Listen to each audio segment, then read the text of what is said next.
tonight. With me tonight. You know what I need, know just where to touch. Make me feel like I can't explain. Oh no, don't you leave, it's just a bit of fun. You know how to drive me insane. I know it shouldn't feel right, but baby don't go. Just love me all night. Just love me all night. All night. Just love me all night. All night. Just love me all night. All night. Just love me all night. All night. It shouldn't feel right, but baby don't go. Just love me all night. Just love me all night. All night. Just love me all night. All night. Just love me all night. All night. Just love me all night. All night.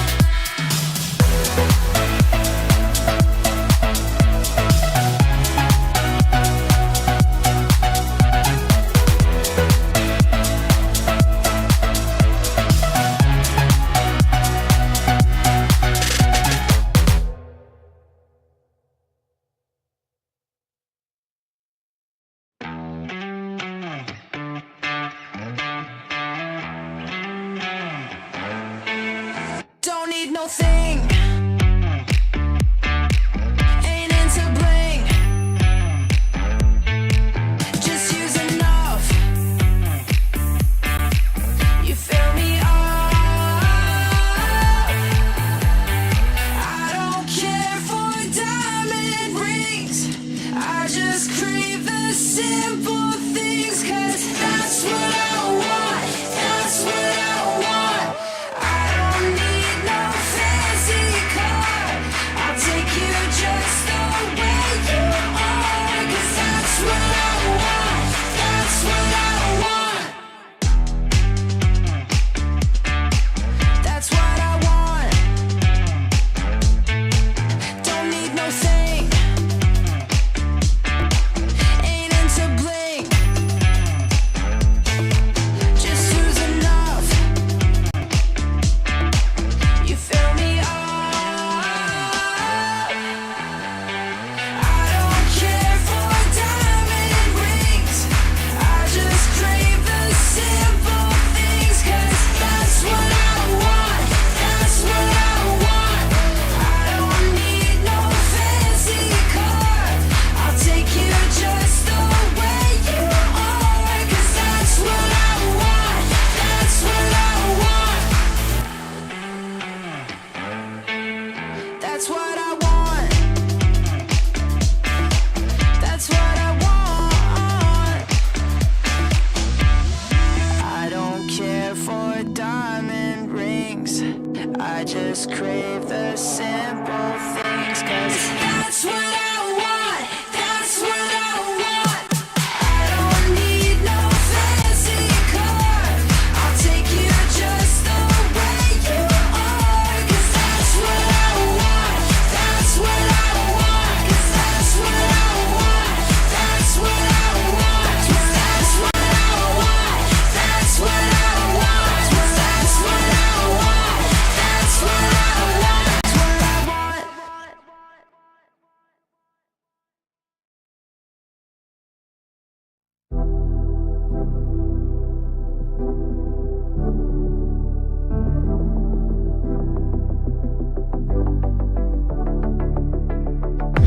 Don't you wanna tell me about the time that we felt fate? Turn your eye on the halo that you give yourself daily. Give me a new ending, 'cause I'm running free tonight. Don't want that story, wanna love and live my life. Always talking about where we'll be, gonna move out of the city. Spending our time daydreaming, living our life like a movie. I'm the only one who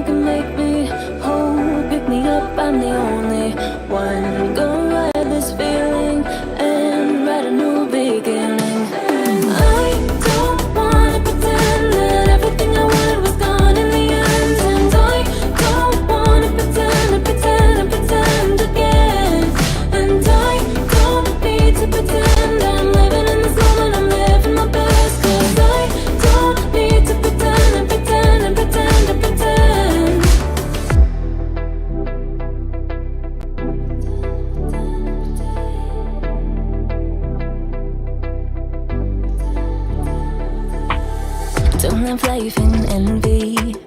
Shine a bright energy with the waves I'm making. Gotta make sure I'm happy.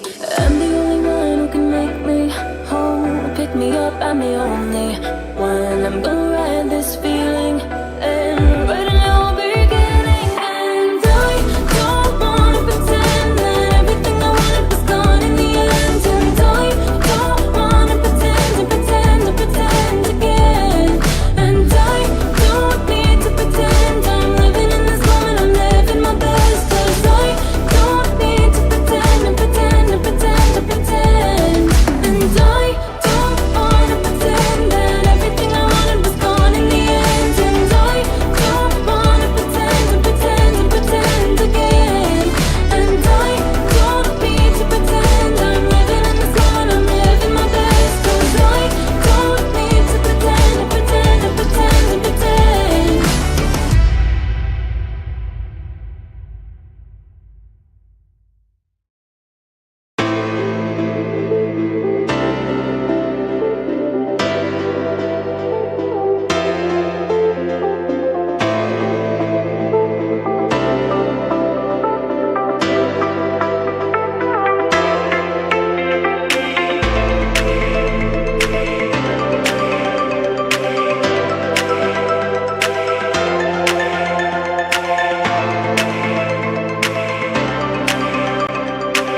Deadlight, strike hard.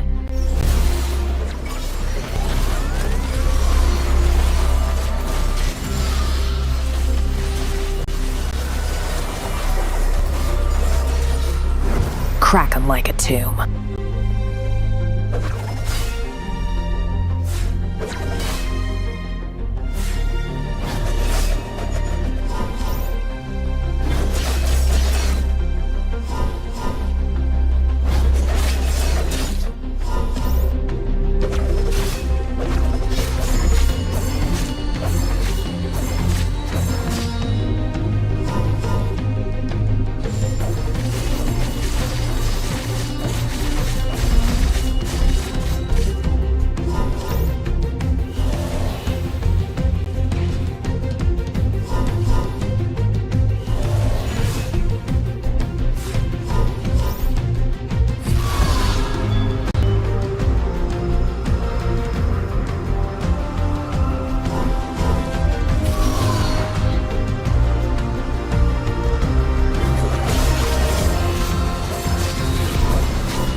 I go where the trouble is.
There's something about games.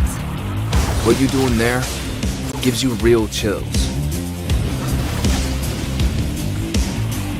There is one thing that can't be stopped. Feelings.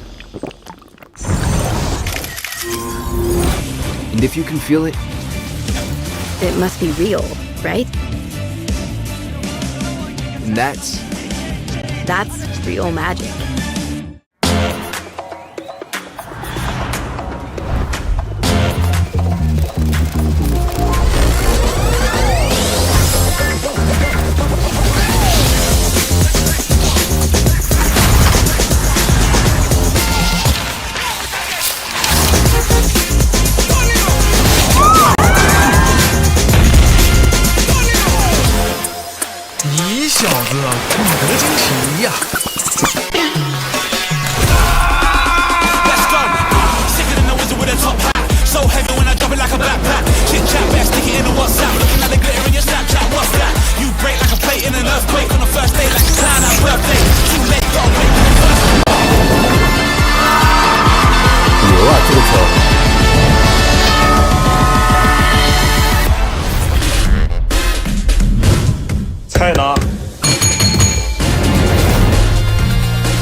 Anything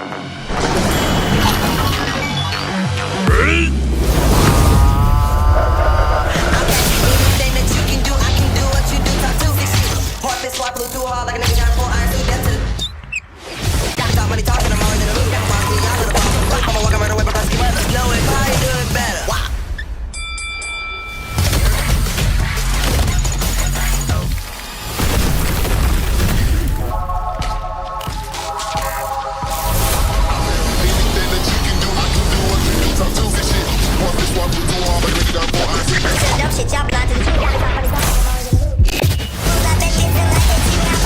Sun and rain, sleet, snow, any weather. Just know if you can do it, I can probably do it better.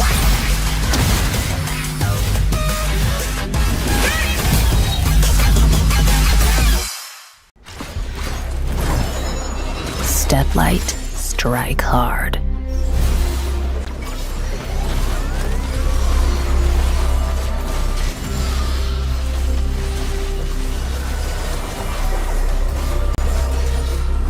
Crack 'em like a tomb.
Let's go. Sicker than the wizard with a top hat. So heavy when I drop it like a backpack. Chit chat, best stick it in a WhatsApp. Looking at the glitter in your Snapchat. What's that? You break like a plate in an earthquake on the first day, like a clown at birthday. Too late, gotta wait for the first one. 牛啊，这个球！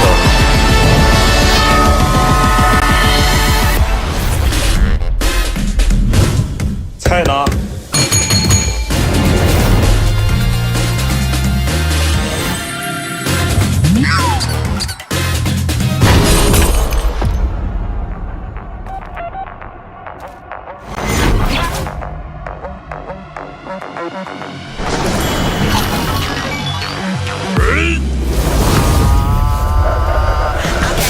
？Anything that you can do, I can do what you do. Talk to me. Heart been swiped blue too hard like a nigga got 4 irons. Do that too.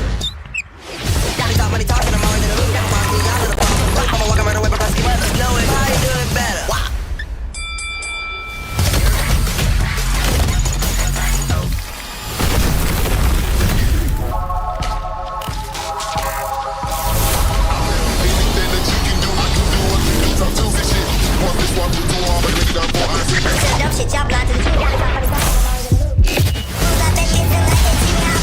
Sun and rain, sleet, snow, any weather. Just know if you can do it, I can probably do it better.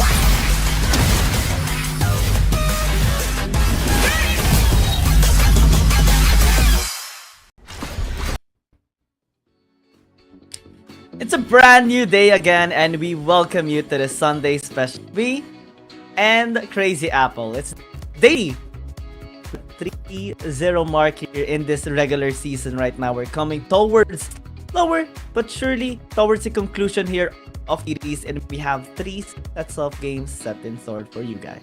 Yeah, it's gonna be an amazing 3 series that we have today. I guess one of the, for me, I'm looking most forward to is gonna be the first series. It's gonna be Team Flash and Invade, just because I want to see these two teams duke it out. I want to see Invade maybe getting a win. Hopefully, we'll see. We did see a very long day as well yesterday. Just to remind everyone, it almost all of the series yesterday almost went the distance. But today we also have 3 sets of matches that hopefully lives up to as much of the excitement and hype as yesterday. I mean, it would be nice if INV Esports would be able to pull up a win, but so far they haven't really shown that much potential in doing that. It's kind of sad to say that, to be honest. They're on 8 series lose streak so far. Many teams have given them or handed over a one-sided beatdown against them. The fastest game so far we have seen is on them as well, 10 minutes and 17 seconds. Yeah. We look at the standings here of TC on Confidence and just see how intense the competition is, especially there. We saw EDG again just take down another Titan, which is Nova Esports. The only team so far that they actually struggled with that is on the top 4 teams right now in the same conference is FPX, because they lost to them in a 3-game series way back. Yeah, but that was like one of the first 3 series that they had in the league as well in the season, and they lost the first 3 series, and ever since then they never looked back. They've gone what is now a 7 series win streak, propelling them now in the 3rd spot overall in the standing. So EDG is just on a tear, and if there's any match that actually all of the matches yesterday were really good, but if you want to see what is indicative of EDG, their confidence and their strength right now, watch the last series of yesterday, because Nova's second game against EDG, Nova was able to push out what was one of their best compositions, but EDG just dismantled that. Fully dismantled. Oh, it was absolutely insane, especially with how great the teams can actually be, and the players just constantly improving. Same goes here for the APAC squads, of course. G2 Blacklist remains to be on the top right now. In terms of points, we do see it more on Naos Esports. Maybe this ranking would change when the amount of games that G2B has is the same as Naos Esports, but we will find out soon. KT.RY does have a great standing as well as Cerberus Esports, same scoreline as well, 0 points, but KT.RY having lesser games can have a better, I think, towards the conclusion here of this. And we look at the matchup as well, Team Flash and INV Esports. Both of them, they would be able to go toward standing anymore, but at least they have a chance to have at least a great end this tournament. Now, I guess for Buriram, it would take a miracle. They would need to win the next 3 series that they have to at least have any contention, because KT.RY will be seeing later today, while for Cerberus, they will still be having 3 matches ahead of them. So it's hard for Buriram, but for everyone else below that, no one else will have really a chance. We will be seeing both teams that will not really have a run for the playoffs, Team Flash as well as Invade for our first match. Well, as we were talking about, KT.RY may get a higher standing if they win against Woohoo Gaming, while we'll be having the last match of the day between Keep Best Gaming and Oh My God. It's a tough one for Buriram United Esports, if ever, because Cerberus Esports will be having a match against Invade Esports as well. Yes. So it has to be a loss for Cerberus Esports against for BRU to be able to go towards placement spot, and also them winning against Trace Esports, JDG, and OMG. That's a tough one. But yeah, this is what we are going to be focusing right now, the schedule for today.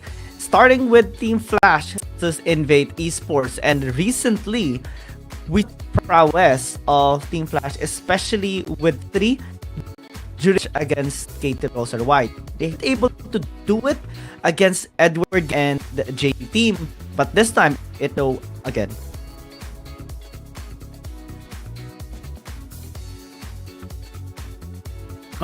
Right now, as you mentioned, right, for Team Flash, they did have the recent victory, or their most recent victory, their only victory so far in the season, against KT, and it looked like they had the recipe that they needed, right? They had T.RY on the lineup who was able to carry them in that series, but they went against EDG and J Team two CN conference teams that we all know CN conference teams are some of the heavier matchups. So right now, going against a fellow APAC squad on Invade, Team Flash will be going against. We may give Team Flash a bit of that easier leeway, maybe go back to their winning ways when they got that win against KT.RY.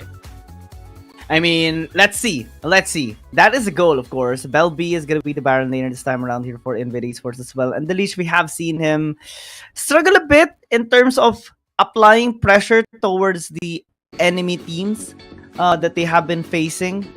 It's a big change, of course, here on INV Esports, and them just changing BluffX and Bell B here on out.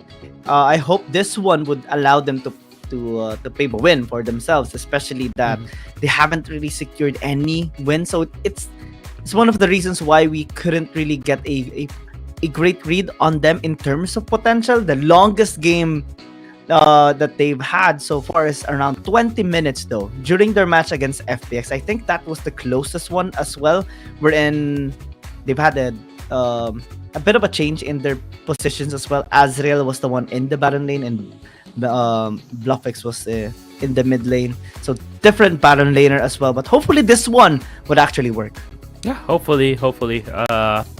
It just sad as well for Invade. They haven't really gotten they haven't gone towards a 3-game series yet. So it's really tough to figure out where this team stands right now.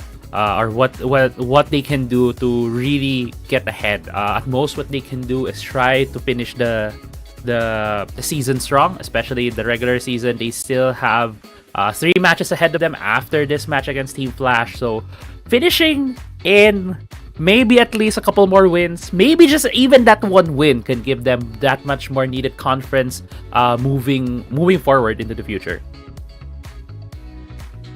Come on, you got this. You got this, INV Esports. You got this. Come on, we're looking forward to seeing a great series here against Team Flash. I'm sick of seeing one-sided beatdowns on the bottom part of our rankings. Yeah.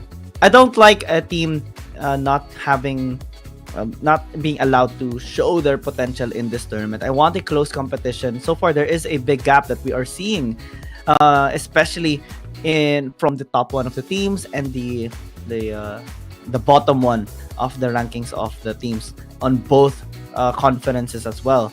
Much higher actually on the APAC conference right now. And we see on the head-to-head as well of Yonti and BluffX. Actually, this is much different. We see BluffX actually having better stats. Maybe this is an inkling that BluffX might be able to carry out the team here of INV Esports and take down Yonti and the rest of Team Flash. Who knows? Who knows? Maybe Yonti will have, at least BluffX will have a better matchup against Yonti. That could be a key to victory for them coming into at least the first game. But before we head to the first game, we will be heading as well later on to the Fight for Side.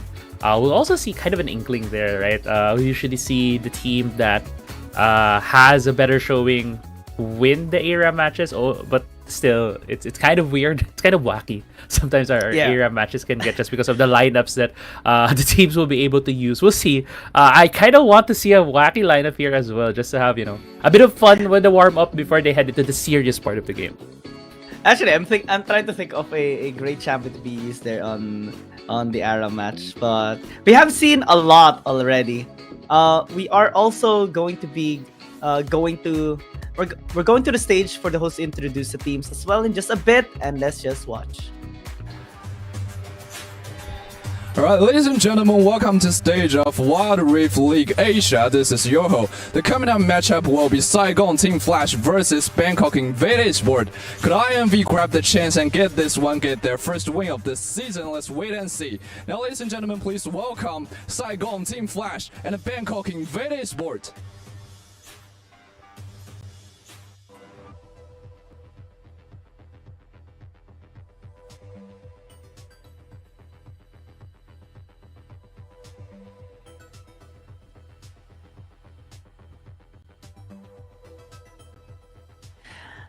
You know what, Crazy Apple? There's a long time dream of mine that I will be sharing.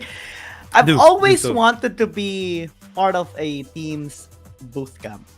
Oh. No matter what position I'm in, whether of course, I'm not gonna be a player. I can be maybe an analyst and content creator, or maybe just someone that washes their dishes. It's okay.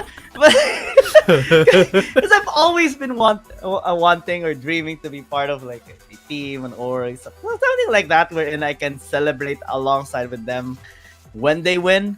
But I guess it's kind of impossible for us as well, since we're casters, you know. Yeah, I mean, it's impossible for us to be at the least players, right?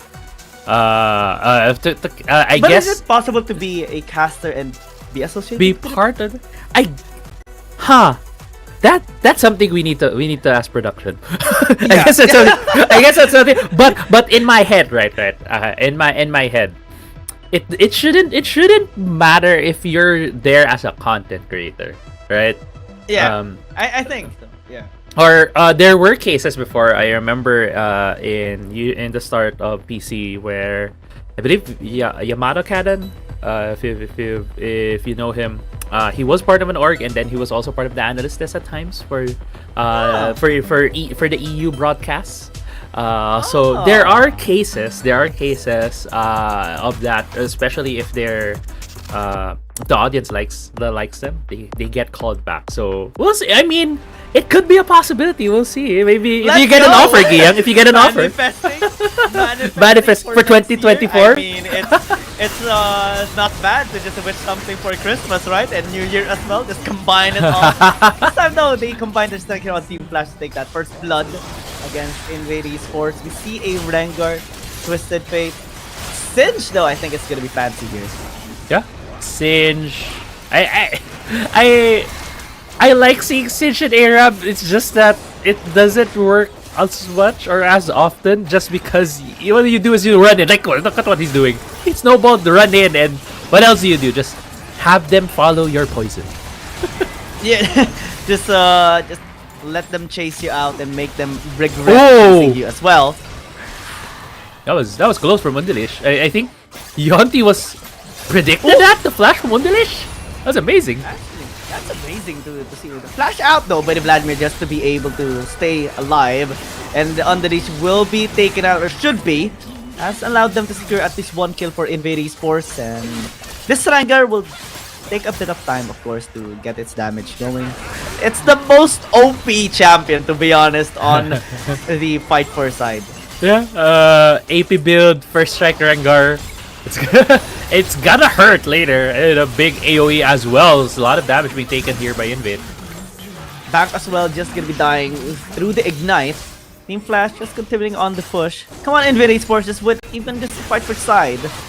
We want to see some momentum going towards this team, but Team Flash is not allowing that to happen, of course.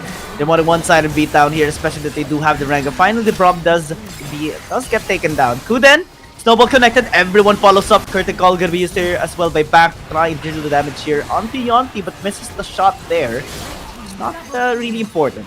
It still dies. Yeah, Undalish just, on the cane. His goal right now is to get into as many fights as he can, get as many orbs so he gets his transformation.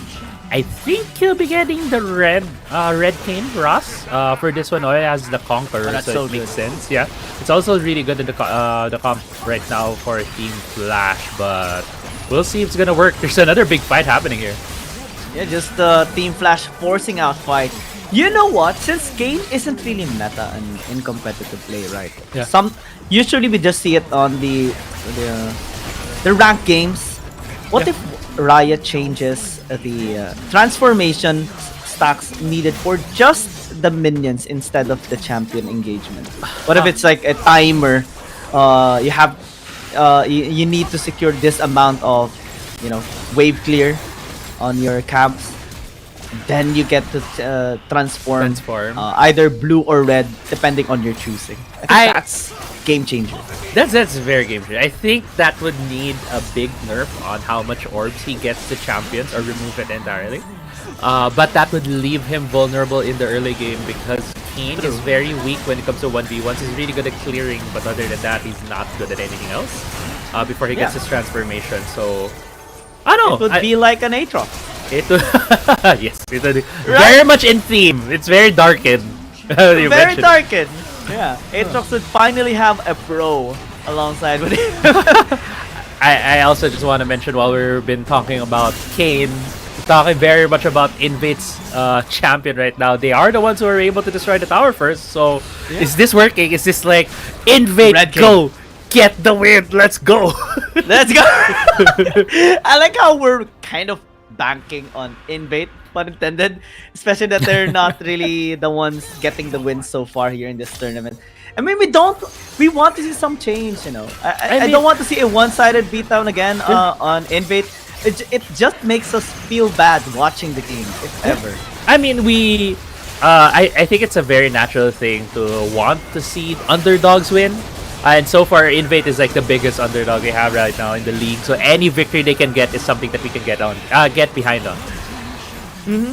This time, Invade Esports still pursuing on the push. Shiki is just going to be able to stay alive. They are taking down the last remaining member on the backside. T3 finally falling down.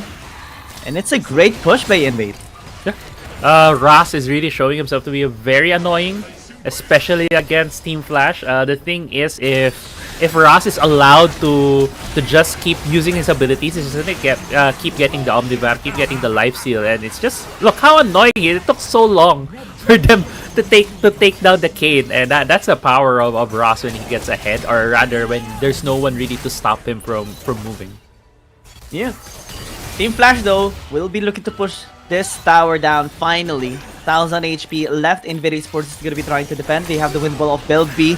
It's not going to be enough. It shouldn't be since they do have the numbers advantage. Finally take the Yasuo down. It's only BluffX remaining alive. The flash in! 368 unable to get the kill.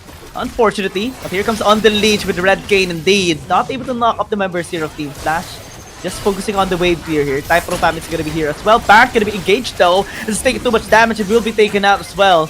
Invade Esports unsuccessful without engage. Back having a proto belt stasis on himself, a bit of overextension from him, getting jumped by the whole members of Team Flash, but Odelish getting a couple of good kills here. So he's gonna be able to flash away. Finally dies, but not without a trade. Triple kill actually by this Red Kane. Kuden gonna be running away. He has T3 to guide him though, or at least help him out in disengaging as well. Invade Esports continuing on the push. Yeah. Now it feels like, you know, I just realized as well, there's only one marksman in this game. It's gonna be, oh sorry, there's two. Actually, there's also an S0 for Team Flash. I was talking only on the Jin. I was wondering why some of these like frontline champions are not getting hit as much, or not getting punished, like the Aurelion Knight, like the Rengar. But yeah, it's only because these marksmen are present. There's no like Kai'Sas, no Zayas currently. On the Lish, overextending. And will be taken out as well. Invade Esports got a little overconfident there. They can actually take down Team Flash. It's talking to time. I mean, Yasuo will take some time to scale up. The Vladimir as well. Same goes, of course, for this Kane. So they have to be a lot more careful. Oh! That last breath. Followed up by Yonti though, or interrupted rather. And Team Flash will win the exchange. Great interruption there coming in from this Rengar. Curtain Call gonna be used. Destiny though is gonna be casted, trying to take him down. The cards thrown out, and the deck of cards is just laid out here for Team Flash as well. Hyperpam, the only one left here on the base, will be taken away as well. And he's trying to extend this push towards Yonti. Does have the sustain, does have so much, and Yonti is having such a hard time on the leash, getting damage done. She's gonna be next, gets knocked up as well, and should be taken out eventually, unless the slow is just gonna be there to flash to take the kill. Yeah, and the needed to use the flash to secure the kill on Shiki right there. T68 is one of his first spawn for Invade, but that was a very deep fight coming in from Team Flash. On the show, getting kited out. Oh yeah. Okay. Yes, that's just Ezreal things. just Ezreal things. You got to a point where Ezreal can just keep throwing the mystic shots, keep getting the cooldown on the E, or rather the arcane shift. But BluffX going in. Just making sure that Team Flash gets the counterplay all the time though. Canceling out BluffX engage. 8 minutes into the game, we see actually a tight competition coming from both of these teams. Team Flash struggling to get the burst down, especially Yonti, just because of this game. I do love the game. I remember spamming that champion out back in the day when it was new as well and was meta. Oh my goodbye! god! 100-0 trauma introduced to back, especially because of this Rengar right now just dealing so much. The meteor enters to just pick up the kill. On the leash, we're starting to pick up the slack here for INV Esports, just knocking everyone up, trying to sustain, but there will be the crowd control used. Still, it's alive for so long, finally falls down. Yonti's the word is the one to burst him out as well as 368 just landing the mistake shot there onto INV Esports. BluffX cannot sustain himself that too long.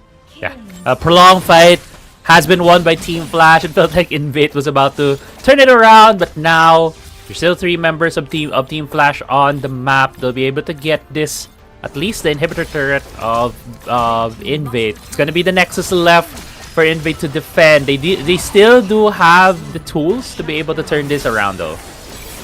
Oh yeah, INV Esports are gonna be the one pushing this time around. Good then! Good shot. 368 though can pick up the trade at least here, is just chasing him down alongside with a wave. Last breath going to be used here by Belby to take him down. On the leash is going to be here as well. Too late for T3 help out. Yeah, Invade does have a lot of damage. We just saw earlier how much that Jin was able to do when left alone. And Undalish actually, what is he doing? What is this? Huh, there's still a tower though, and they know you're there, but this is the fattest flank I've seen. Oh yeah, the deepest one. I don't know why he was exploring there, but it kind of worked. Oh, he has backline access.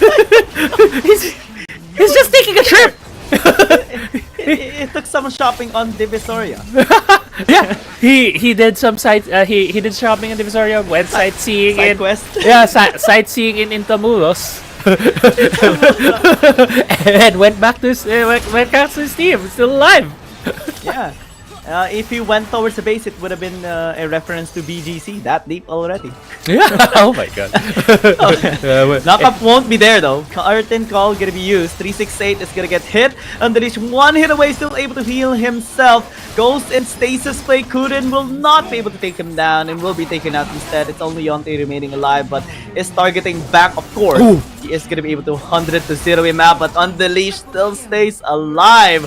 Finally gets taken out here by T3. But that was too long. Yeah, that was definitely too long. At the same time, these teams just having a lot of fun. T3 missing out on the ulti on Belby. But now, still not going to be a big push. It's just T3 and Shiki here. It's still 2 members of Invade as well. We're getting to about 11 minutes into the game with about, how many kills is this? 60 plus 73. Is the total for this fight for side. As a reminder to everyone as well, this fight for side 11 minutes. this era match has to run for 11 minutes. Whoever wins this will be able to decide their side for game 1. Yes. Dude, if this is a premonition that we're gonna be having our first 30-minute game later on, I don't know what to say. I don't know what to feel. I love record breaking, but not really too much of that in terms of duration of games, you know? Especially if the game is gonna be passive. I want it to be a close one, just like this team fight. The leash still not gonna be able to pick up the next skill that he wanted to, especially on Yonti. Oh. Still is alive. Finally, Umbral Trespass is gonna be used. Gets a kill here onto the Rengar. Gets gold card away. CC Chain tries to stay alive, especially with the Amaranth Twin Guard that they did pick up a while ago. But T3 this time around is gonna be answering back, tries to heal himself as well. Will not be able to get the kill onto Belby. This time, it is the destiny of Kuden to pick up that kill. Yeah, Destiny was used to get one more pick off, and now we've gone back to reset map state. Everyone, Team Flash now who's running towards the Nexus of Invade, and Invade will just be able to defend. That timers are a bit long, but with BluffX back on the map, they'll surely be able to defend the Nexus. Just want to mention, right? You mentioned earlier in terms of if this is an indication of to come with the games later. Imagine Invade having 2 records. They'll be the team with the longest game of the season as well as the shortest game of the season. That would be something. Oh man, 13 minutes. I believe the longest fight per side we have seen is 18 minutes, right? Yeah. Please don't. Please no. It's Don't 5 beat minutes. that record. It's still 5 minutes. There's still plenty of time Plenty of time, Invade and Team Flash, wink wink. But they haven't secured the second tower yet, I believe, on Team Flash's side. Yeah. It's still a long way to go! No! Please, come on, have mercy on us, casters. It's Sunday. It's Sunday right now. We should all be resting right now, so make it quick. Come on, go and engage. This could be it for It's gonna be used. Unleash still is taking too much damage here from 368. Wave is gonna be cleared out, so they won't be able to take this tower down. They are just gonna be taken away. The barrage connects, and T3 is gonna be engaging here onto Belby as well. Flashing in, flash out here by Belby, but will connect at least the stun there. And Bluffx, the only one left alive here in this base, just chilling on Intramuros. Yeah, he's seeing the walls of Intramuros right now. He's stuck between a wall and another wall, which is the Braum. Does take down the Braum though. I think Kuden really wants to push the tempo, has enough, wants to end the game right here. They will be. Finally! Alright! Good job, Team Flash. Good job, Team Flash. Thank you. Thank you for not giving us anxiety there. Yeah. For a second there, I thought the game wasn't gonna end. But Invade at the last fight didn't really focus down the tower. I think they should not have dove. But I don't know if they maybe maybe they were able to get the kills, maybe they were able to push. But now it's Team Flash who has won the fight first side, the era match, and they will be deciding on which side they will be for game 1. Alright, let's go. Let's go straight into the game. Piper side won here by Team Flash. They can decide to go on blue side if they want to, and I think that's gonna be the case since we have just recently received the news. Team Flash securing blue side should give them the advantage in picking up the Severe, which is highly meta right now. Yeah, Sivir. I actually feel like Sivir may have a space in the ban list at this point, just because she enables so many different compositions that are also meta.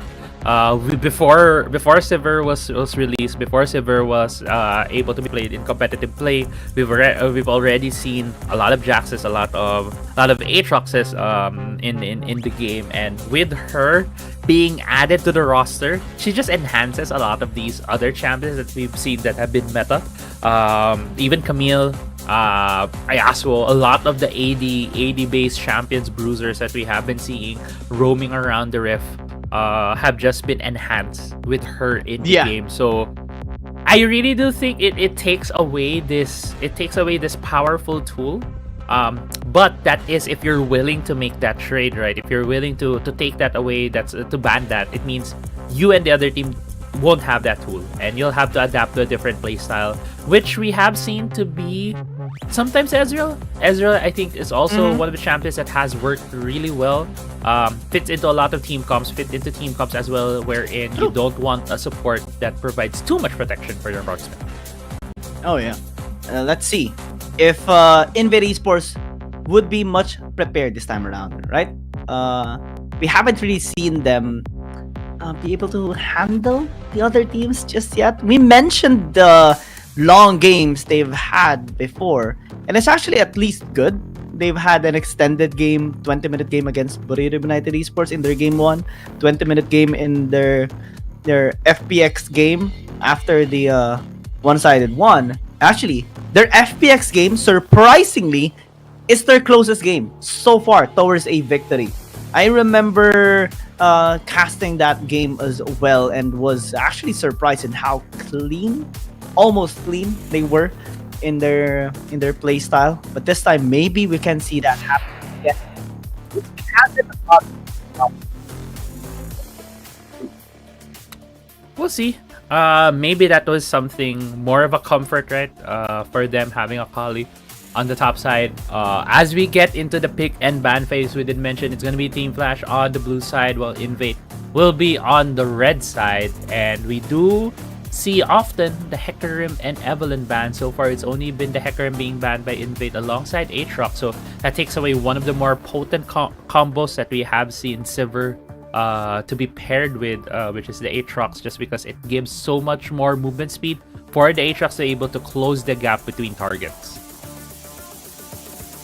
Let's see. it's actually surprising for me, Crazy Apple, to see like both the kind of like interested champions to be picked up in the first rotations here, like Shen, Camille being banned away by Team Flash while being on blue side. Maybe it's because they want to pick up the Severe so bad, right? I think that's the only implication on that. INV Esports would ban away the Aatrox and the Gwen. Really great scaling champions as well that can be used by T3. And T3 actually had his shining moments when they secured a great win last time against KT.RY, particularly that game 3. It's because of T3 on the Gwen. Yeah.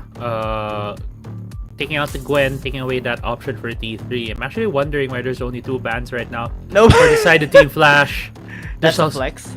Evelyn's also on the table and no one's picking her up. We have seen Evelyn have a really strong presence in games, able to pick off targets even earlier on with the charm and just bursting someone down outright when it comes to the late game. So no one's even looking at it. No one's touching it right now. Both teams, well, at least Team Flash has picked the Lee Sin, and Vi is the one being covered here by Invade. Most probably the jungle pick they're currently looking at. I mean, if spicy is the meta but you don't like spicy, you won't get spicy. I like spicy food. I like spicy food. Yeah. That's why I like Amen spicy to that. I like spicy picks. Yeah. Come on, Invade and Team Flash, get those spicy picks for us right now. Both Severe would be so good on both comps, to be honest. Yeah. I mean, that's why it's so OP right now, especially because of the ult. It's too OP. The ricochets as well are just so irritating on extended team fights. The towers are not helping at all as well because it bounces off towards you as well. It helps with the bounce, right? You can't hide behind your turret. Well, we'll see. We'll see if it's gonna be Sivir, Victor ban. I do want Team Flash to be the one to take it just because there is a Vi. She can just spell shield the ultimate, but with the Invade having the first pick after the second ban phase, it will fit their comp really well as FL2. It will be alongside the Vi, just imagining as well the gank pants they can do. With the Vi running faster to be able to close the distance with the Fault Breaker as well as the Cease and Desist. Could very well catch targets, but Team Flash, can just pick the Xayah to take out that possibility from the Vi. Oh, yeah. Xayah can do the same, right? Yeah. Just one cast of the Feather Storm, plus you have the Blade Caller to stun the Vi afterwards. Oh man, so many scaling champs. You know what this means, no? Right? Crazy Apple. 30 minutes on the way. We'll see. We'll see if you can see me right now. I'm tearing up. Well, it remains to be seen, you know. As much as we predict things, as much as we think things in our heads, Giyang, it depends on the players if they want to make it to bring it out into life.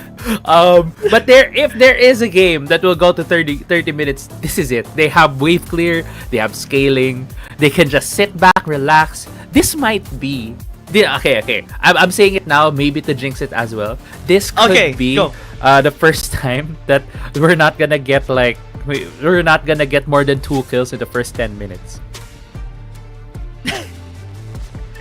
Or maybe 15 minutes. I don't like attempting to jinx something because oftentimes it doesn't become a jinx, it becomes a manifestation. So I'm not gonna say anything. I'm not putting it in my wish list, so no, it's not a it's not in my wish list. Sometimes manifesting things are not so fancy as we seem it to be, or we think it to be. But let's see. In this game, we will see Team Flash and INV Esports fight off in this best of 3. Interesting choice of champions here as well. Ornn definitely does create so much chaos for team fight, and the Kassadin Akali has been shown many times here in this season too. Kassadin oftentimes gets the leverage towards the late game, but it's too late of the game. That's where the Akali can actually shine mid game. Yeah, she has a earlier spike when it comes to that matchup, but immediate action here Tricky using the charge, but Gooden will be in trouble. Still is gonna be staying alive. Back is gonna be flashing in to secure the kill, but they do secure the first one already here by Team Flash, and Back is all alone after picking up the Zaya. They are now just punching their way towards him. 2 for 1 for Team Flash, and you mentioned 2-1 a while ago, Crazy Apple. Come on! You have manifesting powers as well. But getting into the replay right here, it's just Invade punishing Team Flash, going for that deep ward, and even Unleash is taking out the warder run with the red shrink. And unfortunately, Invade was not the one who was able to get the first blood, even though they had a numbers advantage at the start. But at the end, it was Team Flash who was able to get 2 kills for 1. And going back as well, what I said was we won't have more than 2 kills in the first 10 minutes, right? We already have 3 kills, so they've broken through the expectations already. Come on, the first minute, it happened already, and they're still going at it. Back's gonna be in a lot of trouble. Gooden will not get killed, and Team Flash now 3-1. This, I guess they're breaking through expectations. Team Flash already picking up 3 kills for themselves. come on. Say sorry, Crazy Apple. Say sorry. We're having too many kills this time around. Team Flash this time around are still gonna be pursued by INV Esports, but Fluffex is gonna be in a lot of trouble. 368 will be picking up the kill. Type4Fam just trying to help out. 368 still goes in! Double He's kill. not done. Yonti's gonna be here as well. There is the healing from the safeguard. 3 kills. So many kills. Okay. What is happening? I'm gonna say sorry to Invade right now, to any Invade, to all the Invade fans out there. I was predicting a longer game for them so that they could scale into the game. That's too much. But Team Flash is just nope. What do you mean? What's scaling? That's not in my vocabulary. That's not in my dictionary. Fight, and they already have 7 kills to their name. 4-0 and 2 right now for 368. This Lee Sin is just popping off. No, not like this. Not like this. It's insane. It's insane. But as well as fun. Let's see who is going to be getting the upper hand in this one in case, right? Because INV Esports can still fight back. We saw the potential of Bluffix a while ago on the Akali, but the Lee Sin is just making so many work here for Team Flash. Triple kill a while ago. Yonti as well was able to participate, and this is turning out to be an accelerated game for Team Flash. Yeah, very much so. It's fine. Yeah, it's fine. It's fine. I didn't think he would take that, but he's just that strong at this point that he'd just take any trade, especially if he hits the Sonic Wave. Might be spawning out in the dish here. Is gonna be pursuing, and the Lee is still going in with my Assault and God. Battery. Bluffix tries to help, but finally it's gonna be picking up kill. At least a trade there, and Bluffix actually handing over the kill is big. This time they lose the Gragas though. Bank running away. Call of the Forge God gonna be casting onto him, but still able to spell shield out. So that's good. 12 kills overall in total right now. We haven't even hit the 4-minute mark for these teams, but 9-3 in favor of Team Flash. Team Flash has also been very aggressive. They know that they have a clear advantage. 368 was so deep into the enemy jungle. I thought he still had kick there. Maybe could have used it on the Akali, but I think he was used it immediately on the Vi to be able to get that that immediate burst and that kill. 2k gold lead right now for Team Flash. Cannon. Oh, Mr. Cannon. But yeah, 2k gold lead. It's almost objective time. I think Team Flash will get their pick. Yeah, I mean, we've seen scenarios like this, and when a team is this ahead early game, they'll just challenge any objective and get the other one on the side. Honestly, when a Kassadin comp is this ahead, the game should be done, right? But let's see, because INV Esports does have the Akali and the Severe. They can also just suppress this Kassadin later on with a Vi. 5-1-2 as a Lee Sin though score is insane. Yomo's Ghost Blade already completed and is just gonna be dealing so much damage later on. A lot of stamina has been used by Type4Fam this time around. 368 is gonna be going there after the charge. The resonating strike is gonna be there. Type4Fam able to tank so much though is great. Yeah, immediate kick as well being used by 368 and on the leash, and now I think because of the damage done by Invade to Team Flash, it has opened up the opportunity for them to get the dragon while Belby trying to challenge this Herald take. Gets the charge, gets a double knock off. Typer Pam is gonna be here as well to intercept. Can they actually get the steal? The answer is no. The Lee Sin still got it, and the cast gonna be used for the disengaged. Bluffix though still pursues and will get the kill onto the Ornn. INV Esports actually getting the leverage here, taking the dragon, getting a kill. I'm just thinking right now how Invade and Team Flash are making me a liar in this game right now. As we head to this replay, I was talking about how the team that has the advantage will be the one to challenge objectives. No, Invade, we're 2k behind. We don't care. We're gonna go in. We're gonna fight, and we're gonna see if we can get the steal and even topside right now. They'll be falling. Well, we manifest, we curse, we it's okay, we'll just stay silent for like a good 30 seconds. No, okay, we made bold predictions. I guess the side is don't make any predictions. And the accuracy is as many hairs as a bald person as well. Oh my god, yes. Sorry to all the viewers watching right now, we are trying.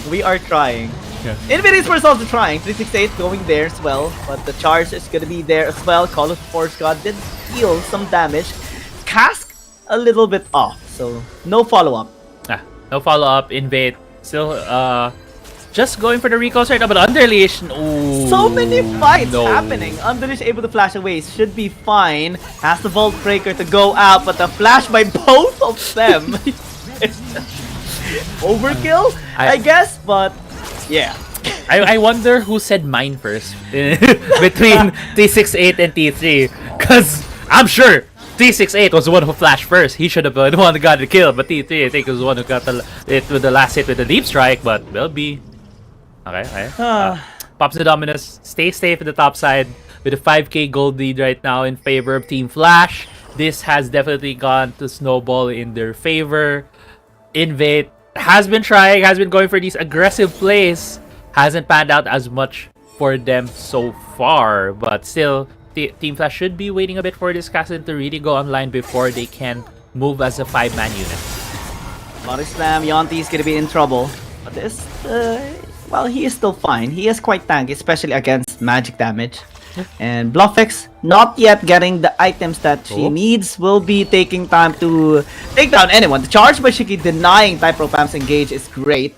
Ball Breaker is being channeled right now. INV Esports will not pursue this time. Yeah, just seeing these teams like try to figure out where the other is while we have omnipotence. We see everything, and they're just hiding behind these walls.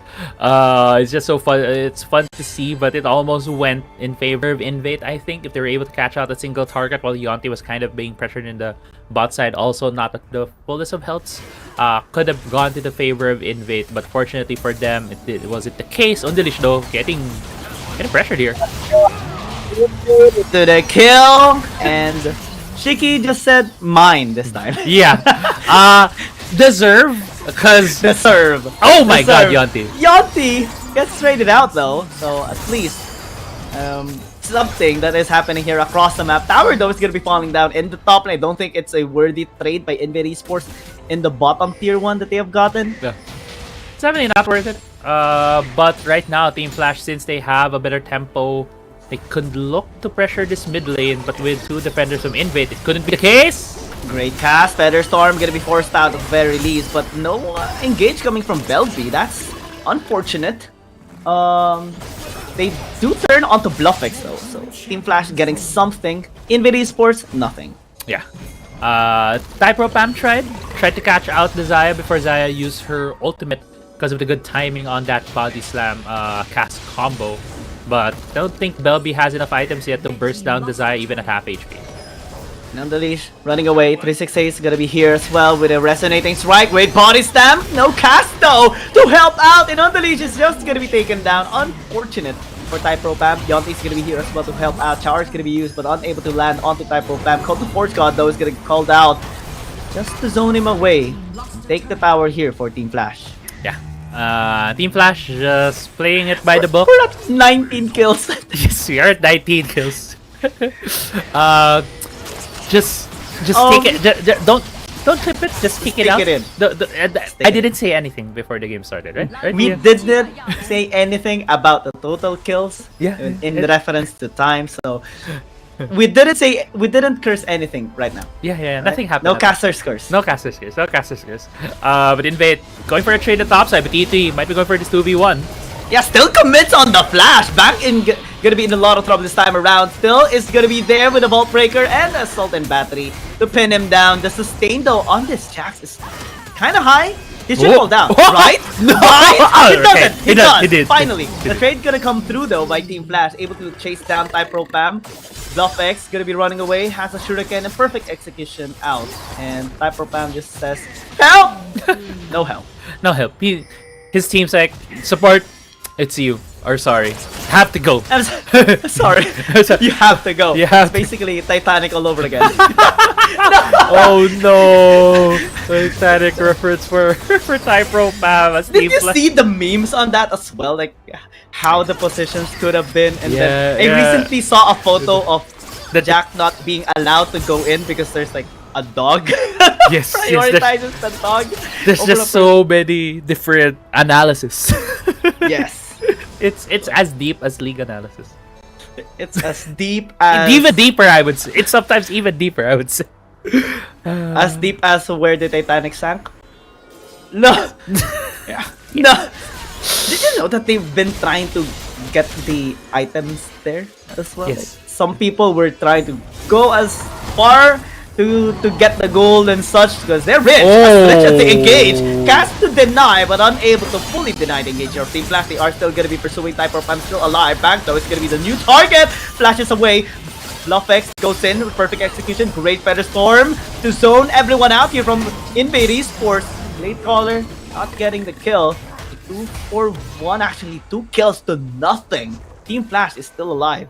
Yeah, Team Flash is dominating right now the game with Invade. 12 and a half minutes, and they are looking to get the Baron. There's no way for Invade to try to contest this unless Team Flash invites them over for debate, and Kuden is very low as well, so no mark. Come on, come at us, try. Just We're nice. Try. We're nice. We're nice while showing your fist already clenched. The Yonti on the Kassadin already has the glowing sword as his left arm. We're nice. Well, We're nice, sharpening it up. We're not gonna hurt you while sharpening your We're not gonna hurt you, right? As you get to the replay right here, this is the two. This Team Flash is catching Invade in the mid lane, getting 2 members there, and you can see here how much ahead Team Flash is. Because even though Bank was able to throw a lot of ricochets out, the damage doesn't stick to Team Flash. They're just that ahead at this point. They have so much more items, and as we go away from the replay, there's a fight, and Inhibitor top lane is down. Yeah. Where did that happen? When did that happen, rather? Right. We did not see it. Okay. So now the game is about to be closed out. Fingers crossed. Because anything can still happen here in this game. We saw how fancy these teams are being. Don't wish for it. Don't manifest. I didn't say anything. I delete despite the damage here, deleting members of Invade Esports, but they are trying to disengage and also answer back, able to take at least 1 kill, but the GA is going to be popping but on the lead, tries to Vault Breaker out, is not going to be allowed to escape, and Team Flash, we didn't curse anything. Yeah, we didn't say anything. Game number 1 secured. Yeah, game number 1 secured by Team Flash, finishing it 16 minutes earlier than what we were talking about earlier. But that was a game for Team Flash. no other things to describe it. That was a game for Team Flash. They stepped it up early game, just kept on going, and they didn't let go. Invade just falling at game 1. Yeah, that's true. Unfortunate for Invade Esports though. I think I mean they've had some good moments. I think that's no, I can't really sugarcoat it. They have to come back in game number 2. They've had some moments that I think they could have allowed them to accelerate this game in their favor, but a lot of mistakes were made as well that Team Flash just capitalized. That's why they were able to just fully control this game on average. I also think what really happened as well in the start was Team Flash really wanted to go for that heat check in the jungle invade. right? When they went in and Undalish took down the ward and they took the level 1 fight. And Team Flash kind of knew that, okay, we can take this team, and they were just able to do that. I think for Invade coming into game 2, try maybe play it a bit slower, play it a bit safer. Yeah. Don't chase down their team level 1, and Undalish was just look at the scoreline, right? 0-8-4. He was very much harassed, very much pressured in his own jungle. So maybe giving him a stronger pick in the jungle could be something they're looking at. They could have looked at. Evelyn was open. If they could leave the Aatrox open, maybe something they could pick up so that he won't. Or Fiddlesticks. Or Fiddlesticks, right? Yeah. So that he just won't be as harassed in the early game in the jungle. I mean, there are still many adjustments that they can actually do here in this upcoming game. Team Flash can just take this game as well. They have played this a little safer, a little cleaner than INV Esports as well, and can just close this series out if ever INV Esports doesn't change and doesn't adapt. But I think there is a capability of INV Esports to adapt, just like how you mentioned earlier, the prioritization on the other champs like Evelyn or Fiddlesticks. But let's see if that's gonna happen, Crazy Apple. We are just gonna go in a short break first, and then we'll go to game 2. Step light, strike hard.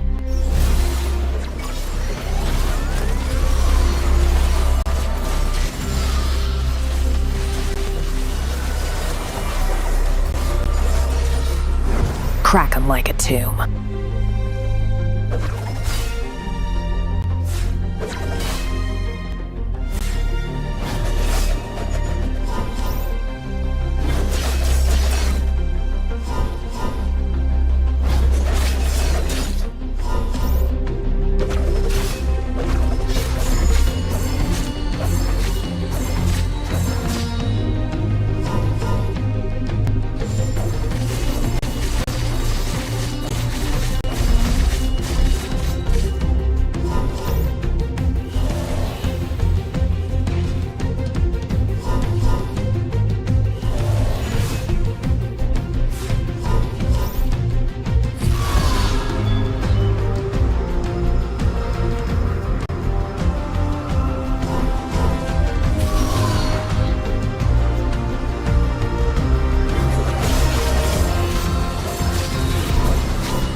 I go where the trouble is.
Alright, it's time to see if INV Esports has prepared something for Team Flash, especially that everything is on the line this time around in game number 2. By the way, we are still your casters, Giyang and Crazy Apple, and we're very excited for this game number 2 because we saw how clean Team Flash actually was in game number 1. 368 was very efficient in the jungle, allowing them to pick up the kills that they needed to set the tempo for game 1. But for game 2, maybe we would see a change here for Invade. Ooh, I think for Invade, the change is there is what looks to be a substitution in the jungle role. It's Merly now instead of Undelish. So that is a change that they have done. To remind everyone as well, just looking at the number of games or number of matches that these teams have for the rest of the season, none of them are going to be in the running for playoffs.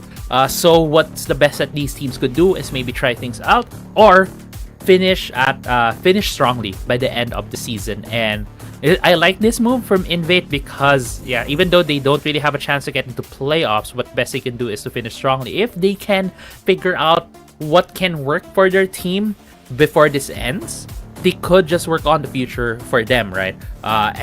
If Burley could have a good performance here, maybe it's something that Invade could move forward with as we get into the pick and ban phase.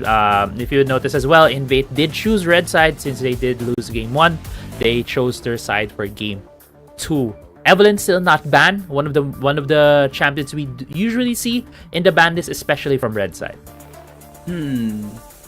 Evelyn, yeah, maybe picked up here by Merly, if ever. Unless 368 would want to steal it out, right? It's a high priority champion that we have seen in the top performing teams right now. Always is being banned away or always being taken unless there is a counter that is available. Just like a Lee Sin.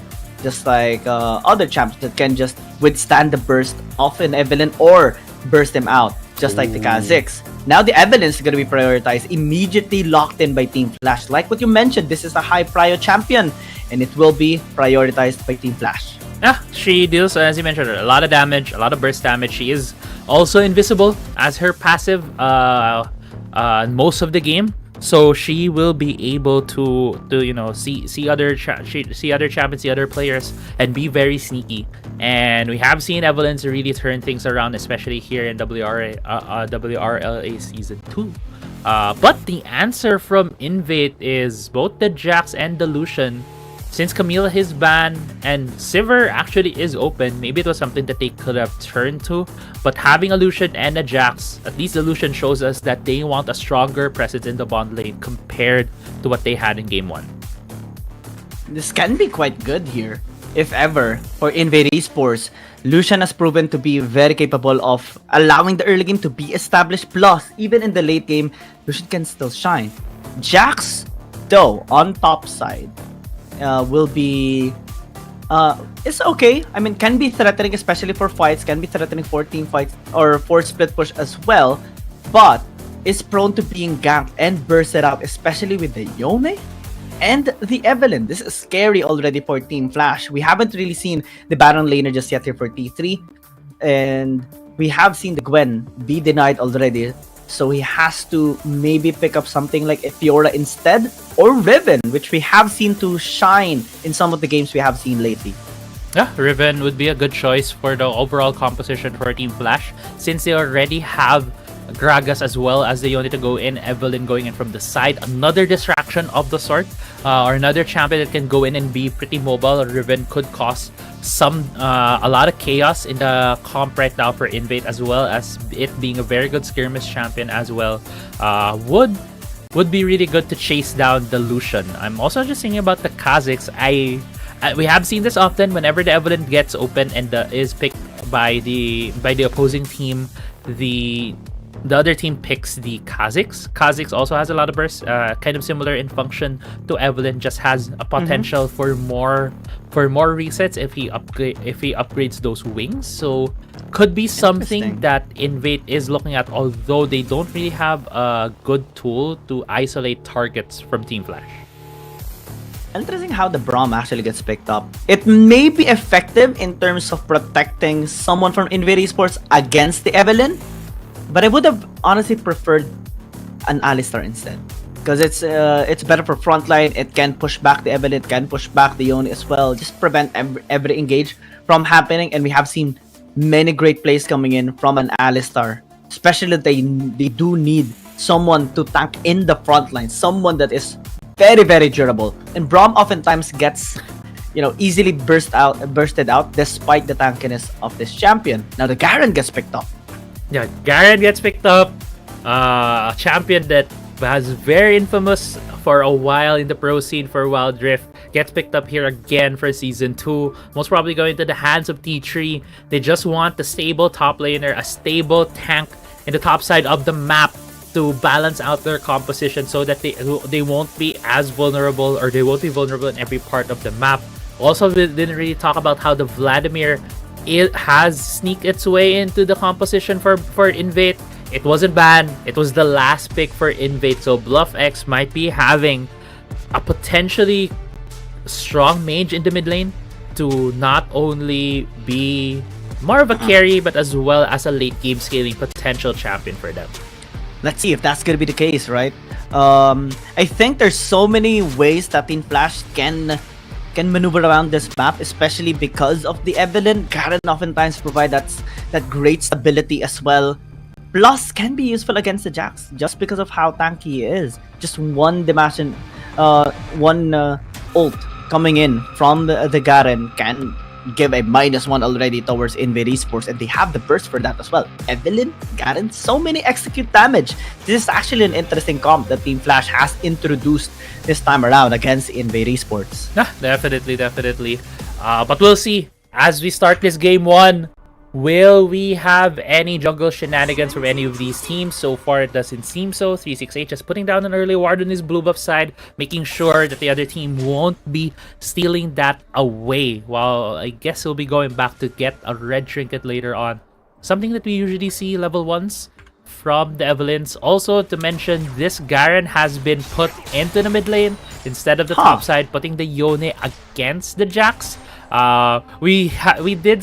We do see Garen mids. Like, I do remember last year during the back in the day, WCS, very old Wild Rift Pro times, and Garen was just busted. But now Garen shouldn't be as busted. But looking at the composition of the Invade, they don't really have a tank buster as well, so it might be hard for them to go to punch through the Garen later on. Let's see if this would quite effective here for both sides, right? Garen in the mid lane, Lucian in the mid lane as a response to poke him out as well and bully him there. BluffX in the bottom lane will be suppressed a little bit in terms of XP, but can be a lot safer as well, especially because Type Pam is going to be there to protect him all throughout. Yeah, but the thing is, you do like Vladimir to be in the solo lane to get that XP, because you want him to get that ultimate a lot earlier. But now being in the bottom, being in the dual lane, means that he'll get that less. But it would also mean kind of a safer lane, but not exactly, because the Kai'Sa kind of outranges him. So it might be hard. It could be a 2v2 happening to the top side. No smite steal coming in from 368. Merely still the one to get it. Great interference as well by Belby coming in. But the charm is gonna come through. No follow-up though by T3 and 368. They are just gonna be clearing out this ward. Yeah. Standard start. No huge swings yet from both of these teams. Very different from game 1. Or earlier in game 1, there was a bit of an overchase from Invade, which gave Team Flash an early 2-1 lead. Now, as things stand, it's very standard. Bank is able to hold himself equally against this Garen, specifically because Lucian is a bit of a lane bully, especially in the mid lane. On the top sides, these top laners seem to be very much even at the moment. No big movements yet from any of these teams. Just judging from that, let's look at how this could develop, especially, but bam. Exhaust gonna be used, but body slam by Shiki. No level 5 just yet, so no cast, but a charmer is gonna be enough. First blood by Team Flash.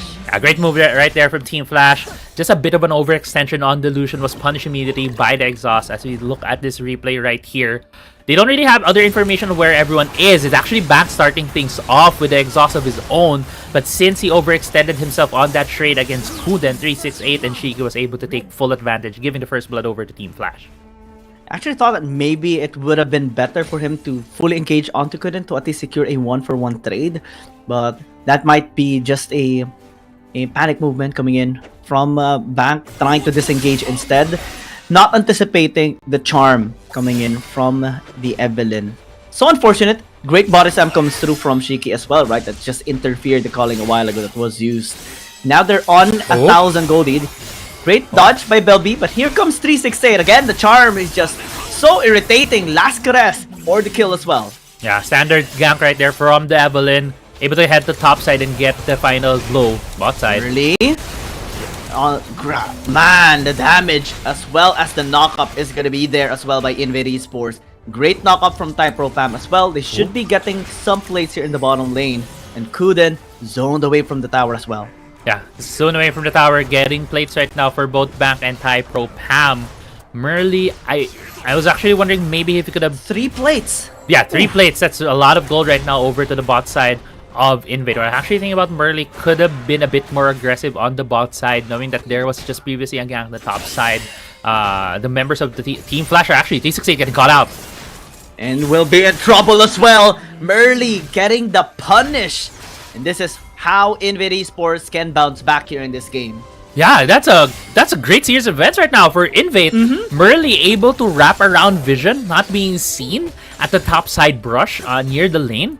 It means that 368 was just caught out in the jungle of Invade, giving another kill. Now the kills are even 2-2. There is a couple more plate that went to the side of Team Flash. That's why they do have almost 1,000 gold lead. But this is a position that Invade would want to be fairly even as we head towards a 5-minute mark where we'll be seeing the first objectives. Team Flash though seems like they'll be focusing themselves here on the Dragon, while we do see the Kha'Zix on the Herald.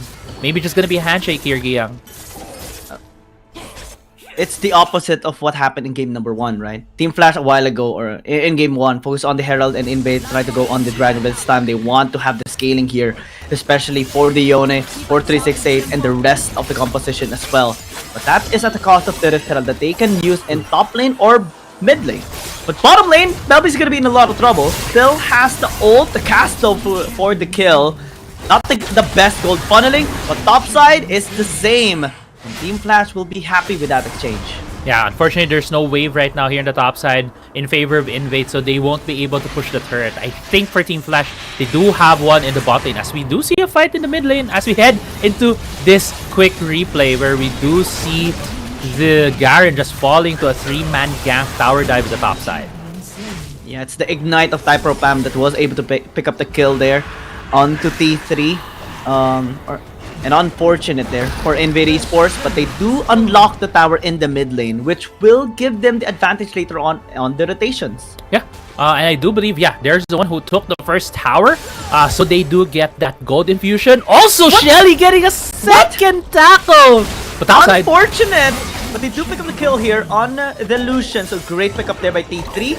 Type-R Pam just gonna be walking away, but that charge, that was unnecessary. It could have been averted there by Kuden. Unable to pick up that kill. The auto attack onto the Rift Herald allowed them to just chip off another damage there towards the tower. Yeah, but Type-R Pam, he is a Braum. He is very tanky, but he might be in a bit of a danger here. Merely's gonna be here though. Should be allowing him to stay alive. Bluffx spots the Evelyn. 368 using the last caress just to be able to disengage, and Shaky as well just walking out. T3 finally going in once more. Type-R Pam this time around has to flash and use the stand behind me to walk away! The damage, the burst! 368 picks up the kill. Yeah, good kill right there for Team Flash. This is allowing them now to take the tower here on the top side. It's gonna be the first tower in favor of Team Flash. Great series of events right there. But the bot side, Bank and Belby might be getting a kill on Yonti if they do the tower dive. They dive and pick off the kill. They should be able to pick up this tower as well in the bottom lane to maybe trade it out on the top side that Team Flash has taken. 368 again hunting, doesn't know that Type-R Pam is gonna be here. The concussive blows, 2 stacks, 1 left, and the burst is gonna be there. Yeah, the burst is there. The great use of vision right there by Type-R Pam didn't show himself until the last second when 368 fully committed to try to get the kill on Bluffx, and such a hard kill as well as an Evelyn to try to kill Vladimir. Vladimir can just pop he can just pop his pull and then doesn't get hit, right? But Kuden, is in trouble. Slowed down. The bird's gonna be there. Great shield with a killer instinct. Still is gonna be able to walk away. Deonti is just distracting Type-Pro Pam. Great maneuver to just avert that disaster. Yeah, Merly has been playing so well so far. Has been in the right position, has been catching out Team Flash, and also has been playing well with Type-Pro Pam on that support position. Has been supporting his team as well as specifically the support of Invade. That's why we have been seeing some of these rotations going in favor of Invade. Although the gold lead has shifted back.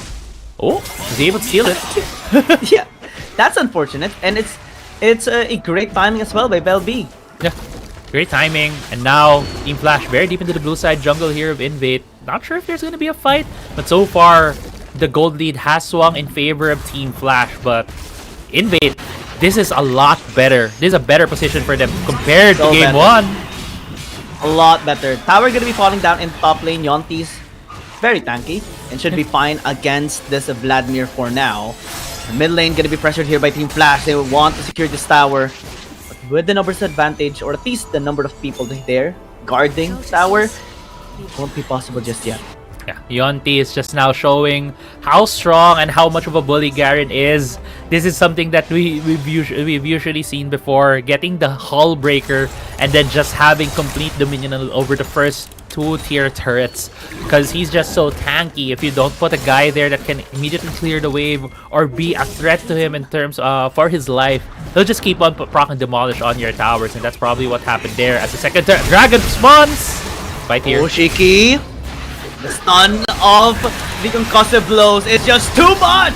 And he will be taken away as well. Invade Esports finding an opportunity here. Will be stalked by 368. I think there is a chance for him to be spotted.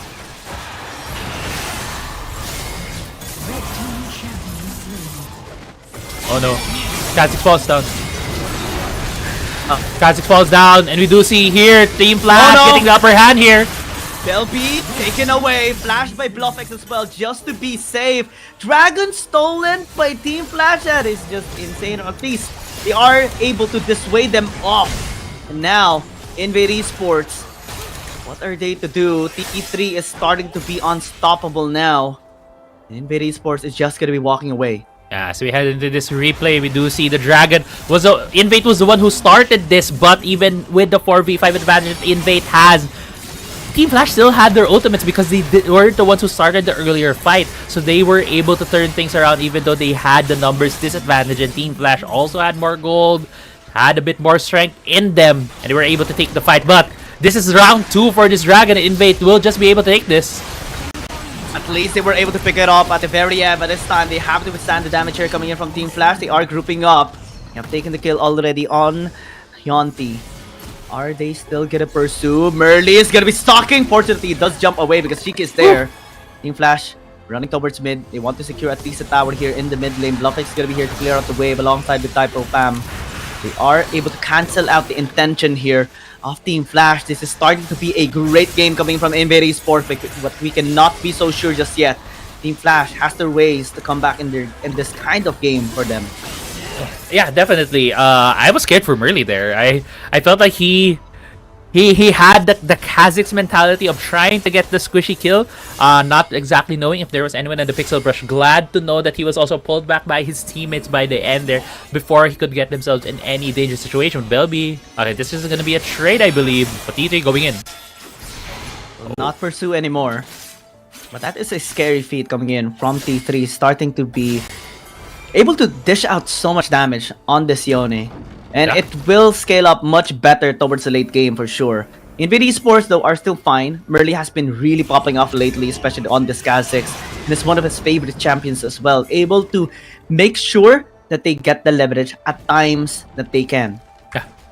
So far as well, it's gonna be a scary prospect for Invade the later this game goes. Imagine a Yone and a Garen just being on the side lanes, going for the split push, but Type-Pro Pam actually backs the one in danger. Still is alive, but that was close. The flash by Kuden. Trying to get in range for the Cat.R.Y. The cat's gonna be used here on Type-Pro Pam, but still gonna be spy. Laser Fisher gonna be used, calling as well, and the jump by Bell-B. Able to still pick up Type-Pro Pam. Kuden, at least is fine here, but the Vladimir's gonna be here this time around to burst them out. Gets a transfusion. It's going to be the trade though, as Yonti is gonna be here as well. Invade Esports can still fight this off. Belby, Tank are in the mid lane but will not pursue Yonti, especially because of the tankiness of this Garen. Yeah, two separate fights we saw there, but Bang bringing out the fancy feet. He was able to kite out the Yone, but no fancy feet if the big sword coming from Yonti is just gonna smack you into pieces. They unlock the tower as well. This is, again, great recovery coming in from Team Flash. Right now, INV Esports, you have to be a lot more careful because of the punishment here of Team Flash, especially a while ago, right? We saw the engage coming in from BluffX. We saw Back as well getting too close to dying. Merly as well getting too deep, and it was Team Flash that punished every bit of their overextension. Yeah. But so far, we've been talking about this for the past couple of minutes now, but this is quite a different showing right now for Invade. I'm loving what they're showing right now, but Yonti is walking against two people. Oh no. Oh no. 368 is gonna be here. Shiki as well. BluffX is being stalked. Now the bluff pool has been used. They can now burst him out. Goes with Hemo Plague. Type-R actually zoning them so long. And now the cast for the isolation. They should be able to pick this kill up. Merly though, in the vicinity, trying to get in range for them. Kuden gonna be the top of the burst, gonna be there alongside with Back. Just going in. A 1-for-1 trade, much better for Invade Esports. 368, not spotted out just yet. Is close to them. Yeah. So far, it's been a 1-for-1. Invade and Team Flash are still within each other's reach until just at this moment where they have gone for the retreat. It's a very close game we're seeing right here. 11-11 in kills. Only about 1,000, slightly above 1,000 gold lead that Team Flash has. It's negligible at this point. As we get later into the game, the gold lead will not matter as much. And Merly, we saw earlier the damage potential that he had against Kuden. That was a full HP Kai'Sa, and the Kai'Sa just disappeared with a full combo from the Kazakhs. That's going to be a very scary prospect here when come team fights, when Kuden gets left alone on the side. Because what's going to happen here in a lot of these team fights, Team Flash will be running in with Evelyn on the side and the Garen just trying to make space. But the thing is, it's so hard for tanks, especially a Garen, to really make to be as close in the proximity to the marksman unless he doesn't peel for the team.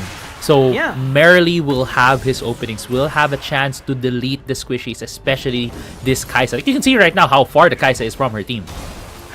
And especially because of how much zoning control INV Esports actually has. The Vladimir, the Jax, everyone would be scattered later on, but they are attempting to get the steal here onto the Dragon. It is unsuccessful. The gas can be used as well, but the kill coming through from INV Esports. 368 unsuccessful on the assassination, will get picked up instead, and INV Esports starting to resist Team Flash. Yeah, I feel like Invade is feeling it. Invade is feeling that they have this opening right now. You can see the plan and the discipline from them. They didn't look at the Dragon, but there is another fight here in the mid lane. Yonti flashing out. Kuden gonna be the target selected here. Still is able to be safe. That was so close. Baron's on the plate here for Invade. They can take this down so fast. They are trying to.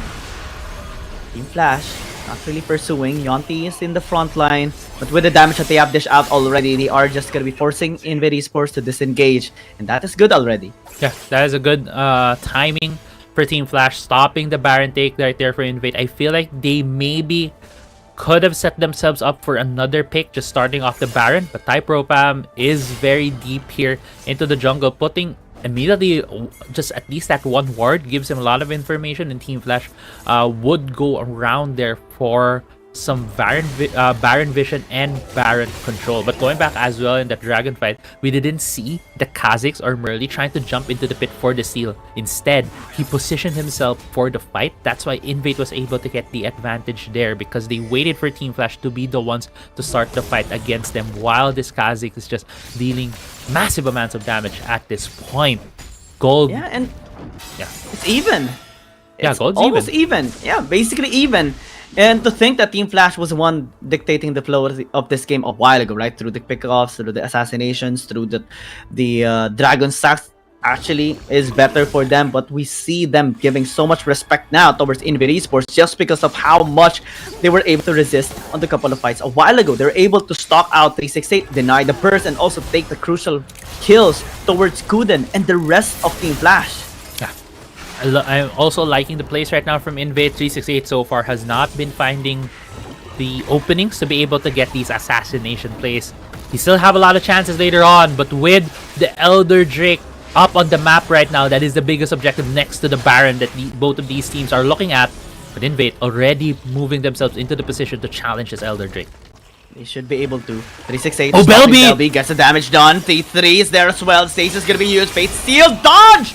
Unable to time it correctly, and that's unfortunate here for Team Flash. Now they have major ultimates not available and still are gonna be pursuing Belby, unable to burst him out with the last caress. So 2 ultis no longer available for Team Flash. And INV Esports knows it. Great shield coming in from KT.RY Fam. They are able to still position here towards the spike, towards this dragon. 368 though is stalking. Yeah. Trying to get around. Yonti gonna be in the position here in the front line. Glacier Fisher gonna be used now. Yonti is still alive. Belby in Still the mid has lane. the shield. 368 going in the vicinity. KT.RY Fam gonna be in a lot of trouble this time around, but Murder is gonna be catching him off guard. And the Lucian is gonna be able to pick up the kill. Now, INV Esports has numbers advantage. Team Flash will walk away. That's a bad timing for 368 to come out, and also when the lowest health member is the support, you don't want to be targeting that. You'd rather target some of the other champions, the more big ticket champions on the side of INV, like the Lucian, like the Kha'Zix, or even Belby when he jumped him earlier. But right now with the numbers advantage right now in favor of INV, they can creep into a point of control here over the They're map. still starting? Yeah, they're still starting this. Jungler here. INV Esports is gonna love this, or at least this is at an attempt or Team Flash to go in for the fight. Cast gonna be used already, but they are running away. Belby taking a bit of damage there, but they are already starting, continuing this Elder Dragon take. T3's in the vicinity, should have the Fate Seal this time around. He uses it onto the Braum and will be getting the kill onto the Jax as well. Match and Justice unable to find anyone though. Yonti running away. The steal is not gonna come through. It's INV Esports getting the Elder Dragon. That was such a weird start right there for Team Flash. You did mention that Team Flash. Why did they start the Elder Drake? They didn't have their jungler. They didn't have a smite to be able to secure the objective, and INV was the one who comes in. Thanks Team Flash for aggressing the dragon, dealing damage, and they're the ones who are able to pick up the buff. They have the Elder Drake buff right now with the Baron buff still up on the map. We could see a big 5v5 in a few here. INV Esports gonna be continuing as well on this assault towards Team Flash, especially with this Elder Dragon secured.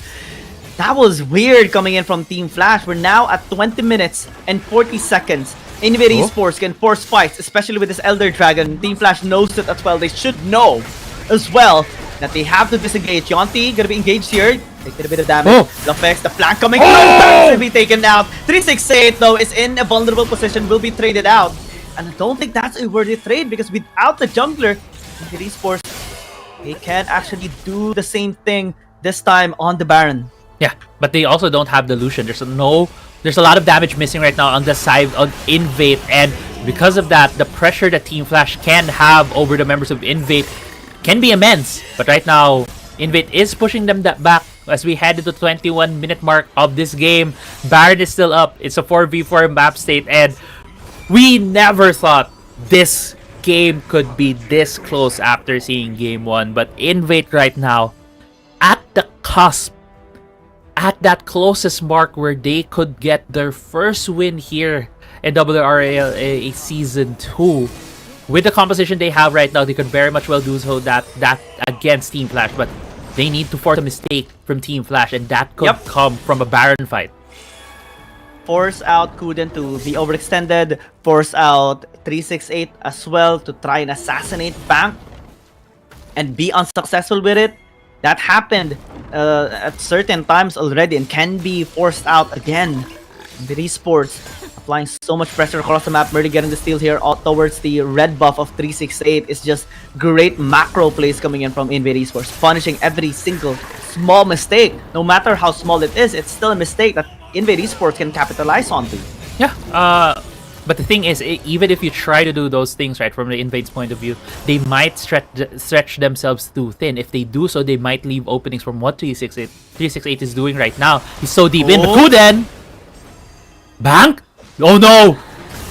Oh, the assassination by 368. Finally, they do pick up the kill. And Team Flash are going to be pressuring INV Esports. Belby forced to use the stasis. T3, does he have the knockup? He does. But gets still counter-strike away. Flash away as well by Belby to just disengage. Flash does have the numbers advantage. We can go towards there here into the mid lane, stalking out Merly already. They will spot him out. The burst is gonna be there to steal on the red buff, answering back on the steal a while ago. Yonti gonna be here as well in the front line. Bluffix trying to deal some damage onto these tanks, but unable to chip up as much as he needed to. He will just walk away. Yeah, and as we mentioned, right, these teams right now trying to find mistakes. 368 was able to go so deep into the territory of Invade because of his invincibility and was able to catch back off guard, assassinating the Lucian almost instantly, just like what we saw earlier on when Kazu was able to jump Kuden on the Kaisa. Now, Elder Drake is about to spawn again. About 368 might be getting called out here. Merly, No? he jumped it, yeah. Giving respect towards 368, but that was close. Yeah. Scuttle Crab secured by 368, though that is actually big. Yeah. These teams playing on a knife's edge right now in game 2 of this best of 3 series. This is just a very crucial game right now in terms for Invade to get at least their first game win here in the WRL. The longest as well. It's the longest as well, yeah. It's the longest game they've had so far, and 24 minutes here, Giyang. There's another Elder Drake on the map. They are just waiting for it. Right now, the best kind of timing here. Team Flash has the priority. This has been the name of the game. Priority for Team Flash and INV Esports waiting for a mistake. But if Team Flash doesn't commit towards any mistake, they can actually take it already. They are starting the Elder Dragon. Being started by T3. Checking the area as well. Monty gonna be in the front line. Belby gets hit with a Void Seeker as well. 368 in the vicinity. Type Pro Fam is already low. The pokes are coming through. INV Esports starting to feel the pressure. 368 will be spotted by that pink ward if ever he does walk forward. And Merly's gonna be in the vicinity as well, trying to get a proper timing. The charm is gonna be there at least, allowing Merly to actually spot out the position of 368 for the burst. Ignite. Fam is still alive. Ignite is sticking. 368 stalking him though.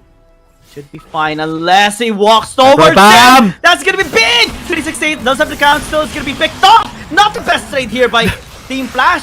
And now, INV Esports can just go towards this dragon, but it's already too late. Why? Team Flash does have a chance still, but can they actually do this again? This is the reason why INV Esports was able to pick up the Elder Dragon a while ago, and now it's the same thing. It's deja vu here, Giyang, as the Elder Drake is below half. They're gonna take this. They are. No contestation this time around. Dragon secured, and now it's a disaster for Team Flash. The birds are gonna come through Bluffix, and everyone's jumping right onto them. The Blood Pool to try and stall it out. Yonti.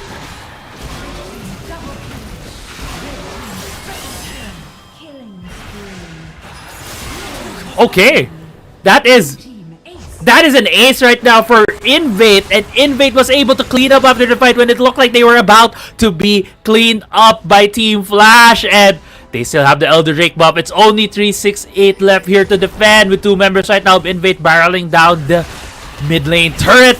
Belby got set, taken down. It's only going to be Bluff X versus 368 here.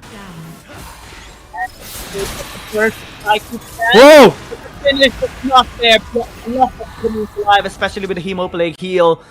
But at least Team Flash, the game is not over. They can still come back here in this game, but it's just so risky.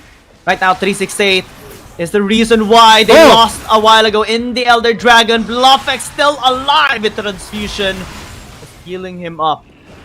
That's the late game Vladimir, everyone. I can see how much HP he was able to get back with the Transfusion. 4K gold lead right now for Invade as we head into the 27-minute mark. Team Flash knows that there are members of Invade in that brush as they look at this Baron, and this is such a close game right now. One mistake from Invade can tilt the favor towards Team Flash, and at this point in time, one clean fight, one clean ace can give the victory to whichever team will be able to complete it. Oh man, this is starting to be so scary here for Team Flash. INV Esports now has everything on the line. 27 minutes. We are now on the longest game so far here in Wild Rift League Asia Season 2. INV Esports and Team Flash are the one to beat the record, but can INV Esports beat Team Flash and push it to game number 3? Kuden is in a lot of trouble. 368 is in the vicinity trying to stop out Belby, but does have the GA, so it's not the best target here for Team Flash. Yeah, but 368 is in his favorite spot in the past 10 minutes in this game. Only at the mid lane. Now just going back into the red buff, but Will he be spotted as he gets into the into that brush? No, he knows. But Typro Pam, He knows. members of Team That's Flash. gonna go in. Shaky falling out with the stasis. Can they actually still help him out? The answer is gonna be no. Ooh. Gets bursted away just in time for this Baron. 368 still stalking, still spotting out. It's possible Murdy, but 4v4. Murdy will not be jumped away here by 368. Jumps away instead, but Typro Pam gonna be in a lot of trouble. Sebastian just gonna be used to concussive blow. It's actually working here. The reverse coming in. T3's here! Here comes T3 as well. Flash gonna be used by Bank to try and stay alive. Will be able to at least distance himself, but not for long. It's only BluffX remaining alive this time around in the mid lane. It's being avoided by everyone from Team Flash. Yeah, and off screen, there was a serious 1v1 happening between Belby and T3, and looked like T3 was the one who came out on top, and that's why we saw T3 being able to back his team up in the mid lane. 368 has just been a menace here, while Team Flash starting out the Baron right here. Baron is very tanky at this point, but with no invade members on the map, Team Flash would look to be able to secure this. This is gonna be close. INV Esports unable to go. Oh no! 368 is dead! What? Okay, doesn't matter, doesn't matter. Doesn't matter. That was close. If Belby was just 2 seconds closer towards the Baron, that would have been a potential steal. He went there 2 seconds faster.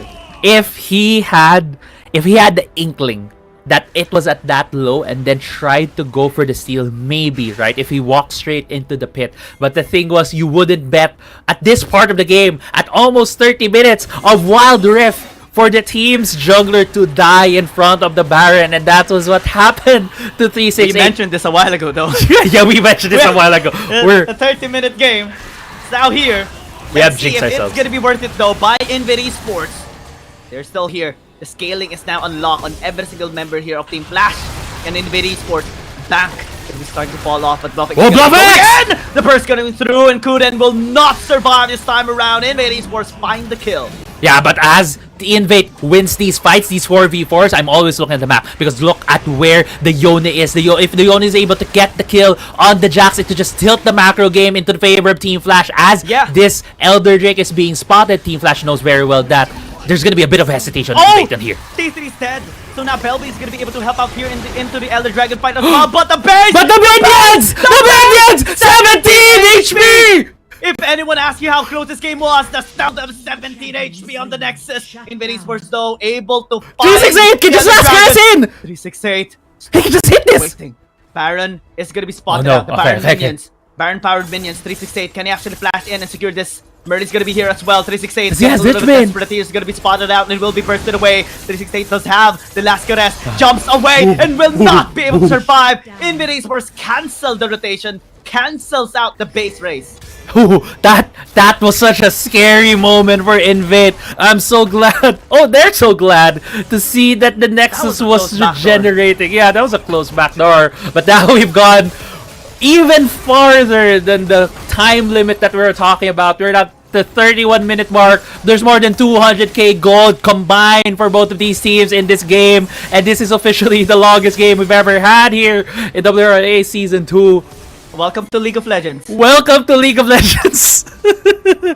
And wow, Alright. it's not a lack of those teams trying right now, right? Like they've been trying so hard to get the bigger advantage to end the game, but it's just been a game of either 368 able to burst down Bank and get a numbers advantage, or BluffX doing the same to Kuden. And I don't know, it's so hard now to see how these fights are gonna go, but it's gonna depend on the execution and who makes a mistake first. Yeah, Elder Dragon still present here for INV Esports. Again, force out fights. 368 has been consistent in stalking out the members of INV Esports. T3 as well on the split push. This is why INV Esports is unable to close out this game, and that's a big pressure on Belby as well. Massive pressure by 368 as well. They're stalking out Yonti. Though is in a lot of trouble. He's gonna get bursted out. Still has his static shield. BluffX will allow Merlin to pick up the kill. Say it in the vicinity. Merlin's gonna be in a lot of trouble. That's gonna be used. BluffX is still alive, at least for INV Esports. But as the jungler down already, Bank gonna be in a lot of trouble as well. Being stalked out here by 368. Has Typro Pam. He has a big responsibility to prevent it from happening. The burst gonna come through. Bank still stays alive, especially with the maul. Oh no, The base T3! is wide open. 3 6-8. Belby will not be able to defend, and Team Flash denies this game from Invade Esports. They get the 2-0 against Invade. And what a 2-0 it was, Giyang. At the end, after every nail-biting fight, after every gut-wrenching fights we've seen right there, at the end, it was Team Flash securing the 2-0, Invade failing to get the first win for them in this season 2. But you could also see some of the smiles right now and some of the players. Yeah. They knew very well how hard that match was fought between the two of them.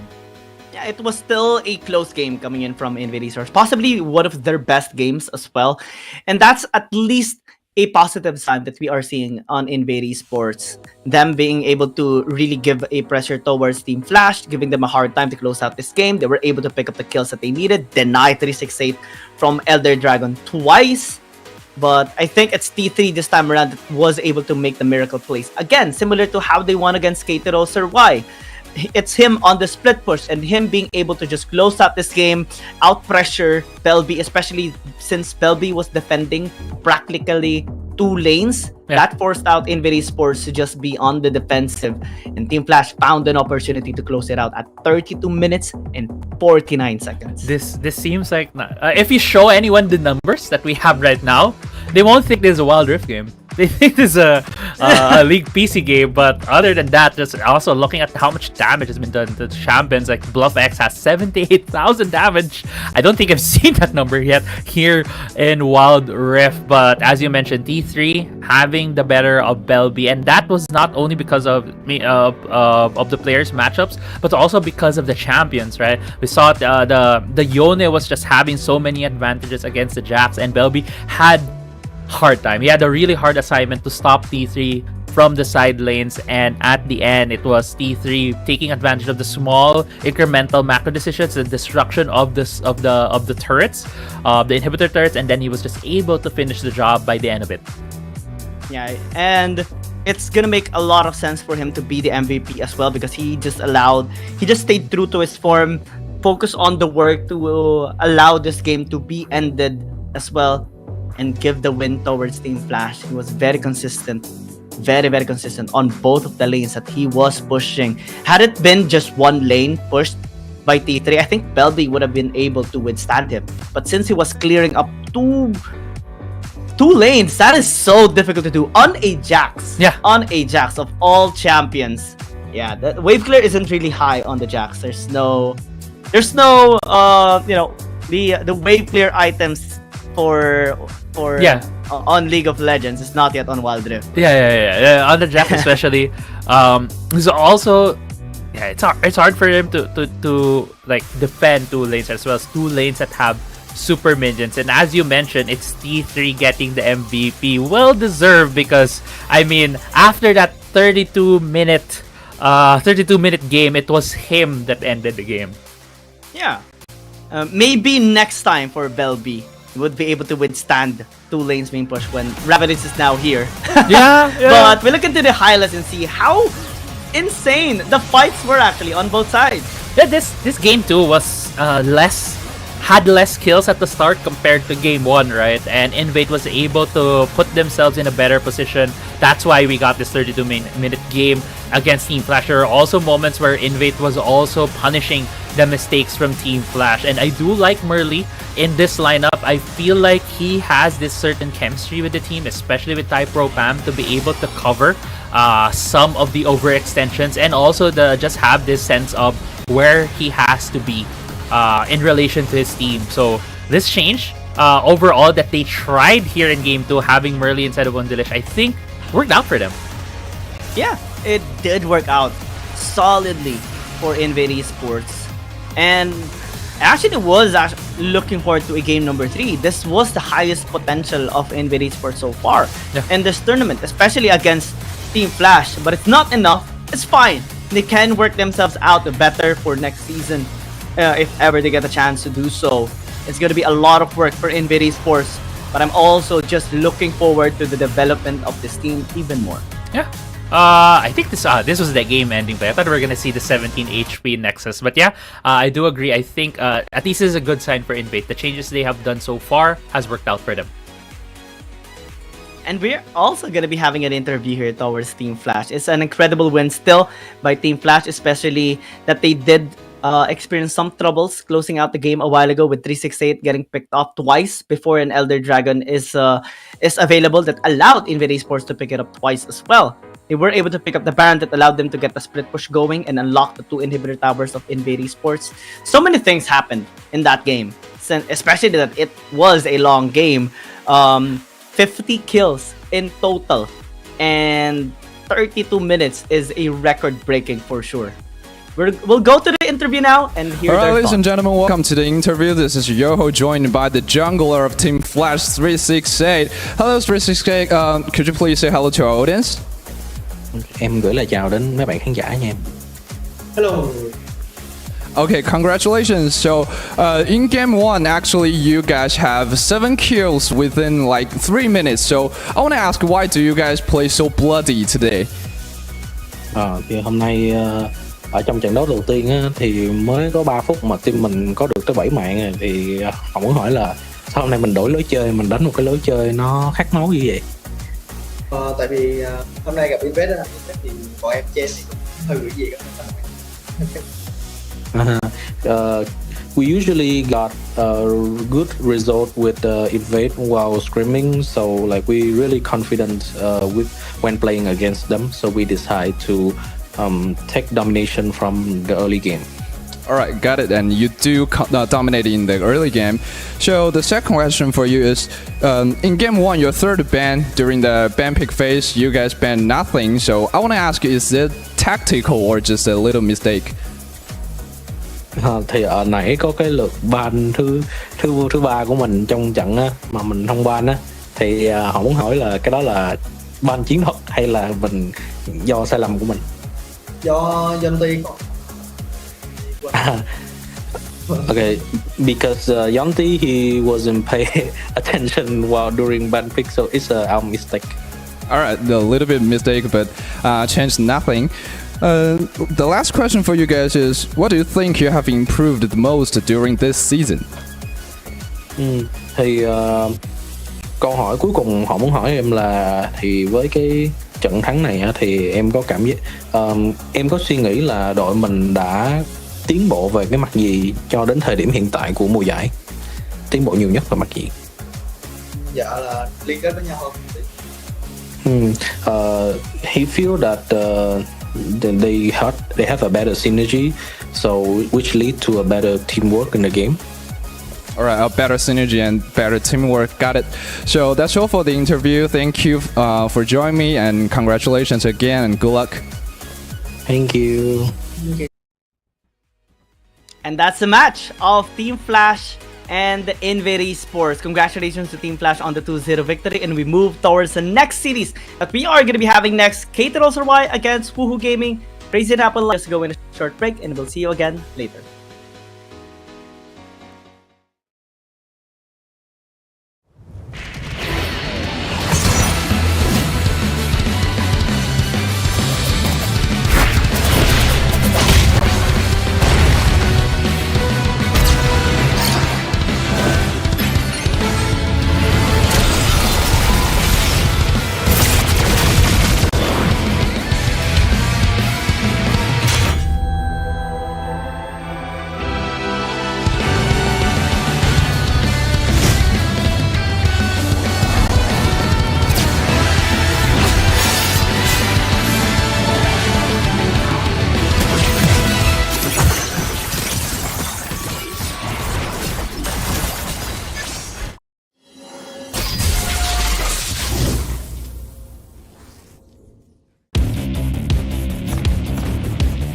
There's something about games.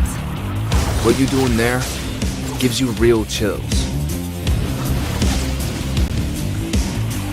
There is one thing that can't be stopped. Feelings. And if you can feel it, It must be real, right? and that's real magic.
Step light, strike hard.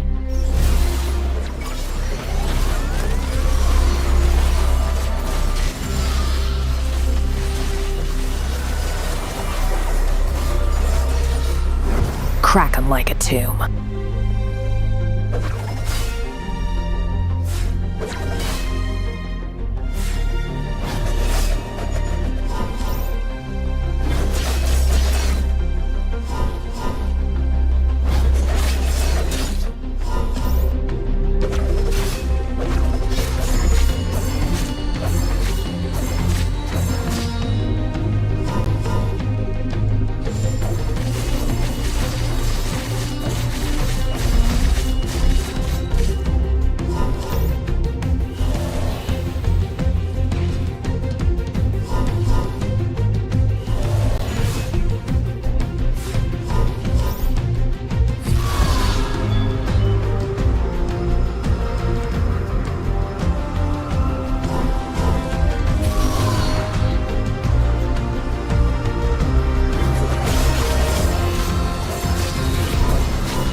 I go where the trouble is.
There's something about games.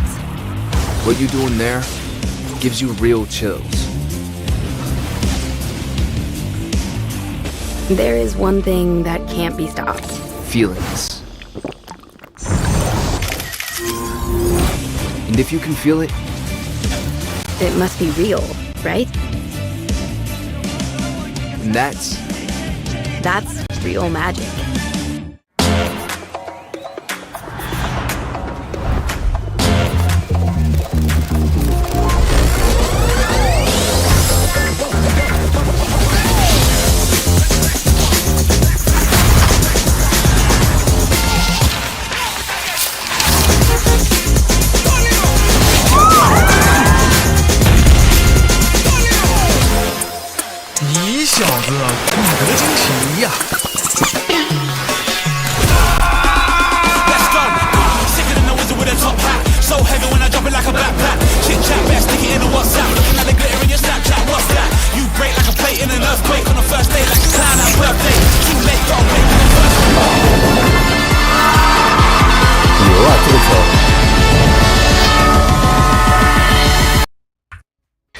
It's time for the second series of the night, and it's gonna be between KT.RY and Woohoo Gaming in their attempt to have a better placement here in this tournament. We're Stereocasters, Giyang, and Crazy Apple, and of course, we are very excited for this game as well. Yeah, definitely for KT.RY, as you mentioned, right? It's gonna be the battle of these teams trying to get themselves in a better spot. For KT.RY, at least for the APAC conference, if they do win this, they'll be able to tie, at least in terms of win-lose record, with Naos Esports, putting them in that running for first and second spot.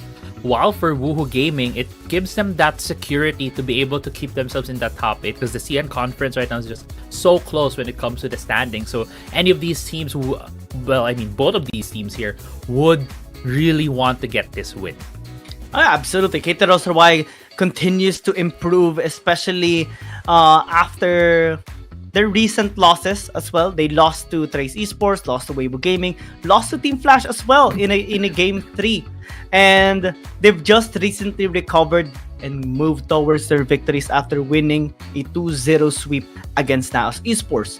And now we are also just going to see what they are gonna be bringing towards the table. Rattel still continues to be kind of similar to T3, the one that is so difficult to take down, very solid in the Baron laner, and always is able to stand his ground against anyone.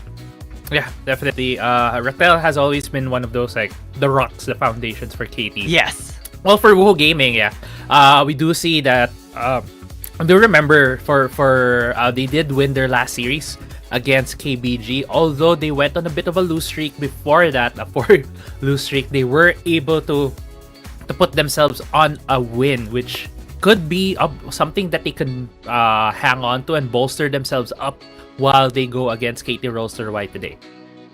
Let's see if Woohoo Gaming would be able to get a better placement as well, right? Because they are so far sitting comfortably though in the rank 8 so far here in this CN conference. But I think they have still many chances to up themselves even better. And after this one, right, they will be having 4 more games: one against Naos, one against FPX, one against Race Esports, and then OMG on the last day. And we look at the head-to-head matchup between Luna and Sunny and think that Luna has been really consistent as well in the mid lane, especially after his transition from the Dragon lane. Now being matched up against Sunny, this is going to be a big challenge because Woohoo Gaming is no joke. They were able to even beat KBG in a 3-game series, wherein we've seen them just have a great performance overall. Yeah, Luna. It's looking at the numbers as well, right? Luna has done a lot more damage for his team, meaning that he is usually put in that spot to deal more damage, even though with a lower KDA. As you mentioned, when it comes to the head to both of these players, it's gonna be on Luna as well to keep providing that consistent damage for the team, especially in the team fights.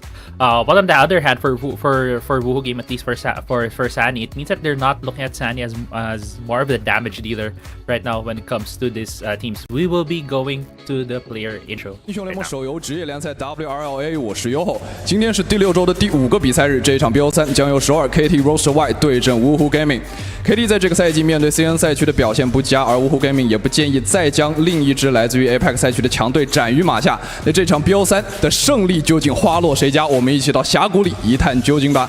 Ladies and gentlemen, welcome to the stage of Wild Rift League Asia. This is Yoho, and today is the 5th day of the 6th week. The coming up matchup will be Seoul KT.RY versus Woohoo Gaming. It's a little bit tough for KT to play against teams from CN, so who will be the winner? Let's check it out.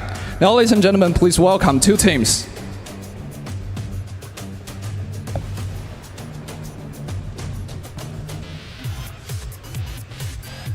首先，让我们有请 WHG 战队登场，欢迎单人组选手 in the solo lane Rocky。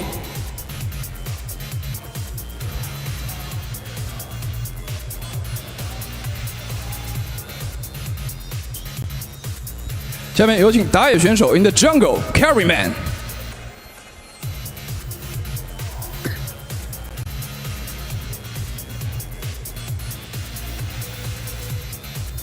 下面让我们有请中路选手 in the mid lane Sunny。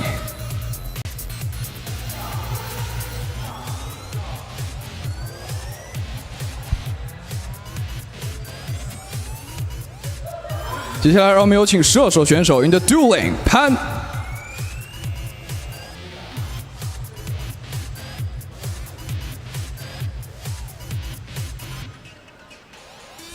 最后有请辅助选手 and support wake up。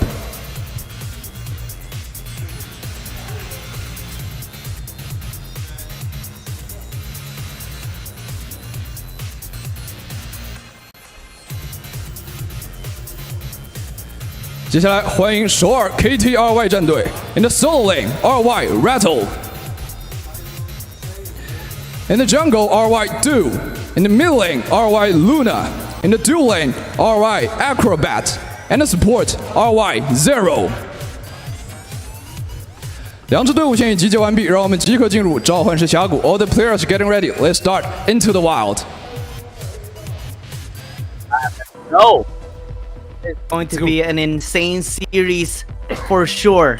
We have seen both of these teams really grind towards their rankings and secure many wins for themselves to have a better spot here in this tournament. Let's see who is gonna be the victor here in this series. Of course, before the actual series, we're just gonna go towards the side selection match, which is a mini game in order for them to decide which one will get the side selection priority, whether it's blue side or red side for game 1. Yeah, we do see a lot of priority when it comes to the side selection on blue side. We in the earlier series we didn't really get to see like the Sivers, the Aatrox, which we have been seeing the past couple of days. We might be seeing that later. But right now, as you mentioned, we are gonna be heading into the ARAM match for the fight for side. Just one thing that we haven't seen, or well, I haven't seen yet when it comes to the fight for side. I do want to see a Teemo. Haven't seen one yet. It's just gonna stall out the game as well. So we'll see what will they be getting. Will we be getting another Rengar? I'm actually thinking of maybe having a Rengar counter whenever we do ARAM matches now, because it feels like every other game we're getting a Rengar. I believe we have seen a Teemo already, but it's not as fun as a Rengar, I believe. Rengar so far is just the best one to use, especially just because of the burst. But yeah, I want to see other champions being put up, especially right when we go towards patch 4.4C. The Zyra being introduced, and the new changes as well. That's gonna be fun for sure. Yeah, the new changes as well to Sona. The new crescendo. Yeah, new changes. So we'll hopefully get to see that on the coming week. But now we're getting into the ARAM match, and looks like first blood immediately goes to the side of KT.RY. Yeah, we don't have a Rengar as well, but we do have his rival. Kha'Zix is here. Senna as well. I love the composition coming in here from KT.RY. But Paras can actually make a couple of many rivals actually are in here. Wake up, gonna be in a lot of trouble. Still goes Sin, but will be picked off here. 2 for 1 so far here in favor of KT.RY. Zombie form is just taking down Sunny. Will be fine. Yeah, Senna N. Oh, what a hook! Yeah, that sentence. No follow-up, unfortunately. Oh, wake up! Tryndamere is going to be so irritating later. It's just the early game, so it doesn't deal that much damage. But later on, when he has the Undying Rage and has like 3-4 items, that's gonna be a scary one. It's not a good time to be a Senna. That's what I would say. If the Tryndamere is just gonna run that, we already saw Wake Up doing that earlier. Like he didn't have his ultimate, he just ran in front of KT.RY members. And do you know that we've had a Tryndamere already in season 2 as well? It's Team Flash that did pick it up against KBG during their game 2. Of course, they didn't win there, but it was a fun game to be honest. Yeah, it's fun to see some of the more, I would say, off-meta champions, right, to be played in the games. But right now, we do see more of those non-meta champions here in ARAM just because of the nature of this game. It is all random. But right now, it is KT.RY having the shove here. Wake up! Going in. No holds barred, no hesitations at all. Doing as well, just gonna be disengaging, but still is able to snip his way. Obviously, other members here of Woohoo Gaming. Sunny going a little bit deep, will get caught there with the snare. It's fine, able to flash away. Yeah, I do hear the ultimate from the Sion. Where is it gonna go? Oh, boom! Oh, Rattel just goes in without hesitation. Onslaught of Shadow will not help you escape. And, well, that's unfortunate for Woohoo Gaming. Yeah. Looking at the compositions as well, KT.RY has so much late game potential. They do have the Senna and the Gwen, but Woohoo Gaming does have the Vayne as well. Also, the Zig's gonna deal so much damage later on. Wake Up though, very low. Will get picked up as well. Rather, Zero is the one to get picked up. Sunny continuing on the kill. This is actually massive here for this Vayne. Fan might need to be a lot more careful, but it's San it actually gets picked up instead. Dawning Shadow finds no one, but it's fine. They're able to pick up Wake Up already. Yeah. Looking at the composition for Woohoo Gaming, they do have a lot of engage. Oh! Wow. Yep. Damage from the Gwen. Just Gwen things, you know. Yeah. The Gwen things. A lot of see that often, and the turret does fall down. First turret goes in favor of KT.RY. Wake Up going in. So find the kill onto Acrobat as well. The Sign is not allowed to cast his first kill just because of Rocky interfering all the time. Unfortunate there for that, but it's fine. Has the Searing Crown already picked up. Will be dealing more damage soon. Yeah. Woohoo Gaming may have a chance to get a turret here, but this first upgrade on the Void Spike for the cast just stops everything. Oh! Unfortunate for Luna, gets sentenced to death there and was sent to the chamber. The death chamber. Snare gonna come through. Rattel following up with the kill. Encore as well. Just for the CC layering as Wake Up is just gonna be flashing in towards Dog. Will be picking up the kill. Has the Undying Rage as well to just chase down Zero there before getting picked off. And that's the prowess. That's what's the most irritating on the Tryndamere. Yes, you can kite him away, but in terms of getting him killed, it's so difficult to do. Now, Acrobat is picking up the slack, able to deal the damage, gets a double kill as well. Make that a quadra kill. And yeah, I love Senna. Yeah, Acrobat just showing off right now his Senna prowess in front of OMG right now, who's loving the Senna. Also want to mention, right, that, you know, Acrobat is able to do that because Wake Up was so low, but imagine if this Tryndamere just goes on top, rolls in front of him. It's gonna be so hard to peel away as this second tier turret's about to fall. Half HP already. Half HP, but not taken out. That's what the a most hook. important thing. Yeah, the death sentence. Luna's still gonna be able to flash away at least. It's great. Wake Up though, dying and will not be able to cast the Undying Rage. Actually, it's still on cooldown. Unfortunate here for him. KT, Acrobat flashing in, and Sunny gets picked off here by Zero. Fan as well gonna be in trouble as the kill comes through from many members here of KT.RY, just cleaning up the floor of Woohoo Gaming. Yeah, they'll be able to secure the second turret right here, taking it down, making the Nexus exposed here from the side of Woohoo Gaming. But what a flash right there from Rocky. And still able to, you know, pressure the members here of KT.RY, but not too entirely. Never mind. I changed my mind. This Tryndamere is too busted, man. he was exhausted, but he just shouted his way in front of the Senna. It didn't matter. Exhaust. I have a spin. I can spin and close this gap, and you will die. I remember one of the first what do you call that? Cinematography? No. The first introduction, the first early videos of Riot with Tryndamere getting hit by the Garen and then suddenly using the Undying Rage, and then for some reason both enemies just helped out each other to try and take the Baron. Okay.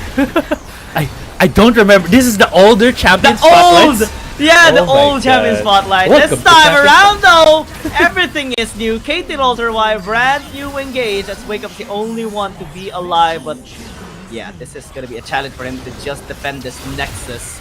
And they will just focus on it as well. Wake Up trying though, has the Undying Rage, but yeah, that's the disadvantage of a Tryndamere. If you get CC'd, you won't be able to do anything.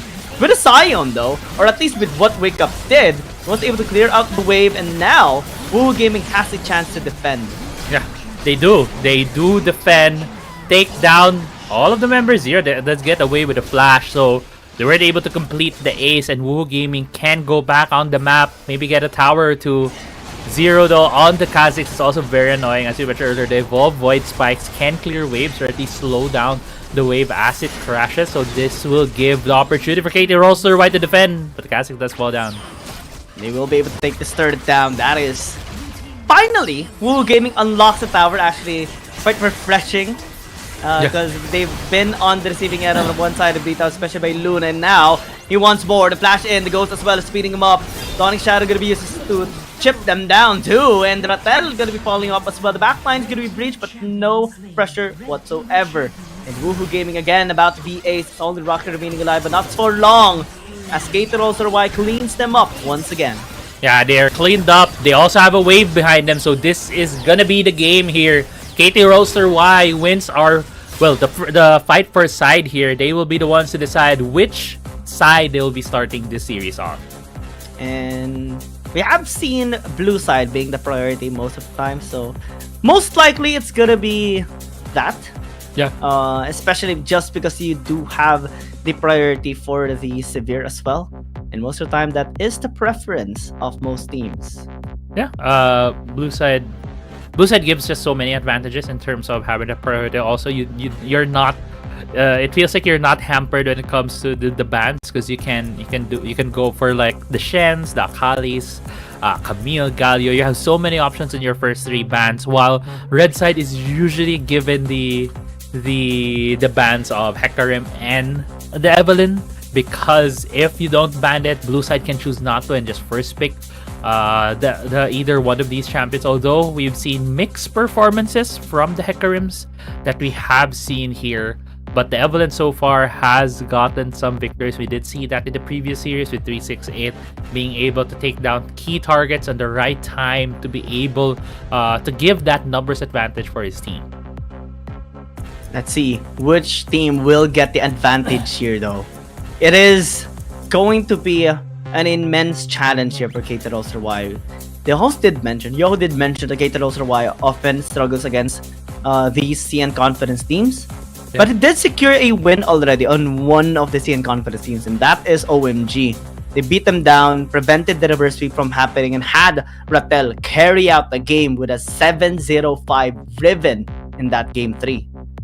Yeah, so we already see that KT.RY can get wins off of the CN Conference team. Maybe not the best of CN Conference teams. OMG right now sits at the bottom of the standings when it comes to CN Conference, but it's still something that they have already proven as well for them. So we'll see if they'll be able to replicate that here, as we just got the report as well. KT.RY will be starting on the red side for game 1. So that would give them more opportunities to possibly open up 2 power picks for them. Possible. Yeah, just wanting the last pick as well. Last pick priority has been one of the preferences, especially by teams like Nova Esports, KBG as well. Oftentimes does love that. Trace Esports, top tier teams does want their star player being the one to pick last and be able to adjust and not be countered as well. Woohoo Gaming will have the advantage though in the first rotation pick. They can pick up the severe if they do want to. Evelyn is still available, not banned out just yet here by KT.RY, but if they ban it out, Vladimir becomes open as well, especially with the Zoe already removed. Yeah, they do ban out Evelyn. We do expect maybe a Vladimir pickup immediately here from Woohoo Gaming. They can go for other options. Sivir is also open right now as one of the premier champions we have been seeing in the league. But Akali being picked up here by Woohoo Gaming, immediately showing they want this AP assassin to be able to influence the mid game, as well as maybe get some of the carries away from KT.RY. Yeah, it has been the case ever since as well, right? Akali just having a great time, even up against a severe. Just one shot again connecting, or even if you have a spell shield, you won't be able to shield yourself from every ability of the Akali, and just 1 or 2 is enough to burst down the severe. That's why Akali is such a great pick as well. Especially right now, we do have the standing rule that you need to pick a marksman at least on your compositions. Assassins get prioritized in that sense, right? Because they can take down these marksmen very, very easily. And as we were talking about, Sivir, who's not pick by KT.RY, instead choosing both the Ornn and the Aatrox, a very good jungle pick on their hands as well, a very strong support that we have been seeing. Instead, Sivir has gone into the hands of Woohoo Gaming. Interesting choice of champions here of KT.RY. They focused on massive AoE. Can be fully utilized here though by KT.RY. Does make a lot of sense, and it proves to be a scary comp that KT.RY is building. Despite the Sivir going towards Woohoo Gaming, they still have to be very careful, especially with the AoE damage and crowd control present on this red side team. Yeah, I like the ban.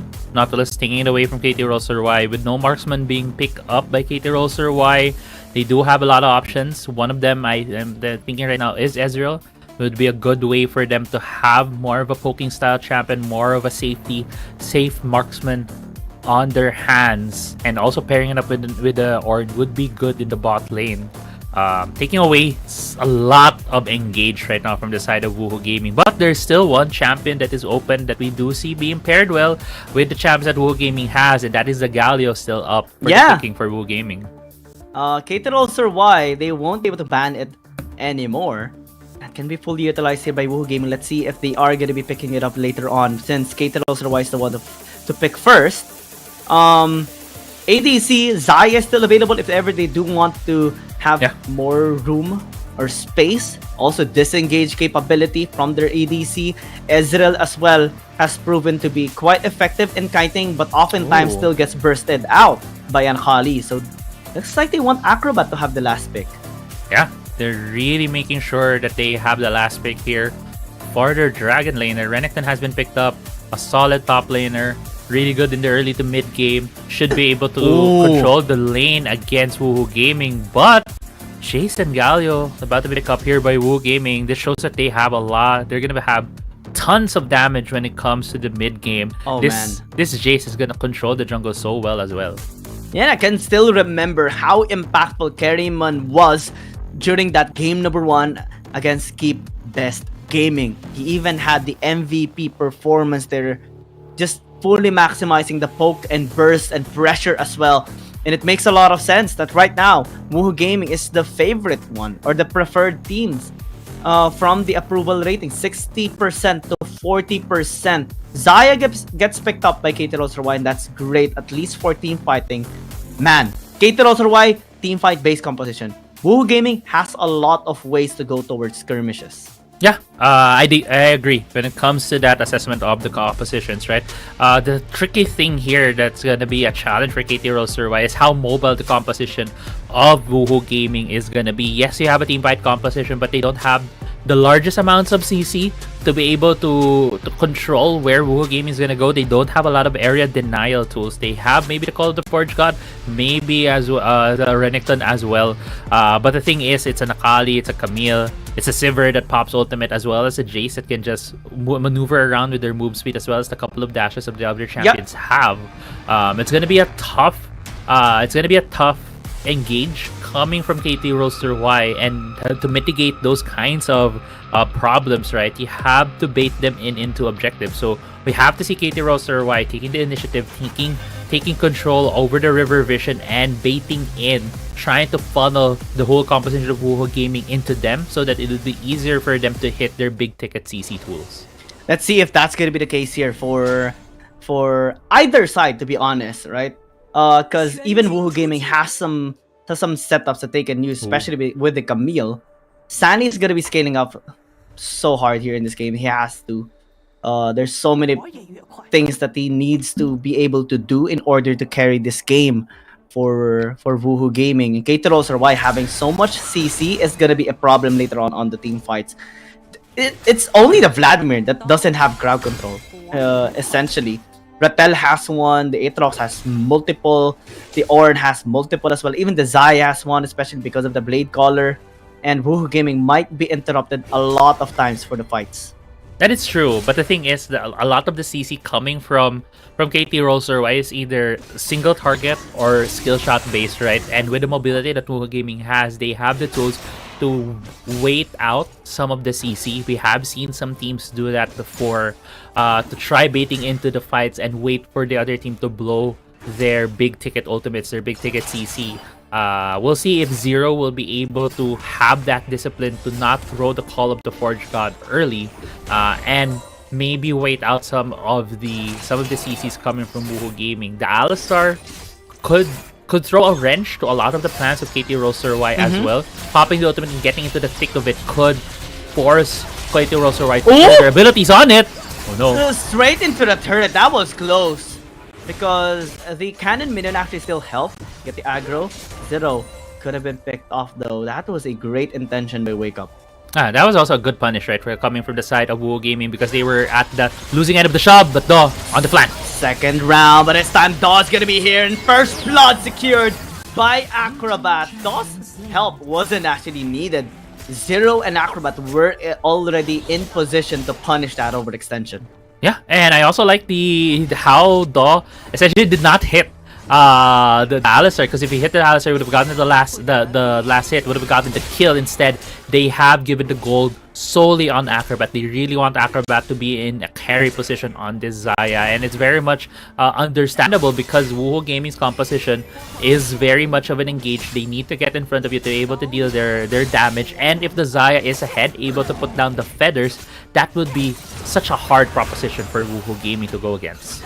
Yeah, absolutely. KT.RY having a great start here in this game already. Let's see how they are going to be able to accelerate it in their favor. Of course, gifting a gift towards the Xayah is going to be a nightmare.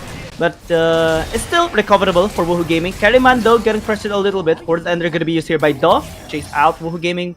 Unable to get anything here. Yeah. Mind games from Rocky as well. Didn't go straight into the lane. Instead, dodged out the possible chains as well as the knockout for the damage from the Aatrox. So far, Do has been in the right positions to also react to his team. So great early game rotations from him. KT.RY still maintaining that 1,000 gold lead. This could very well be used later on for them to rotate the Xayah. I do expect them to put the Xayah in the mid lane at around the 4.5 minute mark. Let's see if that's going to be the case here. Do still going to be chased out a little bit here by Carryman. Not really pressured entirely so far. Woohoo Gaming struggling a little bit on the rotation so far as well is something that KT.RY right now is fully utilizing. We see the rotation of Acrobat here into the mid lane, able to maybe get a plate here just because of the delay of rotation coming in from Pan. Yeah, that is a very good use of the advantage that they have in the bot lane. Yeah, not getting the plate just yet. That is 25 HP left for that first plate. But that was a whole minute that KT.RY initiated that rotation, and that was enabled by that first skill that they got in the bot side. So far, early game rotations has really been in the favor of KT.RY. Sunny won't be in much danger. Carryman is here on the side. As we head to the 4-minute mark, we might see a big fight in the objectives soon, since these two teams seem like they have a lot of good tools to be able to challenge each other when they go for these objective fights. Yeah, it's a great rotation coming in from KT.RY that allows them to get the leverage, at least in terms of economy and priority as well. Zero has a great responsibility to protect the backline later on, though unable to find the Scuttle Crab. Carryman still is able to take control of the bot side river, this time to turn on to Zero, forcing at least a charge. KT.RY not pursuing, same as Woohoo Gaming. I think they're just going to be setting vision in preparation for this possible fight. Yeah, could be a possible fight. Ooh, Acrobat gets chunked out. That is a huge thing right now in favor of Woohoo Gaming. This might deter KT.RY from fighting this Herald, although Do is in a good position here. Let's see. KT.RY, they are going to be attempting to maybe intercept here on the Herald take. Luna's in the vicinity, has a charge shot transfusion, but will not use it just yet. Sunny though, is getting poked out a little bit. Acrobat is so low though, is in the pit already. It's gonna be turned here by Rocky, allowing the RH to be secured unless the steal is gonna come through. No, it doesn't. Fan still very low. Perfect execution is gonna be used here by Sunny to exit out. As Woohoo Gaming successful with the take on the objective, you'll have to give away this dragon. Yeah, great take by Woohoo Gaming. They really coordinated who goes where, and Wake Up's duty was to stop the Call of the Forge God from getting the second proc. He just stopped the Ornn right there, and everyone was just so disciplined in getting that objective. Yes, Dragon did go to the favor of KT.RY, but they are behind in tempo at the moment. Hexic Ultimatum denied, and Luna is still fine. Great steal once again by KT.RY. A while ago it was the Scuttle Crab, this time it's the blue buff. Acrobat doesn't have any mana anymore. It's very low as well. This tower should be falling down already. KT.RY is gonna be the one to do it as well. Fan still punishing. Shock Blast gonna be used. Acrobat has to fall back. Yeah. Just give the proper respect towards Woohoo Gaming. Yeah, but that was also a trade with Acrobat, right? There were 3 members of Woohoo Gaming there. Even if the tower was destroyed, he still kept on moving forward, still trying to deal the damage, even using the exhaust. But in the end, because here Herald was summoned in the mid lane, first threat does go in favor of Woohoo Gaming, opening up a bit of the map on the side of KT.RY.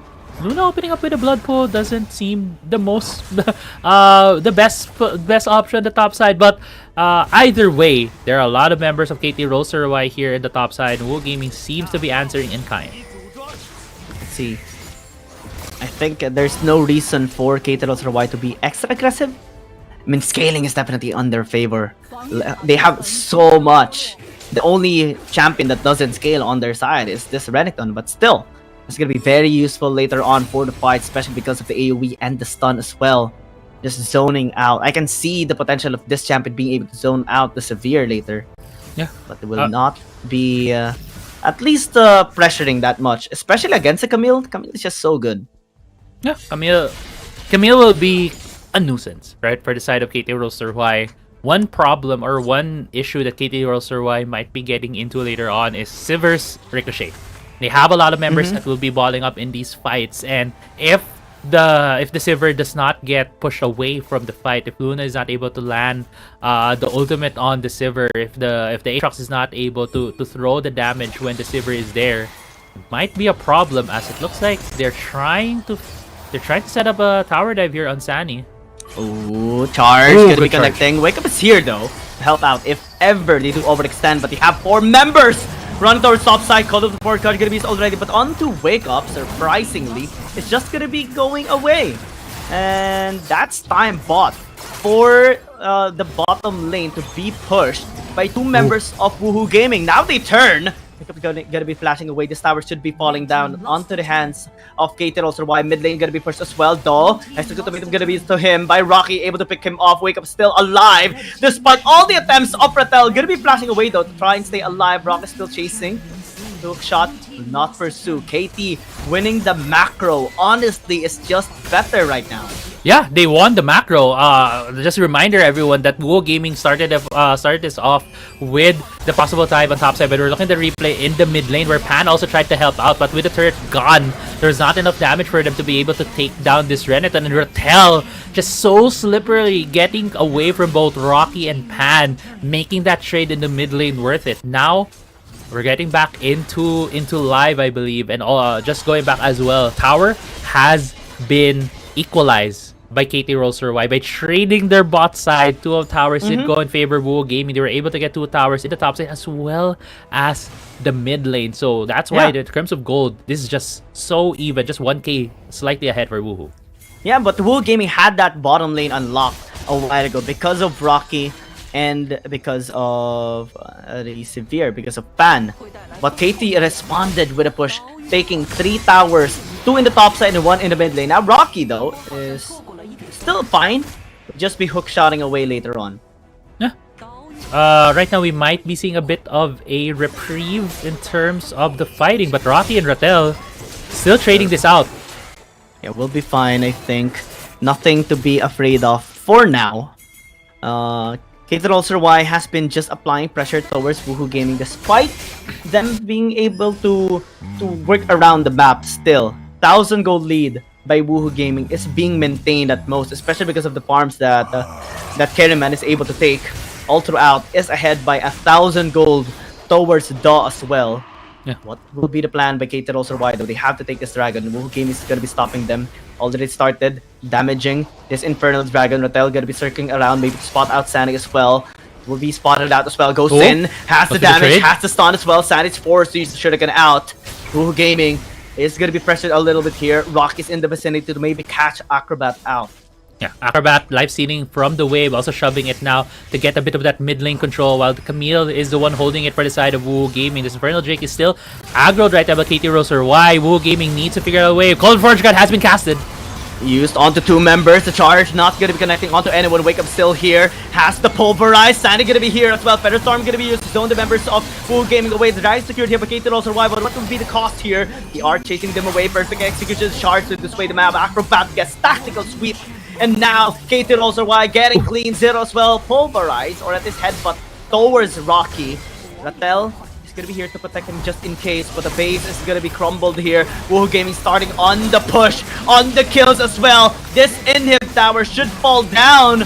Yeah, they do get the dragon, but at what Can they cost? end? Oh no. Fortunately, the Nexus shields are there though. KT is still fine. Yeah, I was thinking, we've seen the deaths. It's kind of early yet. There is the shields, and also there's the death timers that are pretty low. But this dragon fight seemed like it was gonna go in favor earlier on by KT.RY. But in the end, Do was able to secure it. But since KT.RY already used a lot of their abilities to just clear away Woohoo Gaming from the pit, Woohoo Gaming was able to go for a counter attack and deal the damage on the members of KT.RY. Zero felt like he was pushed a bit to safety here, but luckily for Woohoo Gaming as well, they were able to shove the wave in the bot side. They were able to continue the fight, even going for this tower dive and cleaning up the members of KT.RY, also destroying the inhibitor turret in the bot side.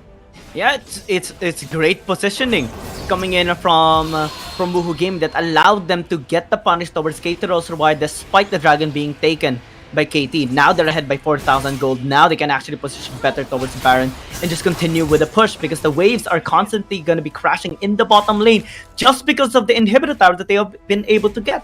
Yeah, and to add to that, right, there's that wave. There's also the Camille right now that they're putting in that bot side. That's a constant split push threat that KT.RY needs to handle, and that is such a big point of pressure for them. This Baron would very well be going to be very advantageous on the side of Woohoo Gaming. Look at the gold as well. Only Acrobat is on the top 5. Everyone else right now is on the side of Woohoo Gaming. And look at KT.RY, man. He has 2,000 gold ahead of Pan. He's just so far ahead now on this Jace. Let's see. Carry man, of course, being able to carry for Woohoo Gaming, and it has been a great change coming in from Woohoo Gaming. One of the reasons why they want to get Skid Pass Gaming is because of this guy being able to just make miraculous plays for Woohoo Gaming. And this time around, KT.RY is also feeling the pressure, especially because of the damage coming in from this Jace as well. KT, what are they to do? Zero has been attempting to get the CC, get the setups done for the team fights, but so far, the control of Woohoo Gaming has been on point. Yeah. Zero has earlier got a couple of good catches on Pan, but it's just so hard. There's just the spell shield and some of the other spell shields as well. Karen, wake up! This is what we talked about. Featherstorm gonna be used for the disengage, but that's already a big ability. No longer available for Acrobat. I don't think he has the stasis, but this time they are going to be engaging. Zero popping out the gargoyle already. They dive under the tower. The 3-man knock up there is for the setup for Woohoo Game. Colossus Fortune going to be for the disengage. Kerriman is going to be taken away. Acrobat still pretty hitting, getting the kill onto the distributor before they get taken now. San is going to be the last target here by KT.RY, flashing away as well just to remain live. KT having the better answers this time around wins the fight. What a key teleport as well from Ratel. Ratel was defending the bot side and he was able to TP into the fight. KT.RY was able to buy so much time. Now Baron is being started. Rocky just spotted out. There's also a team coming in from Woohoo Gaming. They want to fight, they want to contest, they want to take down KT.RY. Shuriken is going to be connecting, Rock's going to be here as well. Charge going to come through, Zero still taking a bit of damage. Dog trying to sustain himself under the Baron pit, but might be in a tough spot. Shuriken is going to be connecting, Rock committing onto the Baron, still able to pick it up for KT.RY, but Rocky chasing out. Tactical speed to pick up the kill onto the Ornn. Sani as well, they do lose the Baron, but pick up 2 kills against KT is massive for the gold still here for Woohoo Gaming. Yeah, but Sani is still on the chase right here. He might be able to catch out Do, but no, he's been spotted, so I feel like Do would be safe here. 2 members of KT.RY still has the Baron buff. Oh no, the reset. Okay. Clean. So it's fine. It's fine. But now, because of that fight, because of KT.RY having the disadvantage in numbers, they will be denied the soul here. Woohoo Gaming will be able to pick up the 3rd Drake of the game. That's huge, because this was Ocean's soul for KT, or should have been, that will allow them, or should have been able to allow them to sustain themselves in extended, prolonged fights. But that main thing is denied for them right now by Woohoo Gaming is huge for the upcoming fights, especially when the Elder Dragon is now available.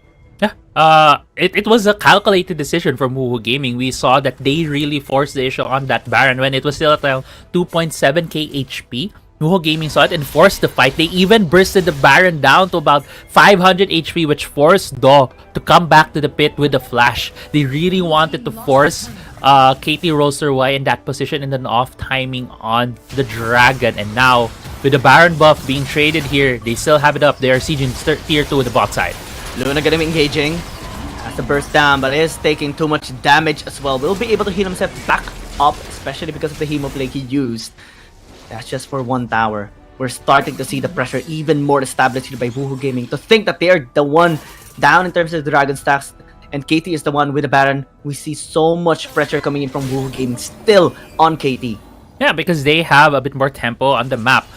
They were able to position themselves. They were able to shove the side lanes. They were able to shove the mid lane as well. KT.RY playing a bit of catch up when it compared to Woohoo Gaming. Wow. And another. That was such a key damage right now. Acrobat. At least Hexic Ultimatum gonna be used. 2 major ultimates denied already. At least from either side. KT can still be able to hold their ground. Woohoo Gaming is doing such a great job. Carry man, wake up, forcing out key ultimates from KT. That is huge. Yeah, Carry man has just been hitting these accelerated shock blasts on Acrobat, and then the follow up from Wake Up. They know, this Zaya doesn't have ultimate, doesn't have one key escape tool. If Woohoo Gaming can force a fight here, they can catch Acrobat.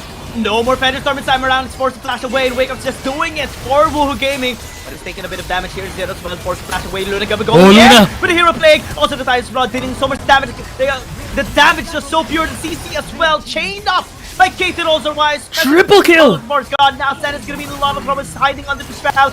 Goes towards Acrobat. Thunderstorm this time around. It's skillable. Sandy goes in.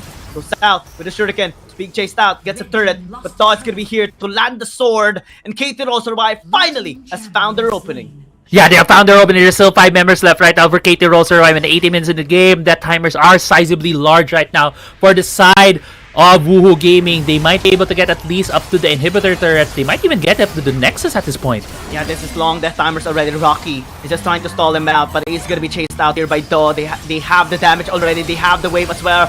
Hexic Ultimatum gonna be used in an attempt to clear up this wave, but it's not gonna be successful. KT.RY gets game number 1.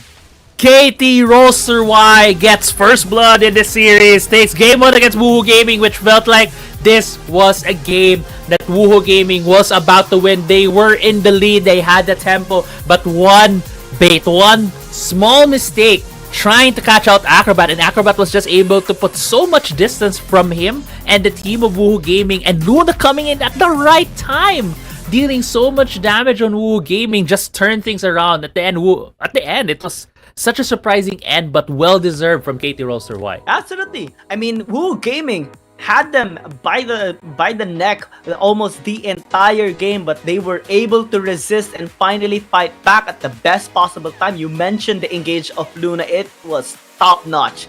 And the follow-up as well by the rest of the team, the Call of the Force God by Zero, the engage coming in from Do, and Rappel2 just paved the way for them to just get that team fight win. And eventually, it's only Rocky remaining alive. What can he do against 5 people? Practically nothing. They were able to save the wave, to crash under the tower and onto the Nexus, and that was enough for them to finally end this game. And look at the gold lead of Woohoo Gaming. It reached towards 5k, but KT able to hold their ground, able to deny it. Yeah. Deny this game from Woohoo Gaming, come back as well.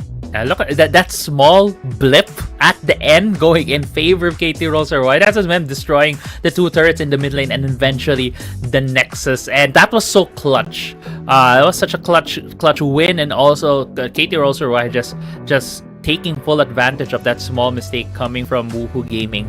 Such a close game as well, the whole series. The whole game, but even though it felt like Woohoo Gaming did have the lead in terms of gold, at no point was KT.RY just backing down from fights against Woohoo Gaming. Oh yeah, we didn't see anyone backing down. We saw the pressure coming in though from Woohoo Gaming, especially because of Wake Up, right? We saw the setups coming in, forcing the Feather Storm, but not any more effective, especially after Luna going in. Well-deserved MVP for sure, especially after that last fight. Yeah, yeah, well-deserved MVP. I think it is supposed to be for Luna. I'm just doubting a bit of the some of the pictures right there. But yeah, well-deserved. I'm so excited to see Game 2 with KT.RY being able to come back in that Game 1. We'll just be going on the short break. We'll be right back.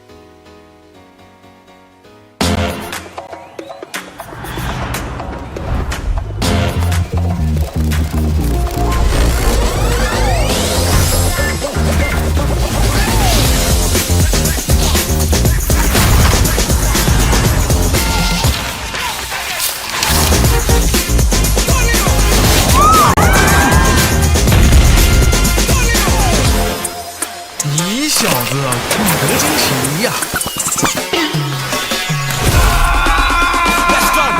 Sicker than the wizard with a top hat. So heavy when I drop it like a backpack. Chit chat, best stick it in a WhatsApp. Looking at the glitter in your Snapchat. What's that? You break like a plate in an earthquake on the first day, like a clown at birthday. Too late, gotta wait for the first one. 牛啊，这个球！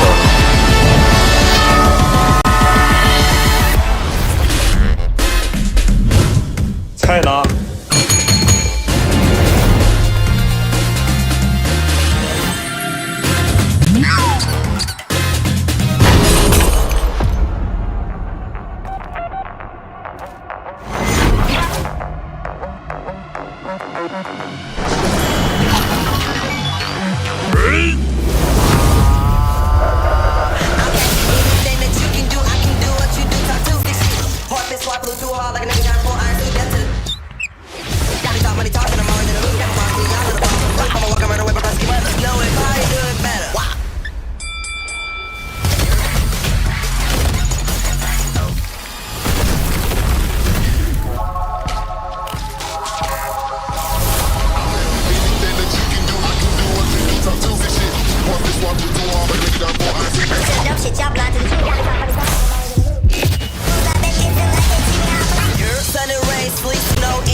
？Step light, strike hard.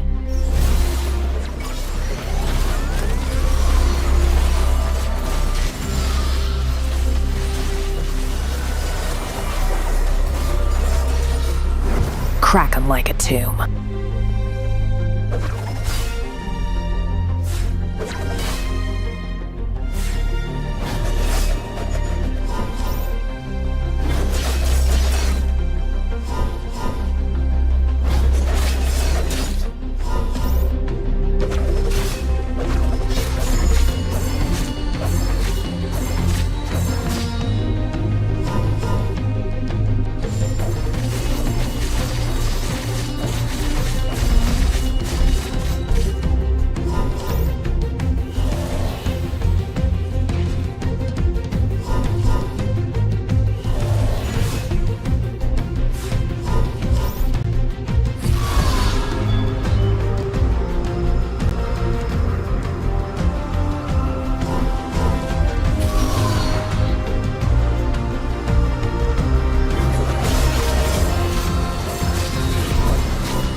I go where the trouble is.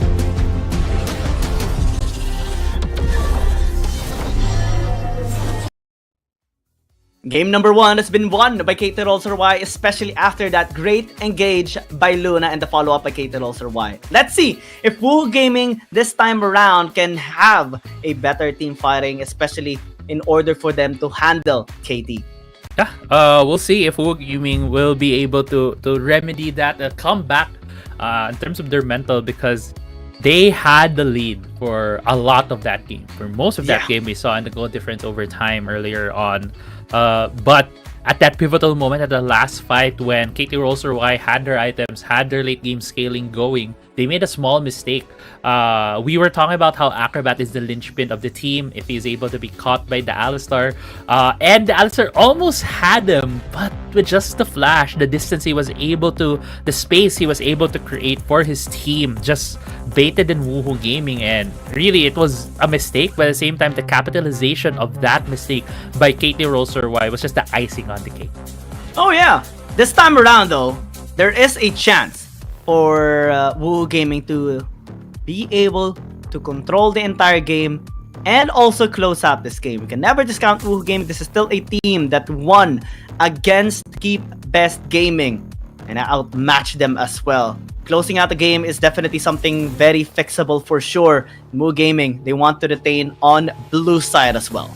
Yeah, they're gonna be retaining blue side, while red side is still gonna be for KT.RY. KT.RY was in this position in game 1, which means that they might still be going with the same plans, but a change in the bans from Woohoo Gaming will stop the composition from KT.RY being the same, which is that Vladimir taking it away from the hands of Luna, which was very, as we kept talking about, is the most pivotal champion and player that really turned things around at the last fight. Hecarim is available. Oh, Hecarim is gonna be available because KT, they're forced to ban the Akali just because of this Sunny. Zoe and Vladimir ban. Yeah, we'll see.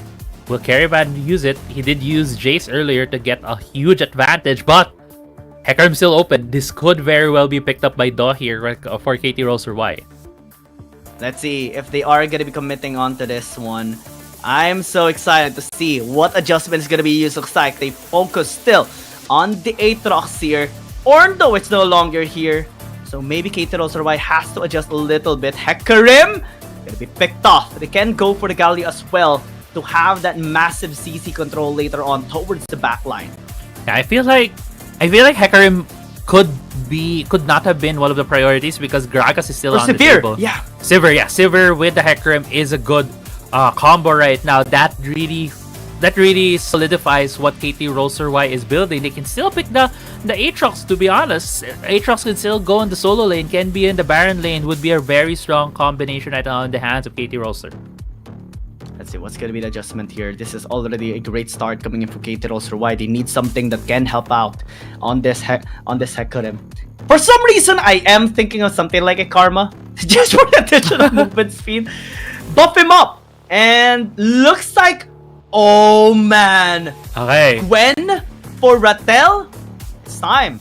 Yeah, Sivir is just gonna be bringing the party to Woohoo Gaming, popping the ultimate, bringing the Gwen and the Hecarim, and I love the first ban, taking away the Aatrox from Woohoo Gaming. But I'm also looking at the comp from Woohoo Gaming. They have a lot of good engage options as well as the Zeri. When it comes to the late game, it's going to be a huge problem for KT.RY. I wonder what's going to be the bans as well for Woohoo Gaming, because they do need to take away some of the more defensive and disengaged options coming from KT.RY.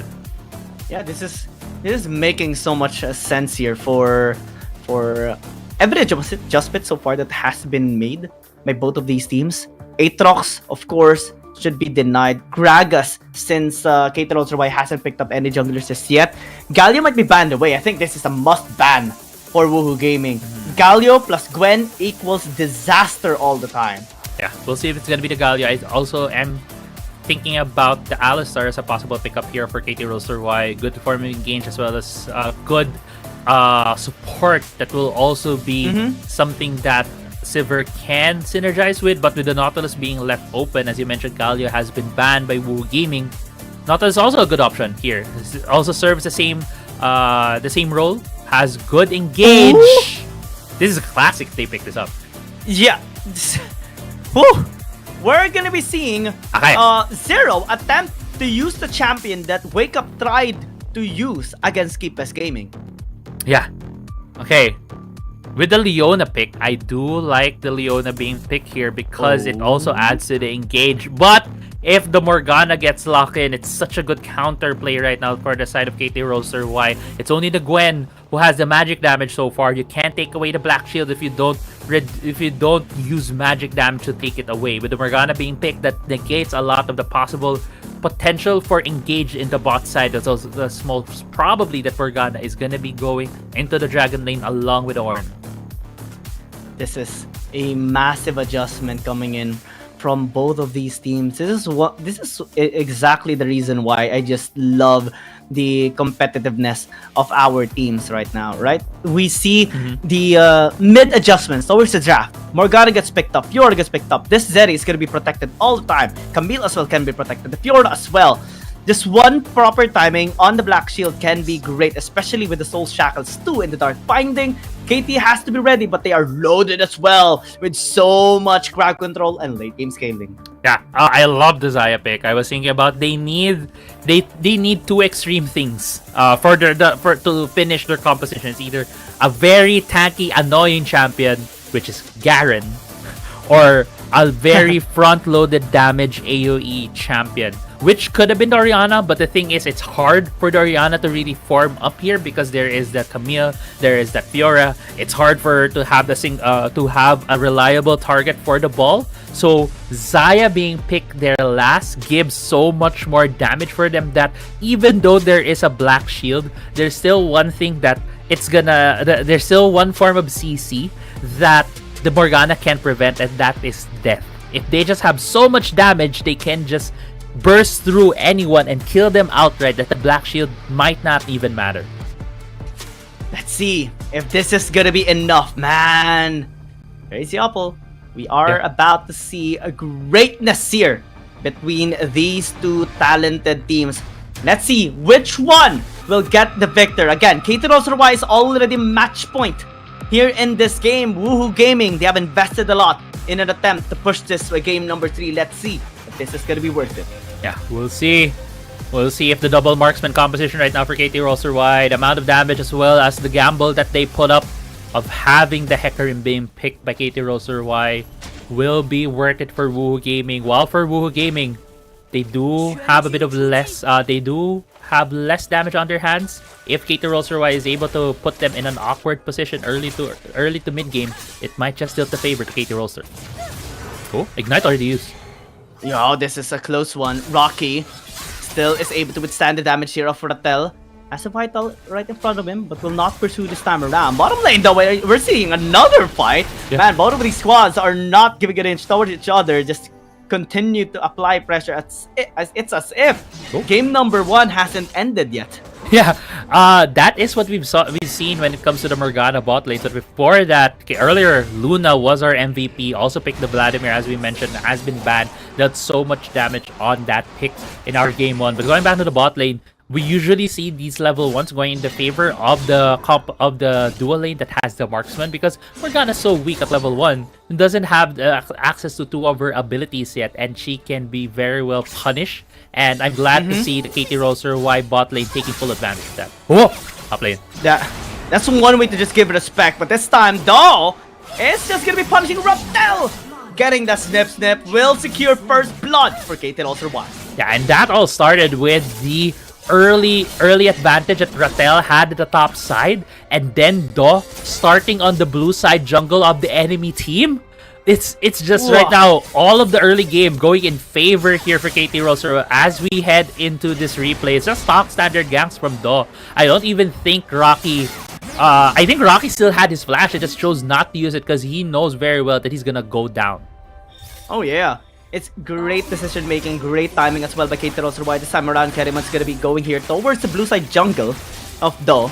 See if it's gonna be effective. Zero spots him out, but will not pursue as well. Just giving respect, giving vision. Information is key here for this game as well.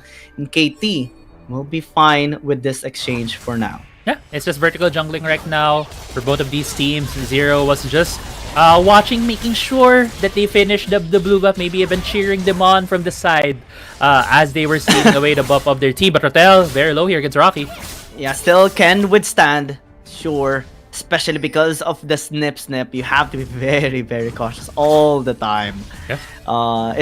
It's too scary to go up with the Gwen this time around, especially after giving a kill already. DOS also in the vicinities will be spotting out. Rocky onslaught of challenge is going to be used and immediately will be picked up again by Ratel. Yeah, great immediate use of the onslaught of shadows right there, because you can only repulse one ability. I think the Fiora was banking on that the onslaught of shadows was going to use a bit later, but it wasn't able to pop the repulse, so the 2 CCs was able to be hit.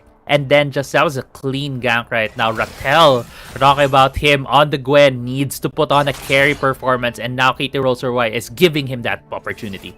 Oh yeah, every opportunity for Ratel to just get the early game going, scale much faster, and later on impact the game and just be all independent. Everything is now being banked on Ratel, and it's the best possible person to be invested on. Color's Forge Guard is gonna be used. Stanny popping out the ult, though is still fine, but it's gonna be CC'd up. Hexecute bit gonna be used onto him as well to try and pin him down. Charge as well gonna be invested on him too, but it's not enough to take him down. Now the punish is gonna be there. The kills coming through. KT.RY, Acrobat getting 2 already. Boomerang did not connect, but oh man, it's a disaster for Woohoo Gaming. It's just everything that KT is getting right now. 5-0. 5-0. Yeah, 5-0, top side though, 1v1 mirror. Grand challenge gonna be used. Ratel should be giving so much respect. It's gonna be propped up, but it's not gonna be enough to take him down. Look at the confidence of Ratel. He doesn't back off, he doesn't. Yeah, doesn't back off, knows that Daw was in the vicinity, but going back to what happened there in the mid lane and in the river, KT.RY taking so many advantages, but wake up! Oh no. He's in a lot of trouble, will be picked off. That was too much overextension and a great timing by Carryman as well. Yeah, Luna falling down right there, unfortunate.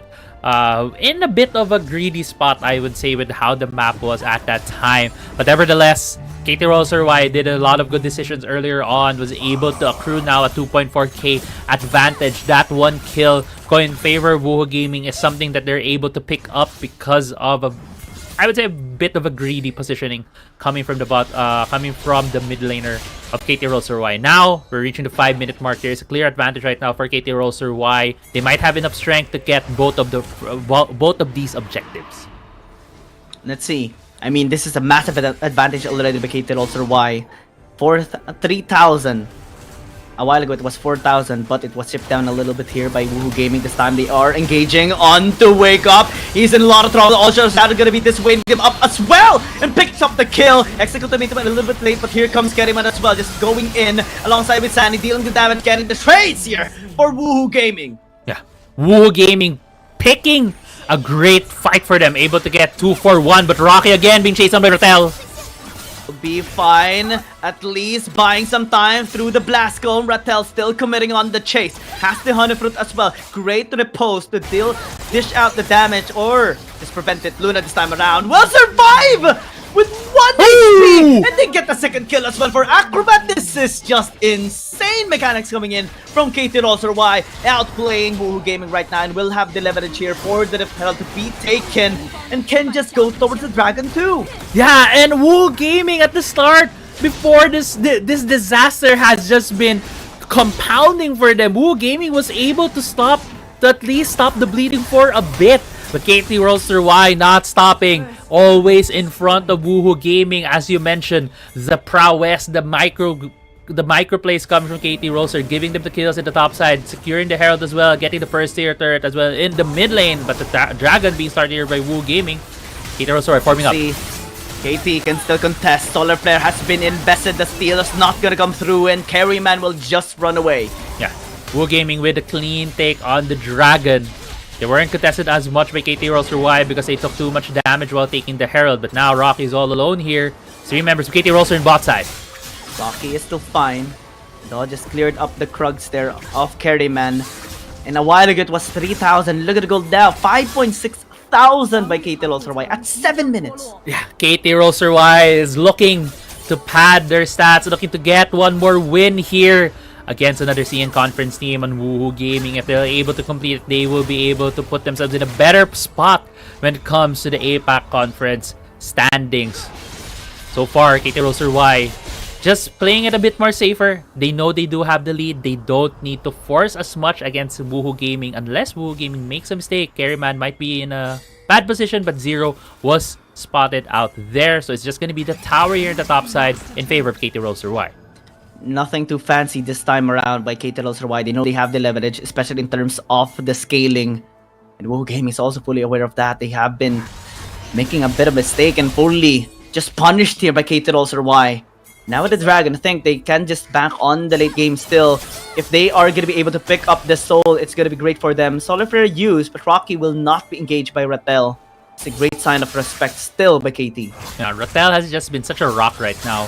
Has been very solid for KT.RY. Has been going toe-to-toe against Rocky. Has been getting so much attention. And he was been given this...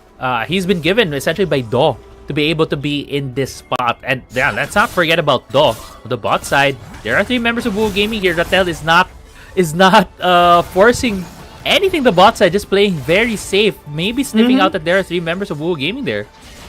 Yeah, they are so great at spotting out Woohoo Gaming in their position. They know that they're going to be attempting to shut down Rattel.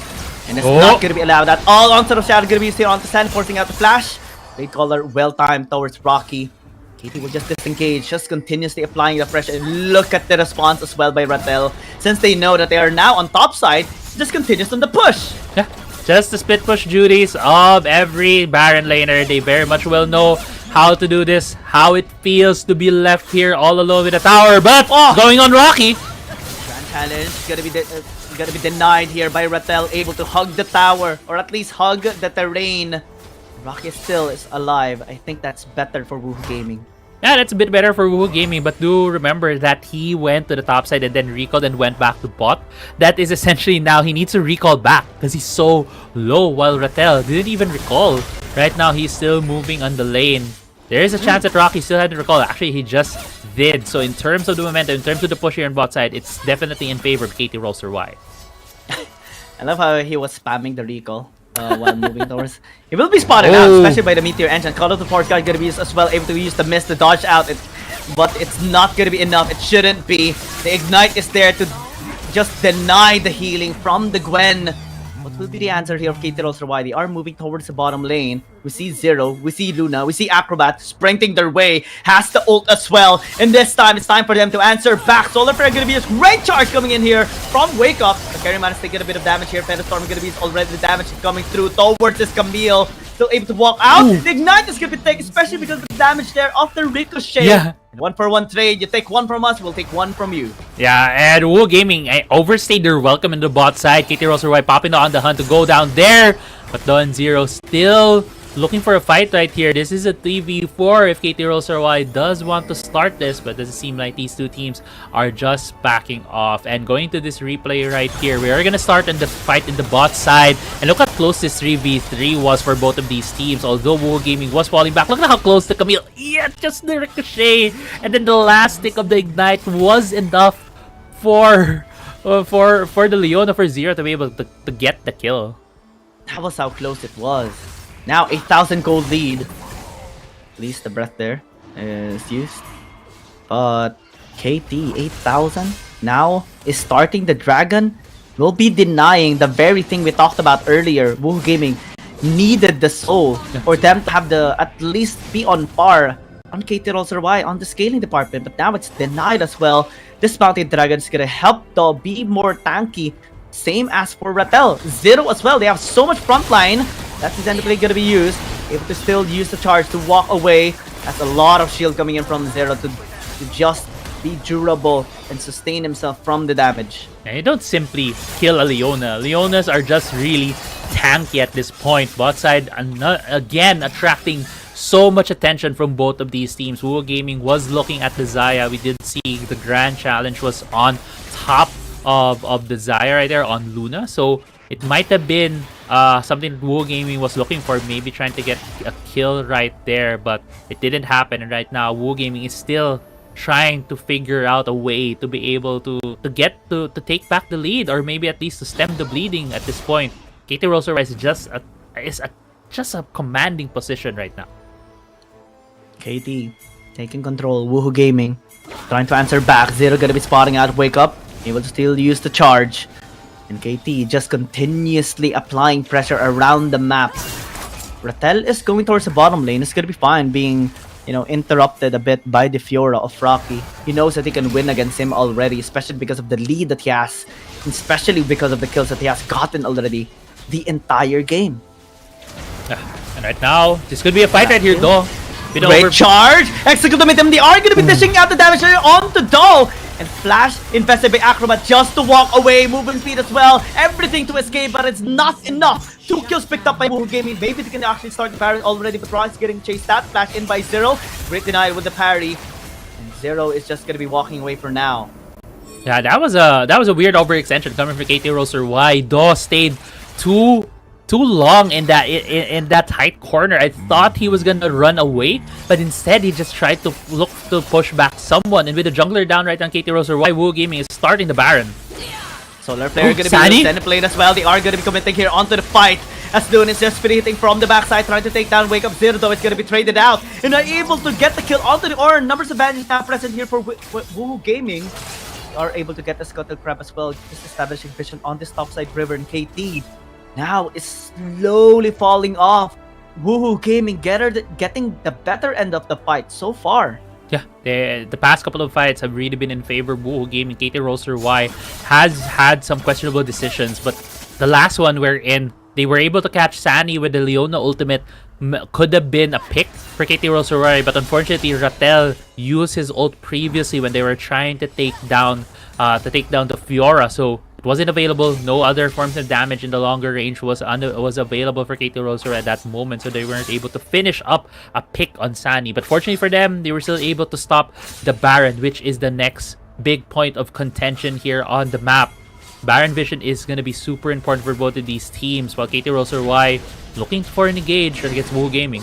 Are they gonna pursue? Looks like they're not. KT still getting in position for this Baron. Woohoo Gaming knows this as well. They spot them on the ward that they have placed a while ago, especially with this Scuttle Crab they have secured a while ago as well. Rattel continuing on the push in the bottom lane might signal a Baron takedown now by Woohoo Gaming. They know that they can just shred this down fast. Zero's in the vicinity. Rocky just having a great responsibility to prevent any entrance. Then it lane gonna be taken. Baron is taken. Also that a little bit late there, but still they are gonna be continuing on the fight. They have disappeared to just free hit, but Rocky's taking too much attention here of KT.RY. Great Feather Storm coming through from Luna, still able to survive. Dark Finding not gonna be connecting onto him. KT is fine, but the Baron for Woohoo Gaming. Yeah, the Baron was snuck right there by Woohoo Gaming, and I don't know. KT.RY had an inkling that it was being started by Woohoo Gaming, but I think they didn't.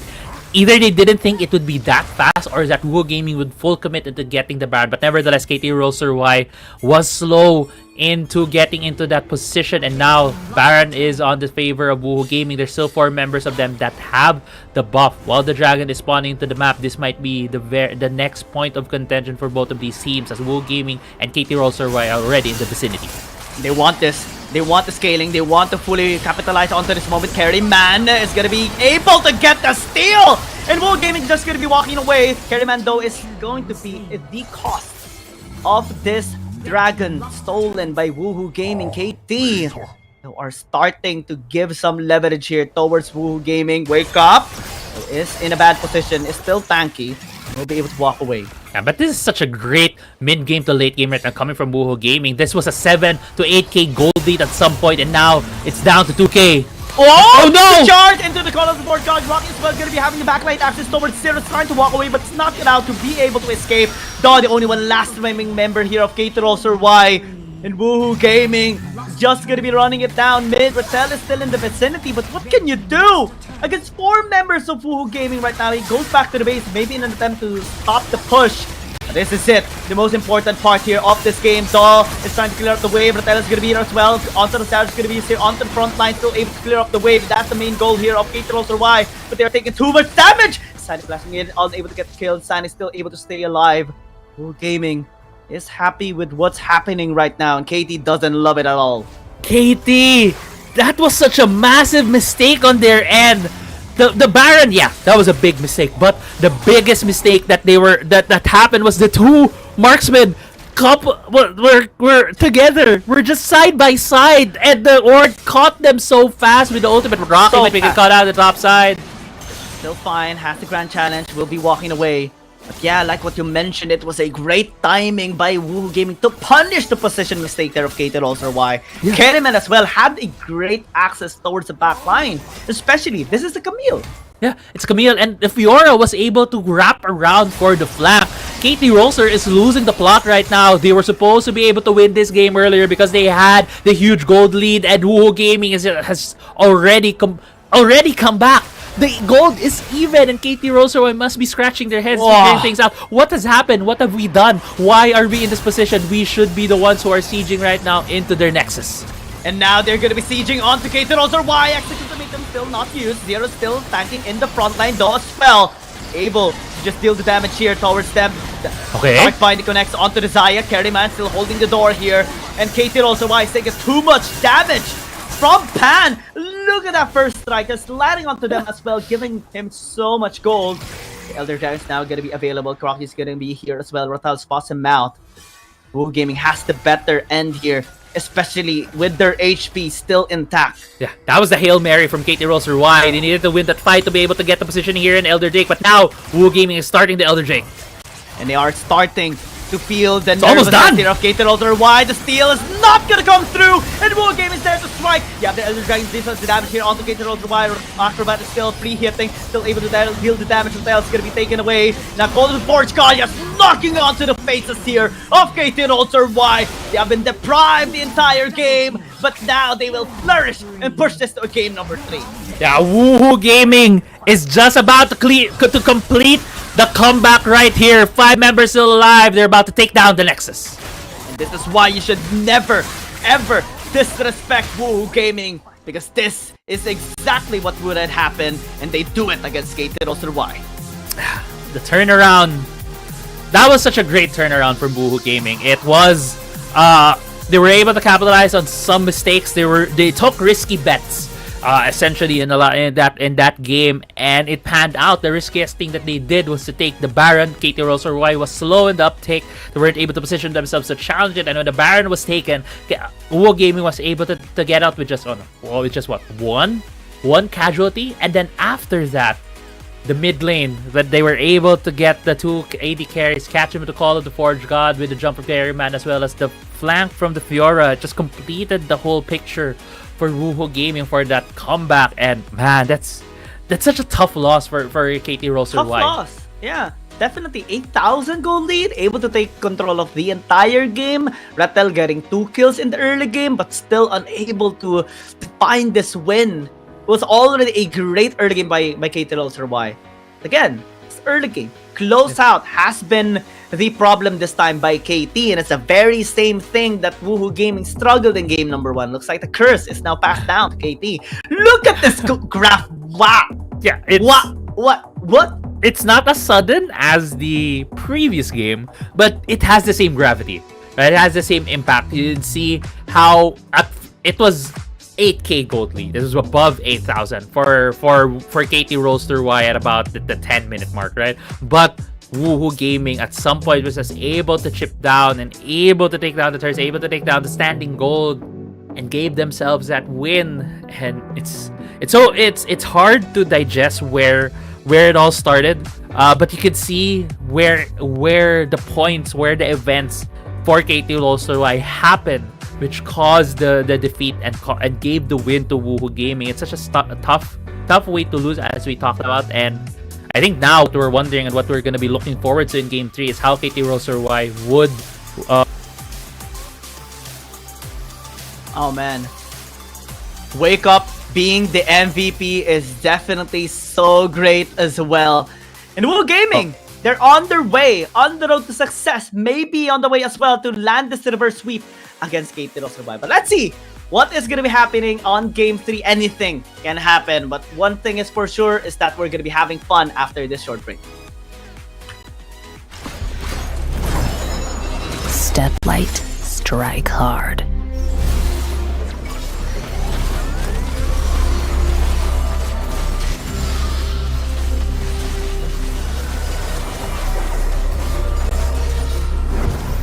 like a tomb.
I go where the trouble is.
We now reach towards the conclusion series or conclusion match between KT.RY and Woohoo Gaming.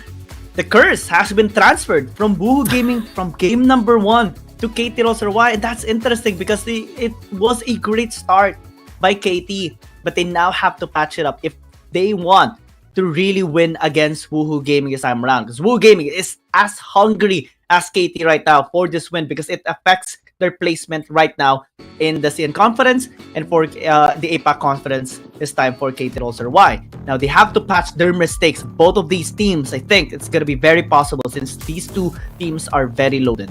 Yeah, we'll see. KT.RY is also a very has been in the Wild Rift scene for a while now. Even this roster, very familiar names if you've been watching the the esports scene here for a while now, so we are very much sure when it comes to the veterancy of these players that they'll be able to mentally come back into the series. It's just that it's such a tough game, right, to lose for game 2 for KT.RY. A lot of questions have been sprung up, especially with their composition, where it felt like they should have had the damage against Woohoo Gaming. But the thing was, Woohoo Gaming was just able to have the bodies in front of these carries, and they weren't able to deal the damage, and some pivotal mistakes coming in from KT.RY. We do come into the pick and ban phase with KT.RY picking the red side again, similar to game 1. They have been on the red side for the past 3 games right now, and we'll see how they'll be able to fix things up as we get into this pick and ban phase. So far, very standard bans on the red side for KT.RY. Yeah, Akali though is gonna be again picked up here for Sunny, and this has been very useful in game number 1. The only problem he had during that game is the burst coming in from Luna on his Vladimir, and it can still be picked up here by KT on the 3rd pick, because Woohoo Gaming has chosen their mid laner already. That's why they didn't opt to pick the Vladimir, as you mentioned, right? They went with the Ornn as well as the Aatrox. Sivir is still on the table. There's a lot of choices right now for KT.RY, which Woohoo Gaming might also be looking at. They could have taken away the Sivir they wanted to, but instead going for the Zeri, putting more priority on that champion that's going to be on the hands of Pan. And then again, Camille is picked up here by Woohoo Gaming, similar to game 2, where Karaman was the one who was piloting that champion. We see the Vladimir. It's gonna be locked in. Luna had the MVP a while ago with just one great engage in the burst down here towards Woohoo Gaming. And to think that we've been on the same side for all 3 games is just massive commitment by both of these teams in their redemption on these sides as well. Yeah. So far as well, the story of this series is comebacks.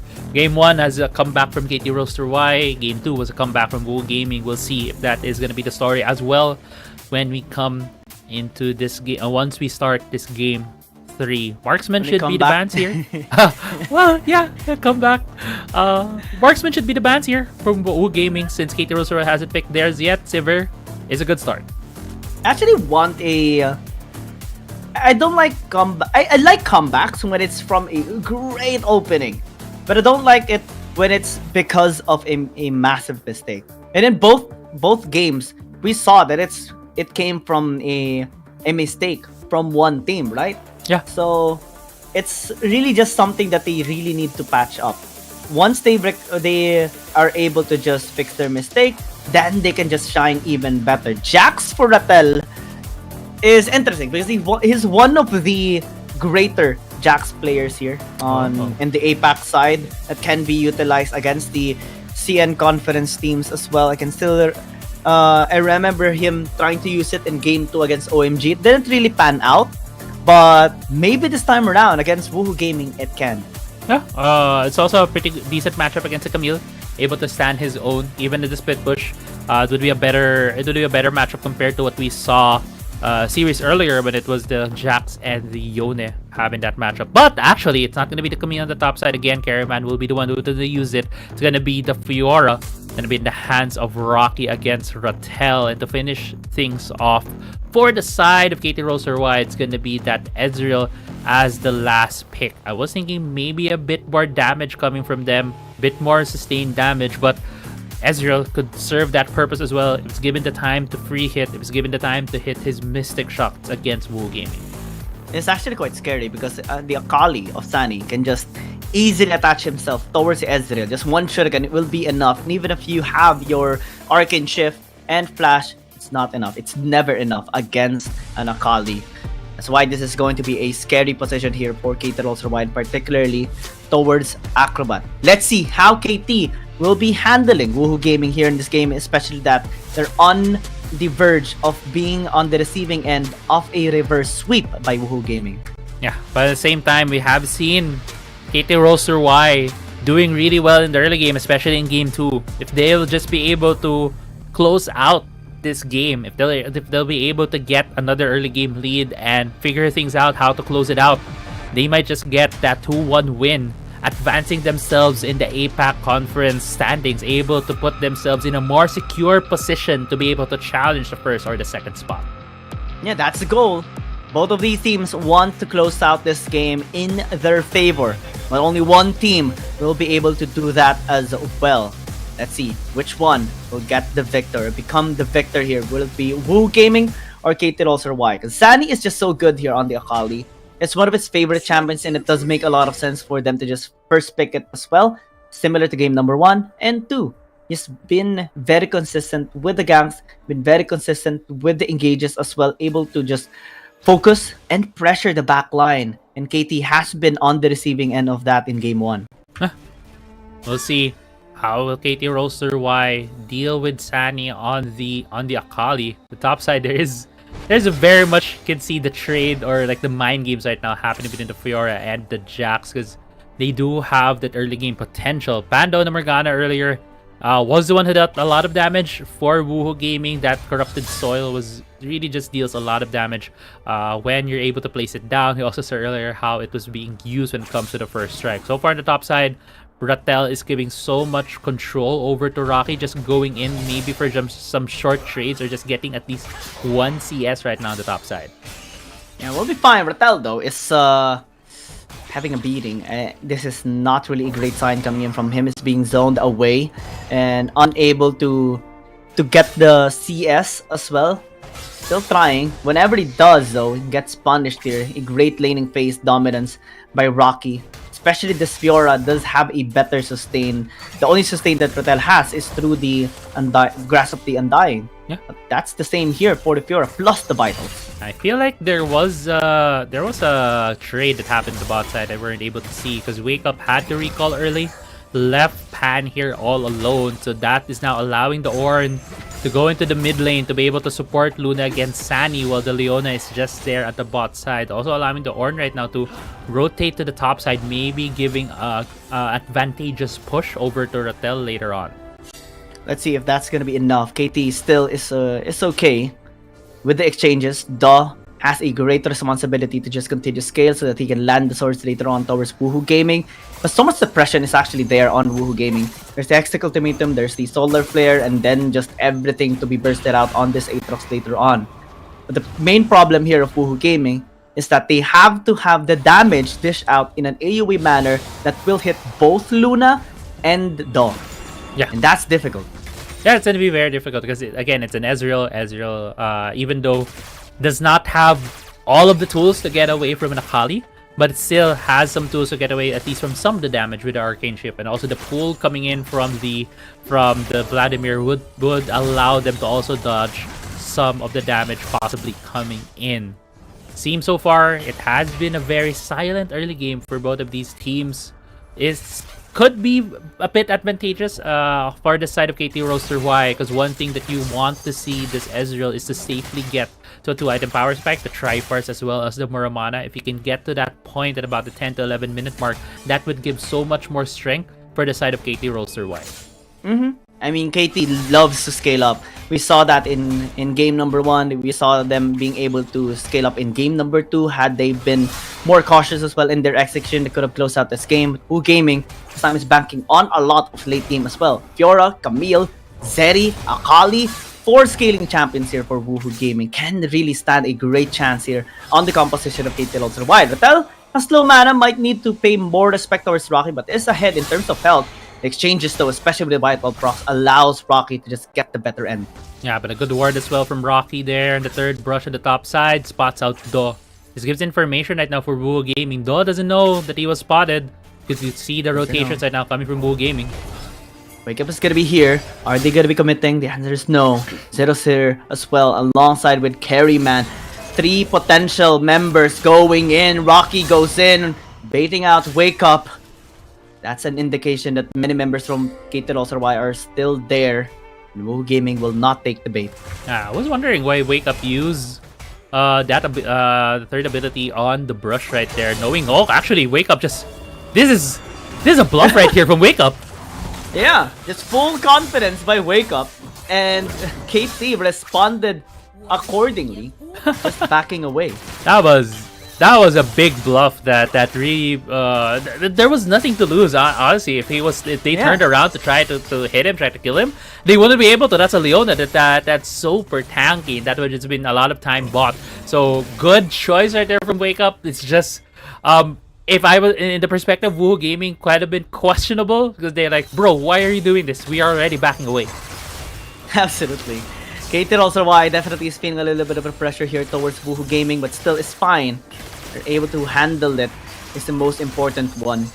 Zero needs to be a lot more careful from the poke. Span has been very consistent on it as well. He doesn't have the warm yet. But bottom lane, Rocky versus Luna. Here comes the grand challenge. Rock is still the one taking the damage. It'll be fine. We'll just be walking away. Call of the Forge God gonna be here onto Wake Up, but still is okay. Zero though has to disengage. Though will just secure this dragon. Woohoo Gaming focus on the Herald. Yeah, it's gonna be the Herald take right there for Woohoo Gaming. K.R.Y already has it. So looking for a kill here in Rotel. Okay. It's fine. It's fine. Still able to go towards the tower. But this one will allow Woohoo Gaming to get a couple of plays. I don't think they are going to be using the Rift Herald here in top lane. It has to be in the mid lane. Yeah. But they still need to damage the tower a bit more. Need to put it about 2,400 HP for Shelly to just have one charge and destroy the mid lane turret. So they still have a bit of work to do in that mid lane before they're able to take it. But right now, as it stands, Woohoo Gaming is the one who might be able to get a bit of that gold lead. 700 is the gold lead for them at the moment. If they're able to take down the turret in mid lane, it's going to provide so much gold for them as well as opening up this map. But Zero on the bot side, maybe fancying a bit of a trade here with Luna. I don't think they are going to pursue, especially that Luna is a little bit low. Does have the transfusion though to just heal himself back again. But this is the lull state of this game. Woohoo Gaming wants to accelerate it though. Will be spawning out Shelly into the mid lane. Rotel just holding out the door here in the mid as well. Unable to get this turret down. Woohoo Gaming will be walking away. Yeah, Woohoo Gaming was so ready. If KT.RY would have started a fight, there were 5 members for them already in that mid lane. But instead, it's just KT.RY successfully defending the turret. Yes, Shelly was able to get the charge off, but still, first year turret for them still stands. He can still be able to defend that for more. This is gonna be a 2 versus 1. Rocky is still fine. Has Carry Man in the vicinity. Exec ultimate I'm gonna be using onto Rotel. Call of Forge God is gonna be a little late. And it's already done. Woohoo Gaming will be just punishing that slight delay of the ult. Will be picking up the kill onto the Rotel. Will be focusing onto the tower as well. The charge gonna be used here by Zero, but still fine. Acrobat is clearing out the way. Yeah, that is the first blood going in favor of Woohoo Gaming. 7 minutes into the game, that's only when we get the first blood from the game 3 of this series. So you see in the replay right here, this was a fight that KT.RY started, but Rocky with fancy footwork is able to get as much heals as he can to prolong this fight, to wait for K.R.Y to be able to back him up in the top side. And man, it's just Woohoo Gaming right now having another catch. Yeah, Luna's down. Dawn did not expect him dying as well, and is forced to just give up this tower too. Yeah. KT.RY losing ground right now in this game. 2.3k in the gold lead. Zero. They are pursuing Zero. He will be just flashing away. Still fine. KT.RY is gonna be in a lot of trouble this time around. Hiding under the shroud. Sandy's gonna be fine as well. Woohoo Gaming just gonna be settling on this blue buff. Unless Dawn's gonna be able to do something. Still is there. Is committing. As the Oracle will not get the steal. Yeah, we'll be able to get the steal. K.R.Y was able to get the blue buff. Even the mid lane is about to fall. Let's go in favor. Woohoo Gaming first turret goes to them. And I'm not sure where this... sorry. The Herald did go to the mid lane earlier. Rocky right now here on the top side. Still sieging this down. And right now, Woohoo Gaming with a 3k gold lead has a very hefty early game lead for them. So what's going to be the response here of KT.RY? They are charging on to Rocky. It just forces out the grand challenge. And they haven't been able to find the kills. 2-0 still. Woohoo Gaming is the one in control. Yeah, it's just been a slow calculated game right now for both of these teams. So it's Woohoo Gaming has been doing the calculations better so far against KT.RY. But it's not a position KT.RY is unfamiliar with. This was a very similar position for them in game 1 when they were behind early to mid game, only to be able to capitalize on a mistake from Woohoo Gaming. They still have that chance here. This is still a very close game when it comes to the scaling for KT.RY. They are gonna turn. Zero's still fine. Obi just holding the door here. Tower still okay for Woohoo Gaming. They are gonna be turning on the dots, taking too much damage. Rock is still gonna be taken down. KT is the one to win the small skirmish into the top lane, but what will be the response here of Woohoo Gaming? Carryman is gonna be leading the charge. Span is gonna be here as well. Solar Flare onto the Ezreal, and this is gonna be huge. The Ezreal is down. Call of the Forge God again, late for KT.RY. They lost one already. This tower can still fall as well. Yeah, tower's about to fall when the wave is about to crash, but Woohoo Gaming is just pushing KT.RY away from their own jungle. Oh no! Sunny! Vladimir. Yeah, Luna is down. Sunny's still able to stay alive as much as he can. Ratella's gonna be there for the answer, but it's get taken down as well. Woohoo Gaming almost getting the ace, but 4 kills is huge for this team. Yeah, Woohoo Gaming is just catching KT.RY in their own side of the map. Those started the top side, were able to get a couple of kills, and Sunny was also able to force the fight on Luna, getting the solo kill on him. Dragon Knight Inferno Drake is being taken here! Okay, that was an almost, yeah, that was a very close steal right there. But was in the end, it was able to be secured by the Camille. Luna getting jumped right here by Sunny on our replay. And yeah, that's just a very stock standard combo right there from Sunny. Unfortunately for the Ord, was the one who was able to catch the attention of the Kali, getting the second kill for him. And it's a huge team fighting prowess by Woohoo Gaming. Look at the gold right now, ballooning towards 4,000, going 5,000 already. And so many kills handed over, gold injected towards Sunny. Oh, people. And now it's gonna be so much trouble here for KT.RY. Yeah, but still, it's gonna be the fight here on the top side. Wake up. Okay, ult misses. Won't be the continuation of this fight at the top side. Luckily for KT.RY, with a 4K gold lead right now for Woohoo Gaming, they're just fighting for space. They're just fighting for vision to push KT.RY into their base so that they won't be able to get gold from the jungle, won't be able to get as much gold when it comes to the map right now. KT.RY needs to figure out how to get away from the siege. Very fine. Wake up still is very tanky and can withstand so much damage. Pan is in the vicinity waiting for an opening here towards KT.RY. And Woohoo Gaming will not pursue this time around. KT buys some time. Is just trying to breathe. But Woohoo Gaming just keeps on applying the pressure here towards KT.RY. They're not letting them get anything in this game. No. Luna! Forced to use the blood pool already just to remain alive. But look at the damage coming from Sunny with just one combination. That's just the first kill. And the auto attack. Yeah. As well as the flip, right? It's just those abilities. It didn't even use the ultimate. Didn't have time. The pool was used reflexively by Luna right there. He's going for round 2, but Zero is here. Yeah, he can actually go towards both ultimate. of them. Remember, a while ago, was able to pick up both the kills onto the Vladimir and Ornn. And they can do it again. Zero has to be very careful. Sunny's just telling the team, want to see me do it again? And see me do it again? Yeah, went for round 2. This time they won. And they sent 2 people more. And now Zero's just gonna be taken away. Great Sended Blade coming in from Wake Up. And Luna's just gonna be walking away, forcing Flash away, but it's not gonna be allowed to remain alive.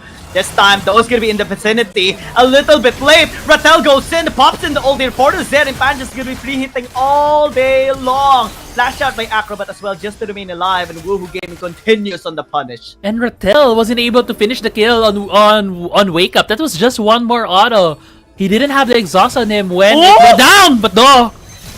Almost so close. Sunny just knows the opening. He is taking a bit of damage there. Mystic Shot will not connect. Doesn't have the true shot barrage, and this Baron is gonna be for free by Woohoo Gaming. Yeah, that's gonna be the Baron secured here by Woohoo Gaming. They have successfully taken the big objective along with a couple of kills in their pocket. 6.3k gold right now in the lead for them. 13 minutes into the game. This is a harder position that KT.RY has found themselves compared to game 1. In game 1, Woohoo Gaming was certainly in control, but they had some better tools. They had a Xayah who's able to deal crit damage, is able to deal stronger damage in longer fights. But right now, KT.RY having that Ezreal should have gave them a bit more strength when it comes to the early to mid game, which didn't really happen. Woohoo Gaming in the mid lane. Fight being forced there. They're gonna be used already. Rocky, 2 versus 1, not a problem. It's still chasing though, but will be knocked off, and Rattel will pick up the kill. KT, you have to run away. Carryman is looking for the hunting is on the hunt right now. Will be spotting Rattel that doesn't have that much mana. Counter-Strike gonna be used to stun him down, but still it's okay for Carryman. Honey Fruit to get some mana. But look at the other side. Look at Wake Up right there, just waiting. He knows that they can just take him down, help him out later on. The Zenith Blade is not even needed anymore as the kill gets through. Sandy though getting chased out, unable to get slowed down. Stalling for time. Can he land the sword? He does. He gets a shutdown onto Sandy. Yeah, even pops a World Ender, trying to get another chase down on Pan, but it doesn't pan out. 7.5k right now in the lead for Woohoo Gaming. So far, KT.RY has resisted the siege in their base. I think it's only the mid lane inhibitor turret that has fallen for the side of KT.RY. That is a very sizable lead right now for Woohoo Gaming. Okay, almost a catch right there on 0. Wake Up. Wake Up has no hesitations. He knows that he can just engage onto them and be backed up by the members here of Woohoo Gaming now. They are just posing for this dragon. No contest. And KT will just watch it be taken. Yeah, KT right now needs to focus more on the other sides of the map. Needs to figure out a way to shove these lanes, get more territory for them. While Wake Up is just being a human ward at this point. Giving vision for the team. Just standing menacingly inside that brush, while KT.RY scratching their heads, figure out a way. As you see as well in the goal difference, it's just been a steady, consistent climb and control towards Woohoo Gaming. It's a great maneuver here by Woohoo Gaming. Great performance so far. But again, there is still a chance here for KT.RY. They're just waiting for the power spike. They're waiting for an opening. They are waiting for a mistake that Woohoo Gaming is gonna make. But it's not being given here just yet. Woohoo Gaming has been so clean, so decisive, so methodical in all of their approaches, and KT.RY has been begging, wanting, craving for any mistake that they can capitalize on. But so far in this entire 6.5 minutes, there have been none. Yeah, there has been none. Woohoo Gaming has not shown any openings for KT.RY, and that's why KT.RY needs to figure it out. Stasis is gonna be used to buy some time. Zero this time around is gonna be casting that Call of the Force. Godgun is gonna be going in. This is the exact moment a while ago in game number 1 that they found an opening. And this time Dos is gonna be helping out as well. They take the Zenith down. Take the opening here against Woohoo Gaming. It can never be discounted. It can never be denied. KT.RY will always thrive. Yeah, that was a step right there. Sunny doesn't know. They're on vision. Charge. No knock-up though. Zero unable to land it perfectly onto the terrain. Woohoo Gaming is still okay. Yeah, but Baron is up. It's a 4v5 right now in favor of KT.RY. KT.RY use so many ultimates. This is very risky. They need to bait in Woohoo Gaming into this. They need to walk off. I don't think this is going to be a great idea here for KT.RY. Acrobat is going to be in a lot of trouble. Luna is going to be trying to deal the damage here onto the members of Woohoo Gaming. Sandy is going to be in trouble. Stasis is going to be used to buy some time. Acrobat is already down. Sandy is going to be next. And now Do is just landing the sword here onto Woohoo Gaming. Wake Up still alive. Fiora is going to be taken away. And now it's only Carryman remaining alive here all alone, but will not be able to carry. And KT.RY able to come back. Yeah, KT.RY right now on the warpath. Can they take down Wake Up? There's a TP from Pan. Trying to hold the door. Pan had a bad teleport, and at the cost of the support. Yeah, it's gonna be the cost of the support, but Pan is still alive. It's only 0 in front of him right now. They're trying to delay this Baron take, but they can't. KT.RY about to secure the Baron, and that was a 7k gold leader there. Now it's about to drop to about 4k. This could just very well be the start of yet another comeback in this series for KT.RY as we head into this replay right here. As we're talking about this could have gone worse for KT.RY, but they had key decisions here that were able to get to win this fight. It was Acrobat getting the exhaust down on Sunny, not completing the burst immediately on top of him, and this prolonged extended fight. Dog getting some crucial resets for him to get that HP, and as we get into the picture, that is an Elder Drake fight that we're seeing. Rattel, that just gonna be stalling out, still able to jump away. Teleport gonna be incoming here for Woohoo Gaming. Call of the Board card gonna be used as well. Wake Up trying to prevent them from getting anything, interrupting you, the CC. Get him out as well with the tactical sweep, but Wake Up's gonna be taken down here. Luna accessing the backline will be executed out. Kerryman still running away. Asani is here as well. But KT getting the better trades is just gonna be getting this tower also in great placement as well for this Elder Dragon. Yeah, they're gonna try and get this Elder Dragon. Carryman is still alive. There's still the chance for the steal right here. We'll see. Sunny. It's a 2v4. Rattel is gonna be here. At least buying some time. Sunny is all alone this time around. Still able to still in the smoke. Perfect execution down to the back line. able to shut down Rattel. But Toy's still alive. Sandy's still here. Kerryman as well. He's still getting on the area. Sandy's gonna be executing, getting It's only killed Kerryman instead. alive! Kerryman trying to get the steal. Can he actually do it? Buy some time. 5. Stall out. Targeting the Elder Dragon. 1000 is not gonna be allowed. And KT will get both of them. G is gonna be popped. Kerryman blasting away. Hook shot away as well. But he's gonna be chased out. Call of the Force Guard gonna be used with him as well. Ooh! Gonna be used to Dodge. dodge. But Lance getting sword. Lands the sword here. Dog getting the kill with the Elder Dragon helping out as well. And Zero, what are you KT doing? remains to be in control. Coming back here in this game. And Zero just showing up, Woohoo Gaming, even forging an item in front of 3 members.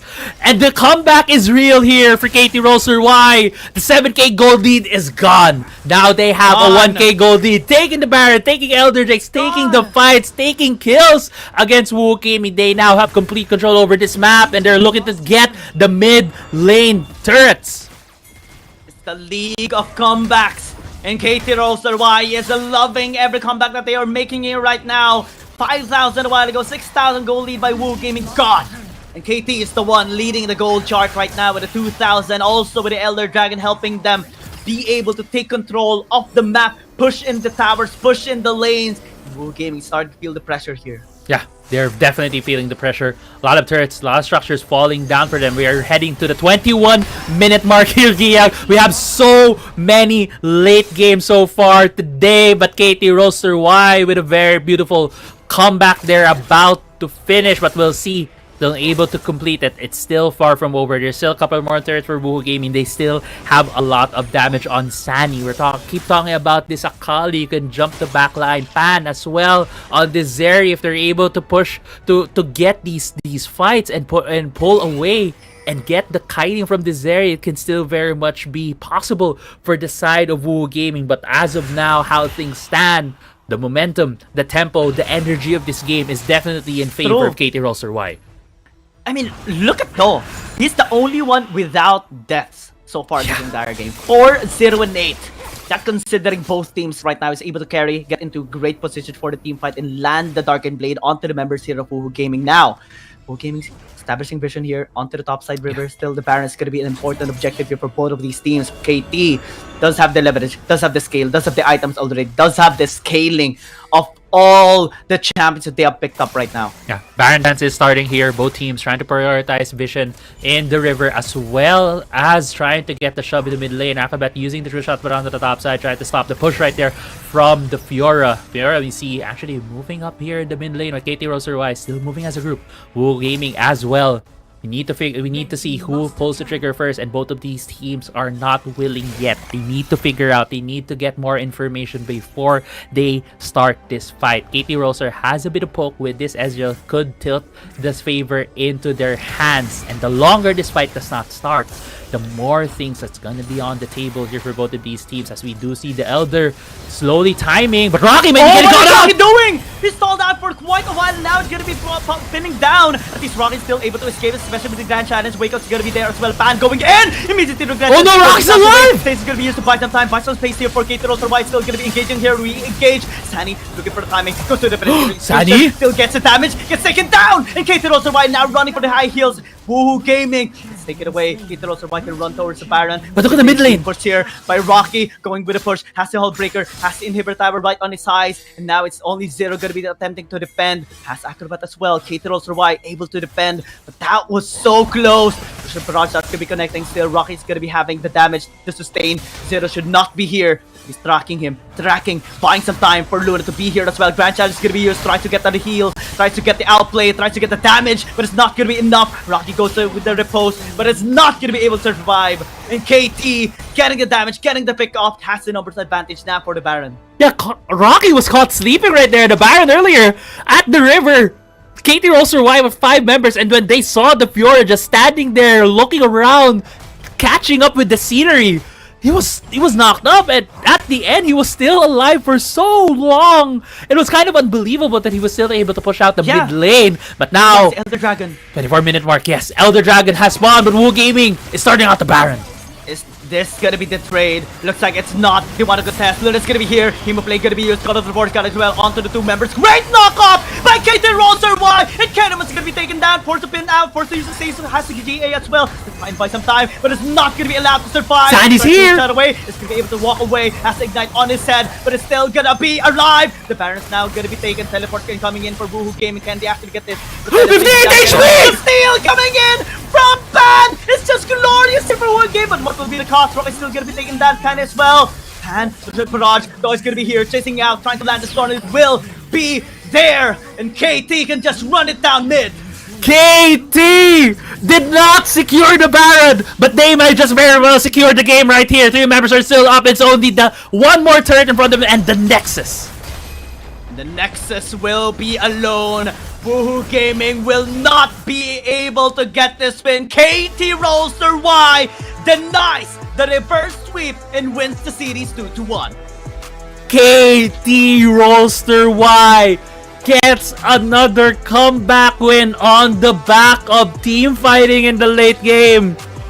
What a game 3. Woo Gaming did not show as much of the mistake, as much of the openings in game 3, but KT.RY still figured things out, still found a way to dig deep, take the match towards Woo Gaming, and even though there was a final fumble from KT.RY, 58 HP on the Baron, giving it away to Runan's proc of all things from the Zeri.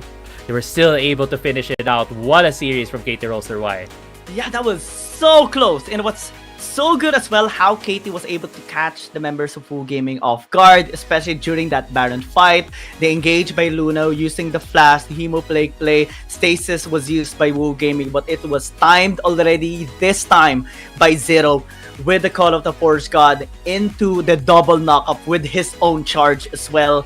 And everything after that was just so perfect for KT.RY. Rattel as well, getting the kill onto Kerriman was needed. And look at this gold chart. This time, it's another comeback. This time by KT.RY. Yeah, I mean, we like to reference Gold Over Time as the one that really tells us the story of the game, and this could not have the Gold Over Time does not lie for this one. It's definitely how it's shown.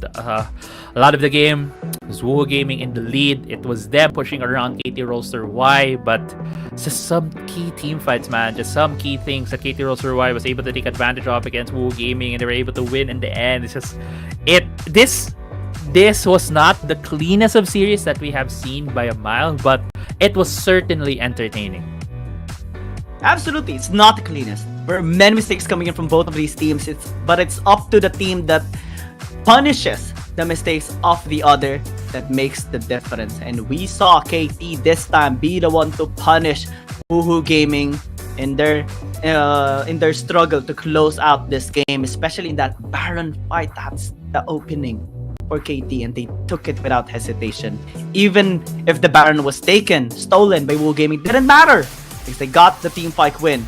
And Dawn this time around is going to be the MVP on this Aatrox. He died once, but it was the well-deserved death that allowed them to at least win the fight. Yeah, Dawn, well-deserved, able to get the leads for his team, able to survive as long as he can, getting the resets earlier on as well with that Aatrox, and that was a game. We've had a full series so far today. Yeah, full series, a great series. The full package of action here. And insane of comeback in the entire 3-game series as well. Game number 1, KT came back. Game number 2, Woohoo Gaming came back. And this time, game number 3, it's KT that gets the final laugh in their comeback here in this composition. I think that in both of the games that Woohoo Gaming had the leverage as well, Sine was doing so much on the Akali. Were unable to close out this game. They were controlled by KT. But unfortunately, we are not going to be having an interview for KT.RY, but we are still going to be having another series coming our way with KBG and OMG. So Crazy and Happen Live will just go in a short break, and we'll see you in just a bit.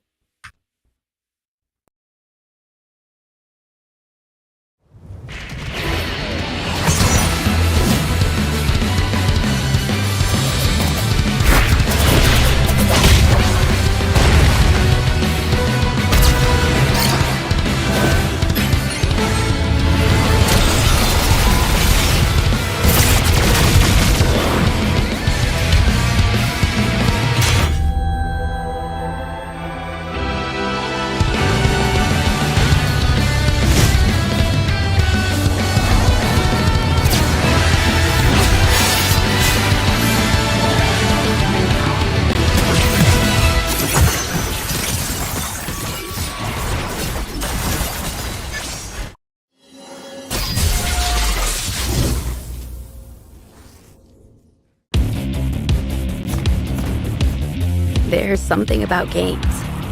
What you doing there gives you real chills.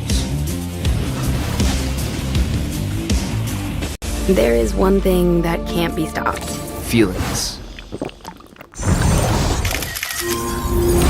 And if you can feel it, it must be real, right? And that's real magic.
Step light, strike hard.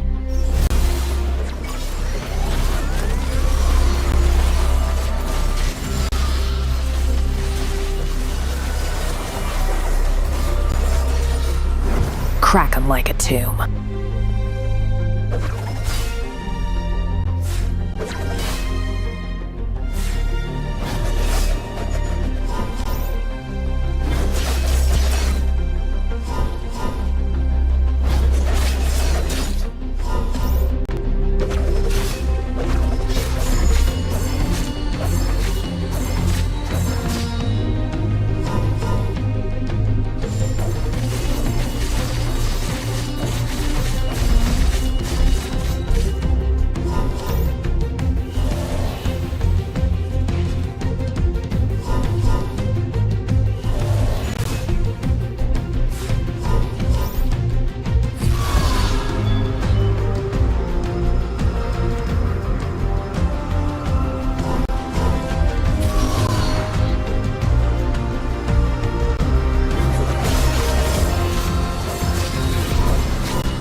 I go where the trouble is.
There's something about games.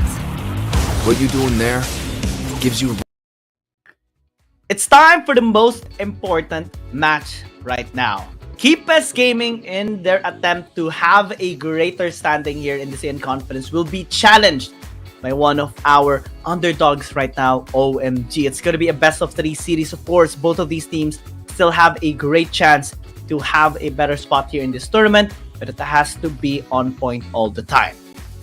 Yeah, definitely they need to be on point, especially for OMG, right? They're currently 2-6. They're at the bottom of the standings for TN Conference. For them to have any chance to get a higher standing, they need to win all of their upcoming games, and that could start here against KBG. I mean, if they get to win all of their matches, then they will be able to go towards placement spot. If they're the team that has the lowest games, the lowest games that they've had so far, all the other teams have had like 10 games, 9 games.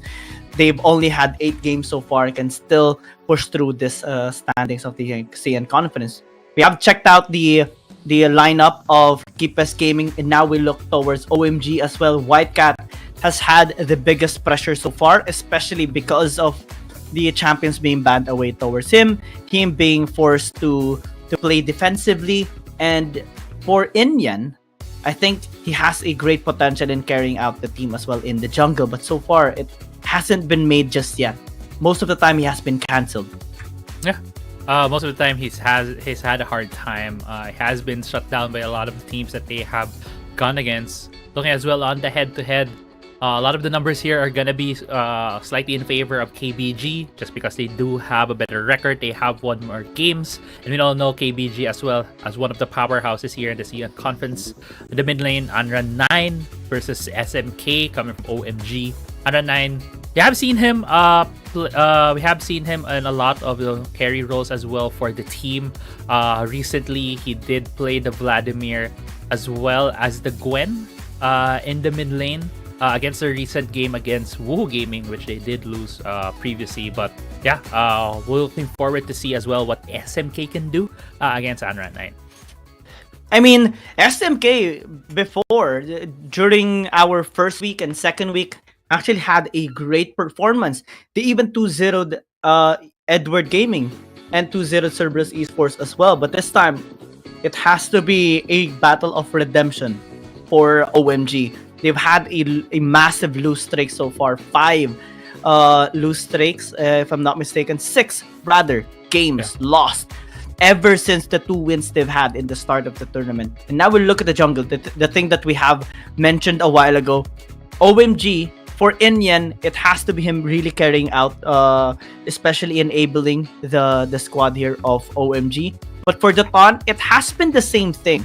Right, he does struggle on the carry champions.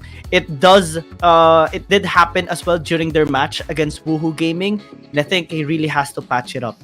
Yeah, the Ton needs to or rather it's a team, right? If you want to put your jungler away from more of these carry picks, it needs to be a team effort. Needs to be the team putting him on other champions that are not necessarily the carry.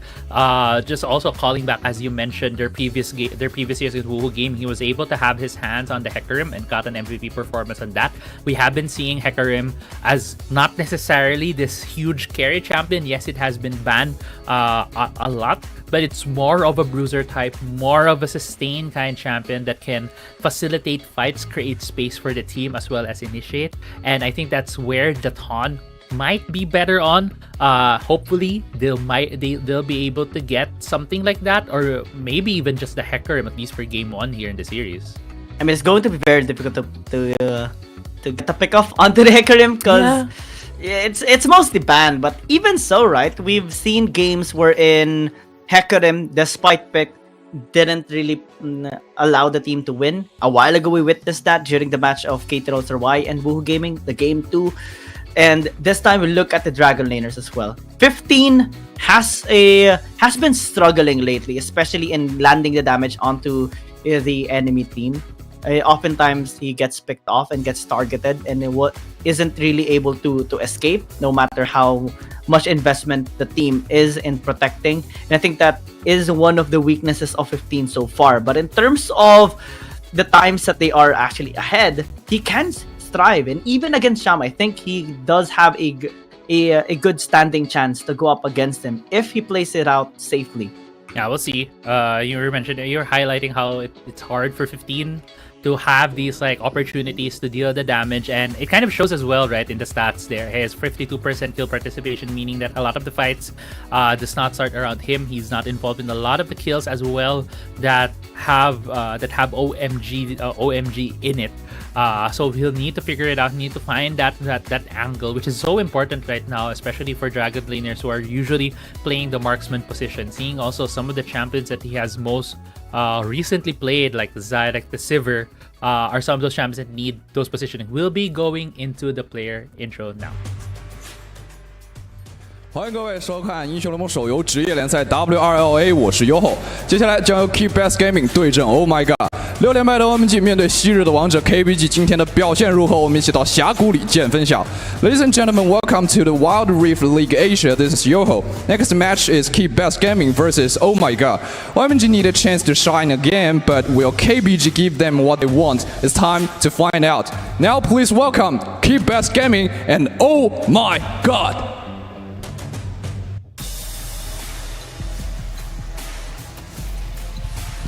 菜就多练，以前是以前，现在是现在。现在你们也不行啊。It's actually interesting that we don't, because season 1, right? It's always Andran going with a trash up, but this time he is pretty much just chilling on the back. Yeah. It's a very different. Maybe they're like, let's give opportunities for the others. That's just me. To do the trash talk. I kind of want to. Also, I'm like, this is a more light-hearted trash talk than they saw we've seen in other series. I remember there was one where they were just all serious after that. I'm happy to see again that for these two teams, they're all smiles after everything that's been said. What if, just theoretically, right? I just wanna get this as a good first thought. What if there's a team that in the trash talk session, they would say nice things, but say it in a different way, like good luck. 让我们有请双方打野选手登场。 Your team is good. KBG, but have a mean face and the delivery is like mad. I think that would throw off the other team. Yeah, I mean, look at. 有请双方中路选手登场。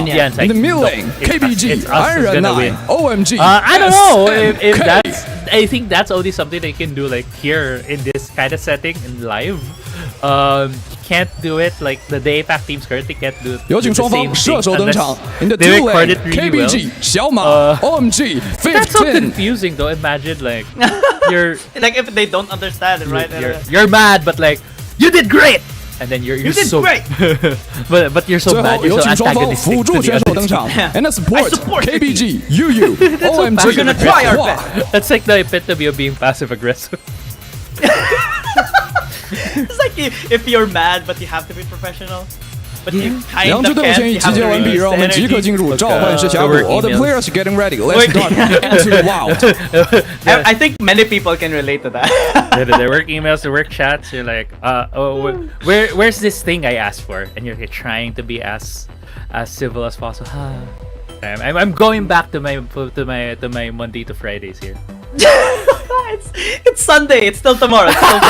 Let's think about that tomorrow. I remember crafting an email before and like asking for something to follow up, and I asked AI to compose it with the tone. Yeah, the best kind of tone. Man, imagine AI being able to say things better than have more empathy than humans. Or more empathy than the AI. That's no. At least seem to be. Yeah. That's why that's why we have AI, right? To seem empathetic. The work emails. For work emails, yeah, that's true. It's hard to sound empathetic in work emails and also be like serious at the same time to prove your point. But yeah, moving away from from the Mondays to Fridays. So we're still on Sunday. We still have the last game, the last match of the day for Wild Rift League Asia as the teams are still getting 3 hours away. Oh no, why did you remind me the time? I'm back to Monday. Still later. KBG again is still a team. The former champions, Wild Rift League Asia Season 1, WRL, Huya the Legends Cup, 2020, 2022, 2023, still is a strong team. They have been challenged many times, especially in the I would say chinks in the armor of KBG. One of those is, I think everyone has been observing already, is the Ton's struggle in using the carry champions. I think that can be still exploited. Banning out the Kazakhs, banning out the Vi, banning out all those frontline champions, and then forcing him out on something like an Aatrox can be great. But you move towards the side selection match, of course. White Cat getting engaged and gets bursted away by the Ton saying, I can use carry champions. Yeah. I'm looking at everyone's compositions, and it almost seemed like everyone has a champion for their own role, except for the Vi. It's actually funny. Vi top lane. Yeah, Vi top lane. That is possible, right? Like you see, so it's Vi, Evelyn, Irelia, Zeri, and Nautilus. That's almost like a full top lane to support champion lineup. But for the other side, it's Kenneth, Kha'Zix, Diana, Lucian, and Thresh. It's such a complete. It's complete. We're having the actual game, but only towards, the 5-4 side. KG goes in, and this is why Vi can be used in the battle lane. Just kidding. There was a time that you can use during the beta. Yeah, during the beta test. Yeah, I remember that. The beta times for Valdu. I was spamming that champion in the Baron lane as well. Except when there's an Olaf. It's too OP back then. I remember Olaf was a super OP before. Whoa. NASCAR used. And again, to everyone that is just tuning in right now, this mini game is for the side selection match. So basically, whoever wins this gets to choose whether they start on blue side or red side in game number 1. Great death sentence. White Cat as well, just gonna be delivering the sentence to death there towards KG. And OMG still is okay here in this Aram match. Yeah, they do have the gold lead, which is curious because there's more kills on the side of KBG. Not much damage yet for White Cat, unable to burst down the members here of KT.RY Gaming. So they are just gonna be resetting a little bit. Great Red Giant gonna be coming through from Yu. The follow-up as well is gonna be top tier. Of course, they have massive crowd control engage coming in from KT.RY Gaming. Irelia, Vi, then Nautilus, man, they are just gonna go all in when they engage. Yu though cannot escape, and OMG will take the kill. It's such a tough game being a Lucian in this against the composition the KBG is running. You're such a the nice dodge right there from Xiaoma. But yeah, talking about Lucian, it's so hard for Lucian to be in this game because there's a Vi, there's Irelia going in. Top-notch engage and not even landing every ability there towards the members of OMG, and the follow-up as well, it stays alive. KBG, wow, okay. Insane mechanics just being demonstrated right now by one of the best teams right now in the world. Wawa though is still tanky. He will pick up the kill there onto the Zeri. Actually, it's Indian that picks up the kill, but still fine for KBG and OMG. Wildcat now is going to be engaging, doesn't have the slicing maelstrom just yet. It's still on cooldown for the next few seconds, but still it's not really required. They will be picking up the kill. Wildcat survives and should be allowing OMG right now to pick up this turret as well. You trying to defend can actually help. Yeah. He tried to also get a kill on Huahua, but Depthshard didn't deal as much damage as I think he wanted. Huahua's still alive. OMG does have the tempo, but they do have low health bars. KBG can take advantage of this.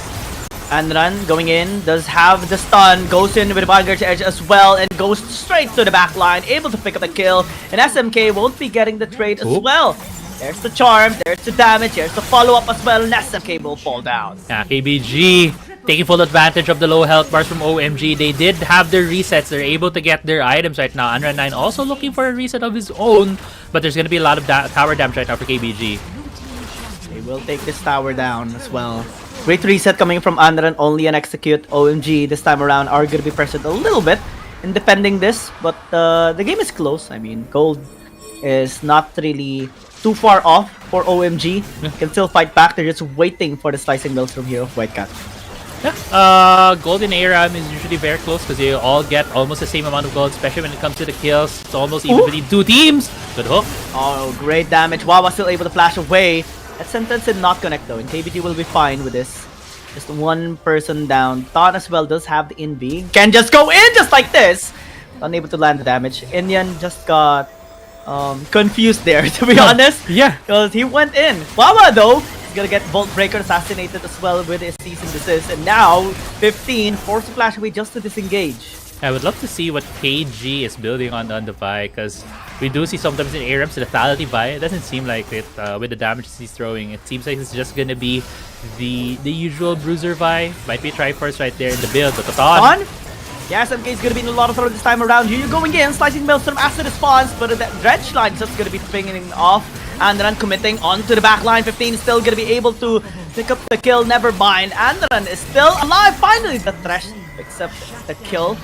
And now Indian just stalking, preying onto these members of Keep Best Gaming will not be taken out. They get the kill instead, and OMG still here. Yeah, OMG able to take back the tempo of this game. Indian is kind of low though, so I doubt they'll be able to do anything on this turret as that timers are still low for the side of KBG. Also, one thing to mention. Oh, actually, goodbye. Yeah, goodbye. Goodbye, Indian. Goodbye, Indian. Got a little too deep there. Ooh, the flash, that sentence. Ton still alive. Snowball did connect onto him, but it's not gonna be pursued, at least here. Followed up by OMG. They're just focusing onto the tower, wanting to clear up this wave and force KBG to respond to them. Maybe even give up this tower since they are able to damage it out. That sentence connects onto the Evelyn. They are gonna be pinning him down, slicing Mr. as well as the culling. Dealing the damage here onto Keep Best Gaming. KBG though, still able to survive at least for a bit of time there for KG. And SMK, left charge.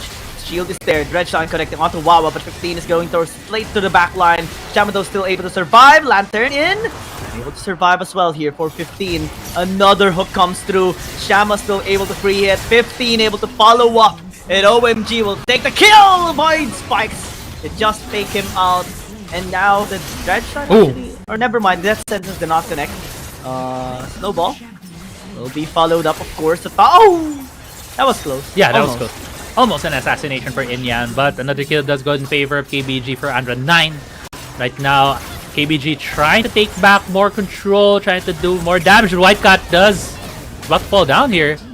Let's get taken a little bit late there on the... Ooh! A solid battery straight to the base! And still gonna get picked off there. Unfortunate there for Inyan. Did try to jump. Moonfall connect onto just KG. Calling as well gonna be used here onto Andran9. Still able to walk away and avoid some of the damage there being thrown out by 15. And now SMK has to use the stasis. You're gonna be there with the snowball as well. SMK is trying to exit out and will be able to do so. And for 15, now dying. Wawa still here, trying to defend this tower, but it should be taken down already by KBG, especially with Shama in the vicinity. Wawa's just gonna be flashing away, able to just get the hook onto KG. Take down Andran as well. There's another hook. There's a dredge line at least to try and get. Oh my god, the hooks for Wawa. Yeah, Wawa has just been hitting these hooks so well, just giving the OMG some of the kills that we have been seeing. 30 to 30 is the kill score line right now. OMG is looking to destroy this turret. Can they actually take it down? Looks like they can, especially with the ace that they have secured onto KBG. And this should proc the Nexus shields right now. Still just 8 minutes into the game. Anran will pick the kill up. And OMG, well, they're okay with the trades. They're the ones in advantage right now. Yeah. Also, I just want to highlight, I'm glad that they showed the items. It is an AP Zeri that we're seeing from Shalma in ARAM right now. It's Ludens and Deathcap. That's why we don't really see a lot of the consistent damage coming from the Zeri. We do see her always using the second ability for the poke. But actually, Shalma, goodbye. Goodbye! Oh. Inyan just bursting everyone out. Andra, though, is talking, spraying onto Inyan. Lands good stun. The stun. And here comes the follow-up as well. At least SMK should be able to get the skill, right? 15 does, at least here for OMG. KBG just gonna be walking away from now. On as the evidence can linger towards the backline. The red line will not connect, but the hook will from Wawa, and the punishment will be there. Datan gets the assassination onto 15, and SMK will be getting trade. KBG has to walk away now unless they actually want to fight. SMK doesn't have that much damage, but will be trying to stay alive. Wawa's gonna be there to pick up the kill onto the Evelyn now. It's just KG.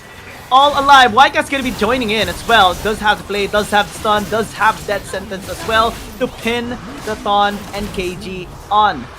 OMG should be able to again regain control on the push. SMK just tanking so much, to be honest, on this Diana. Adam 9 is gonna be loving him as a target though. Wawa's gonna be next, able to get the stun. Vagus Edge could be used, but denied since it's isolated. Inyan has the bigger damage. And it's only you remaining alive. You'll use the depth charge to try and push this wave out. And it does. Yeah, it's able to clear the wave using the depth charge. The Thon is alive. There's 2 members right now for the defense. Slicing Melson is not available. Lascaris is and will be taking out Wawa there. OMG. They have to fall back for the meantime. That's Assault and Battery gonna be used. The rest did not connect though, and Whitecat will get the punish. 15 getting the kill. KBG doesn't have the numbers advantage this time around. OMG can just push this. Yeah, KG a bit too itchy on the trigger finger right there. Went for the engage, but no one was able to follow up on the side of KBG. Now we're 10 minutes into this game, 37 to 40 in terms of kills. 15 got followed by the depth shot right there. But so far, KBG does have a numbers disadvantage for a bit. Ouch! Ouch, yeah, that is a lot of damage on Whitecat. Absolutely. Just because of the Zeri! The Moonfall is gonna be there. Sam is still gonna be trying to walk away, but it's not gonna be allowed. The damage gonna be through. Whitecat as well, slicing Maelstrom onto everyone. Shama trying to free hit, but it's not an AD Zeri. It's just gonna be picked up. Andron trying to clear up the way, but here comes Wawa as well. Zone him off and goes straight to the minions. Man, Andron is delaying this game, doing a really good job. But is it enough? Really looks like it is. Yeah, I'm not sure it's gonna be enough. There's 25 seconds, 20 seconds on the Thon. There's 3 members of OMG. This should be the finish for OMG. They are attempting to finally get this win. Death sentence with the flash. Exhaust as well, gonna be invested to try and pin him down. Another death sentence. Again, just put to jail. And OMG put in a great position to get the side selection priority. Yeah, they do have the priority for side selection by winning that ARAM game. OMG will be looking to either choose blue side or red side. We always talk about this when it comes when after the ARAM match, which of these teams will be choosing which and what are the advantages that we usually see when it comes to the side selection. Blue side, obviously you get the first pick, and you're also you're also not the ones who should be banning out the Hecarim and the Evelyn. That duty should come to the red side, because if you're blue side, you can leave those 2 or one of those 2 open, and you can pick them up as one of the priority that we have been seeing for these teams. So if you're on the red side, you can elect to open up some more power picks to be able to grab 2 power picks of your own. One of which that we haven't really been seeing being picked up immediately on the red side is when Sivir and Aatrox are both open. We do feel like it is a very strong duo right now because of the potential that they can exert, or rather the pressure that they can exert when it comes to the early to mid game. Let's see which side OMG is going to be picking up here in this game. It's going to be very tricky, especially that they didn't really have that much wins just yet. The most spins they had though is on blue side, the most decisive one at most as well, when they matched against EDG. But that was a time where Fiddlesticks was kind of OP back then, during day number 2. They had the Volibear as well towards Indian and was equally impactful. Akali, I think, is going to be the preferred champion here of SMK entirely and should be banned away by KBG as well, unless they're going to be having an answer, because oftentimes Andran is okay just picking up the Kassadin as a matchup towards this Akali. Yeah, we'll see. We just received the report as well. OMG has elected to start on the blue side, so they might be able to get the Akali for SMK, but we'll still see, because if KBG will be on the red side, they do have the option to leave both the Evelynn and the Hecarim open. We have not seen a lot of good performances on the Hecarim, but we have been talking a lot about how the Ton needs to be put... he's more comfortable to be put on champions that are not exactly the damage carries. More of a facilitator, more champions that would create space for his team. And Hecarim does provide that. Right now in the meta, there is no current meta jungler that provides the same amount of space and facilitation ability as the Hecarim. That is an option for KBG, but that is also a huge risk that they may put themselves on. Yeah, because there can be a counterplay going towards the priorities here of OMG, and oftentimes when we see them being matched against the other teams, right, we see some of the weak spots here of OMG getting exploited, and that's the game plan here of KBG. They know that Whitecat has a weakness. They know that SMK has some limitations. They know that 15 oftentimes gets in a vulnerable spot. Enian as well, in his struggle to carry OMG, will be challenged and just be pinned down once more. The only weakness so far of KBG, right, that we mentioned is the Ton's inability to fully utilize these carry champions. But that's just one. OMG has many, and they need to find a way to get a solution towards that. Definitely, it's something that OMG should look to prove here. That even though they might not have fixed completely, but something that they're remedying in this game. And as we get into the pick and ban phase, as we mentioned, it's going to be blue side for OMG, while red side is going to be given to KBG. Bans are the usual flavor still. Hecarim and Evelynn being banned out here by KBG, so they're not electing to open the Hecarim, but the different bans coming in from OMG. Yeah, Aatrox, this is one of the things we mentioned earlier, that should be fine to be given towards Satan, to be honest. Or though can be prioritized this time around by OMG, and I think that's a great one, if ever. Unless they are gonna be focusing a different one, like a Kha'Zix, just like this one. Because Indian is really good on this, so is the Ton. But if you deny this from the Ton, that's gonna be great. Yeah, taking away one of the more comfort picks for the Ton. But this has opened up some of the other picks that we have been seeing being banned, like the Shen. Still open here for the picking for KBG. They can go for the Galio Camille, one of the other combos that we usually see as well. Gragas Ornn still open. We'll see what KBG would look towards to open with as they start off the picks. Camille has been picked up, so maybe the Galio to follow up for this one. Yeah, Galio is gonna be so great, especially if they do have the Vladimir already as well. It can be picked up on their third pick. Let's see if that's going to be the case here of KBG, unless OMG is going to be stealing it away. Gragas is a great isolating tool and will be fully utilized here by G. So I think they're fine, given the Galio, since they do have the cask either way for the isolation plays. It also kind of removes the Ornn option here for KBG, because we have seen Gragas deal really well against Ornns. When the Ornn uses the Call of the Forge God, you can just throw the cask at him at the right timing so that he won't get a second proc, for the Call of the Forge God. But a very interesting hover right now coming in from KBG. I do wonder if they'll be locking in this Varus. Varus has not been picked that often, although we have seen a couple of builds now popping up for Varus. There is the AD poke build for lethality and something that's been more popular lately, which is the AP. But instead, going for the more classic option right now, Ezreal, bit more safety. But now it opens up OMG to ban out some of the initiating supports that we have been talking about for the side of KBG. Let's see what's going to be the response here of KBG. Irelia being banned away is actually interesting. Don't think it's gonna be preferred here that much by OMG unless they are preparing for what's come to worst here. Especially that the sustain of the Irelia can be great. But I think it's better for the Zoe to be banned away here since OMG does have the burst capability already and pick it up for SMK later on.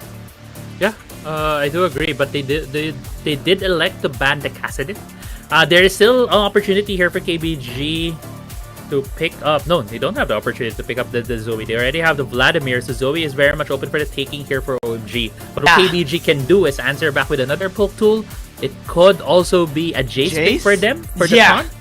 Ezreal and Jace. It's just gonna be great. Yeah, it has to be. It has to be. But this draft is just slipping away from us, Kia. We've been talking about what they could pick, some of the stuff that they were expecting, and they're not going for it. They're going in a different, totally different way. Zoe has been shown here by OMG. I do still think that they should lock it in as their last pick. I mean, it's okay, right?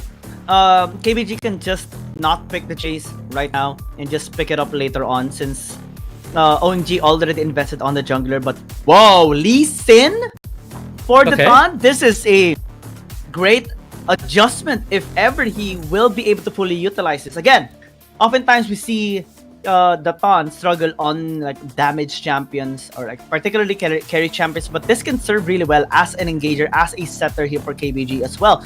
The Dragon's Rage, especially towards SMK 15, and yet is going to be pivotal later on. But we do see the approval ratings actually more towards OMG, and that's surprising. Yeah, that's surprising because OMG has the worst scoreline so far when compared to KBG, but people have a lot of faith in OMG right now, and it's showing. It might be because of the hesitancy to pick KBG, as we were talking about some of the weaknesses that they have, although I have mentioned that there's a lot more weaknesses on the side of OMG. Let's see if they can prove their fans correct. Their fans have shown that they have a lot of support here coming into this game one. And actually, I do like your point when it comes to the ton. Lee Sin is more of a facilitator, does not necessarily mean a carry, although we have seen carry performances on the champions on some of the players that are really Lee Sin specialists. But having his ability to get picks with an insect, having his ability to just go in early game might be something that KBG can utilize here with the taunt piloting it. Yeah, I mean, that's gonna be the goal, right? Set the tempo for KBG and allow the other members to just get the early momentum as well. And then later on, when he falls off, he becomes a utility tool. In reference to Faker before on Bengi, right? It's like his third summoner spell. Just gank mid and then help me out. Andran has the taunt later on for that. Yeah. It's like the what did they call Bengi before, the left hand of God? Because Faker left hand of God. Oh man, just so good because Faker was just that good. But yeah, coming into this game, no shenanigans early on, but both the bot laners are fighting for control here. Wawa getting super low. Yeah, super low already, especially because of the pokes here of Shama. But 15 is able to answer back on Shama, which is gonna be great.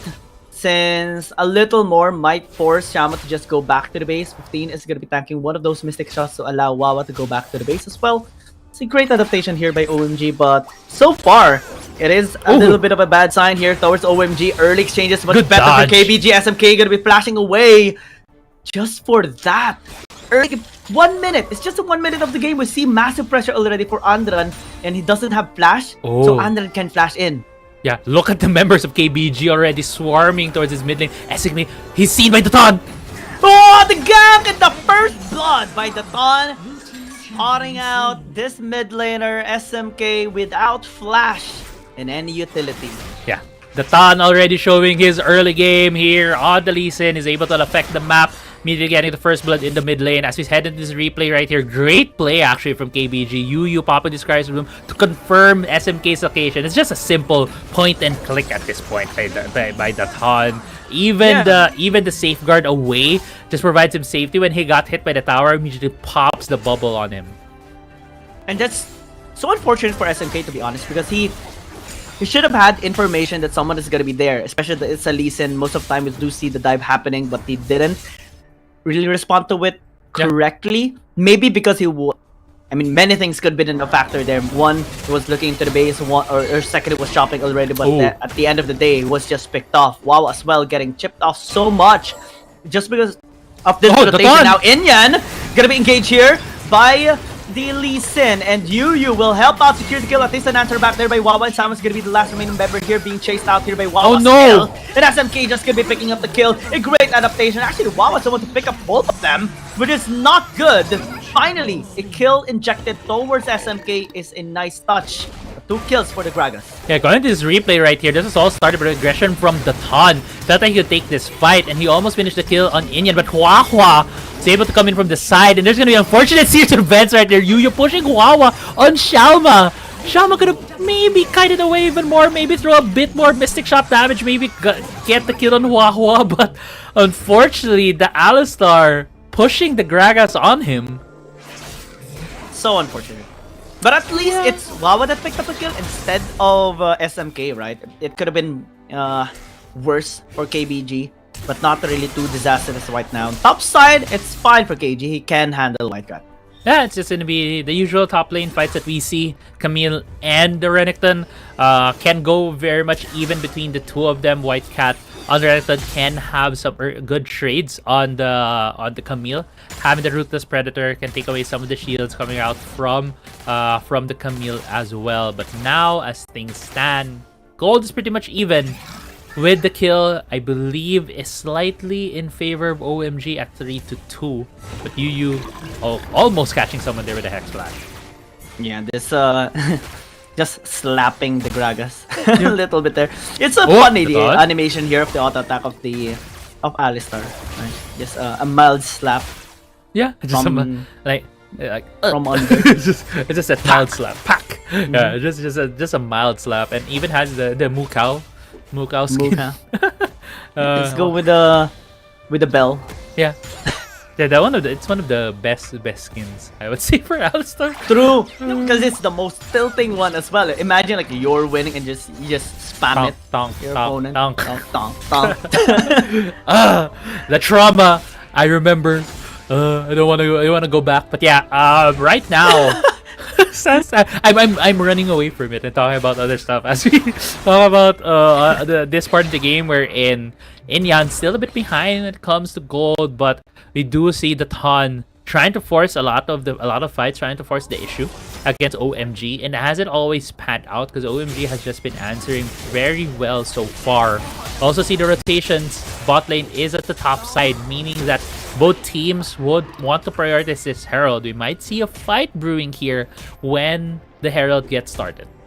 I actually think that OMG might be better getting the Dragon right now because Wawa and 15 are in top side. They can actually interfere. Even if there is a numbers advantage here towards KBG, any second of interruption can be helpful, especially that the Kazakhs can just easily burst down this Dragon. Yeah. They do that. They take the Dragon already. Interruption is still there. KBG is delayed a little bit on the RH. That gives some slight leverage and timing here for OMG to make something happen in the map. Yeah, definitely. And you could already see the movement from OMG. They're trying to focus more of their resources, more of their champions at the top side, but KBG doesn't want any of it. The Ton didn't go for any aggressive movements, didn't go for any aggressive rotations into the jungle of OMG. And now, look at KBG again forming up here in this mid lane. They just want to get a bit more damage into this tower. Herald's being summoned. And Yu able to zone out Wawa and Inyan as well. Great rotation coming in here from KBS Gaming. And able to get this tower as well for themselves. KBG will be happy with this one. OMG just is ahead a little bit in terms of gold a while ago. And through the tower, KBG is able to answer back. But not too entirely. I think in terms of value, this Dragon might be better for OMG still. Yeah, when it comes to just the value, they do have more stats on them. It will be better for them as later the game goes, as well as they do have the opportunity to go for the soul, as they already have the first Drake of the game. When it comes to their composition as well, they have a good mix of early to mid game as well as late game damage. Zeri will be the one who will be doing a lot of that late game, while Zoe early to mid can be a good combo along with the Kazakhs to get some quick assassination on picks towards the map. So we'll see if KBG will be able to stop any of those. You don't go again. Oh, the Protobell just helps out with the gap close. The Cask also gonna help! Unfortunate! 415! Just allows Sham to pick up the kill, and OMG is gonna be in the disastrous position here in the top lane. Because Andron's gonna be here as well. Headbutt pulverize to just CC him up. Indian gonna be here. Andron is isolated. Will be damaged a little bit there, but since Yu is here, Thon as well. No kills answered here by OMG. Just 2 kills by KBG. Yeah, 2 kills from KBG as well as a top tier turret. Almost, but not quite. Bot lane though. Cat's still trying. Does have the dominus, and KG is just gonna be walking away. You have to respect the Renekton, especially because of the burst down. And that's it for bottom lane. KBG still is in control. Look at the gold now. A while ago it was just 300. Now it's going towards 3,000. Yeah, they've been using rotations well. They've been capitalizing on some overstays by OMG, especially on the top side, and they have now accrued themselves a lead. 15 and Huahua are trying to defend this bot side, but with KBG putting more of their resources here as well, because it's the last standing outer tier turret, this might prove dangerous for OMG if they keep staying in this bot side with no backup. Yeah, Yu has been effectively rotating across the map. Spots out Inyan, spots out the ward, and just moves back towards Dragon Pit as well. Just maximizing the map pressure of KBG, especially in their establishment of this lead right now. 3-4 is the score. Yes, OMG is still just 1 kill behind against KBG, but with the towers that they have taken, with the gold that they have injected towards their carries, this is helping KBG, especially that we talked about a while ago. The injection of gold towards the carries of KBG through the Ton is very important, and that's exactly what's happening right now. Wawa missing on the body time and the cast as well. It's just unfortunate. Yeah. Now Yu's gonna be here for the punishment. Absolutely no crowd control left here onto this Gragas. Does have the slow. 15 going with the ult still is just gonna be answered back with the Unbreakable Will. Oh! And the True Shot Barrage. Unfortunate series of events for OMG, and Wawa's definitely not having a great day right now. Yeah, but that was a great prediction as well from the Ezreal. Targeted at that point. 15 got out. No one's gonna be here to protect 15 this time around. Finally, Indian joins Sin, but still unable to access Xiaoma. 15 is just gonna be walking away. SMK is gonna be spotted as well through the ward. Will just walk away too. Yeah, good exhaust as well coming from Inyan. Coming from KBG as he goes there. Xiaoma, I think we're gonna track this True Shot Barrage. Yeah, this is just a great prediction, honestly. Knowing where the fight might end, knowing where Huahua might recall, that's just great tracking from the Ezreal. And this time, with the second dragon, it's going to be very difficult for OMG to get this dragon for themselves. We talked about this being in a requirement for OMG to be able to take for their soul point, but now it's going to be so difficult. Yu is going to be here, KG as well. Everyone will keep his game. It's just lingering down. Wawa going in with the isolation, but unable to get the proper targets here for OMG. And now everyone's just going to be turning. SMP getting the burst down. Not under the night. It's going to be huge though, as Whitecap's just going to be disengaging. Dragon's still going to be taken. Ooh.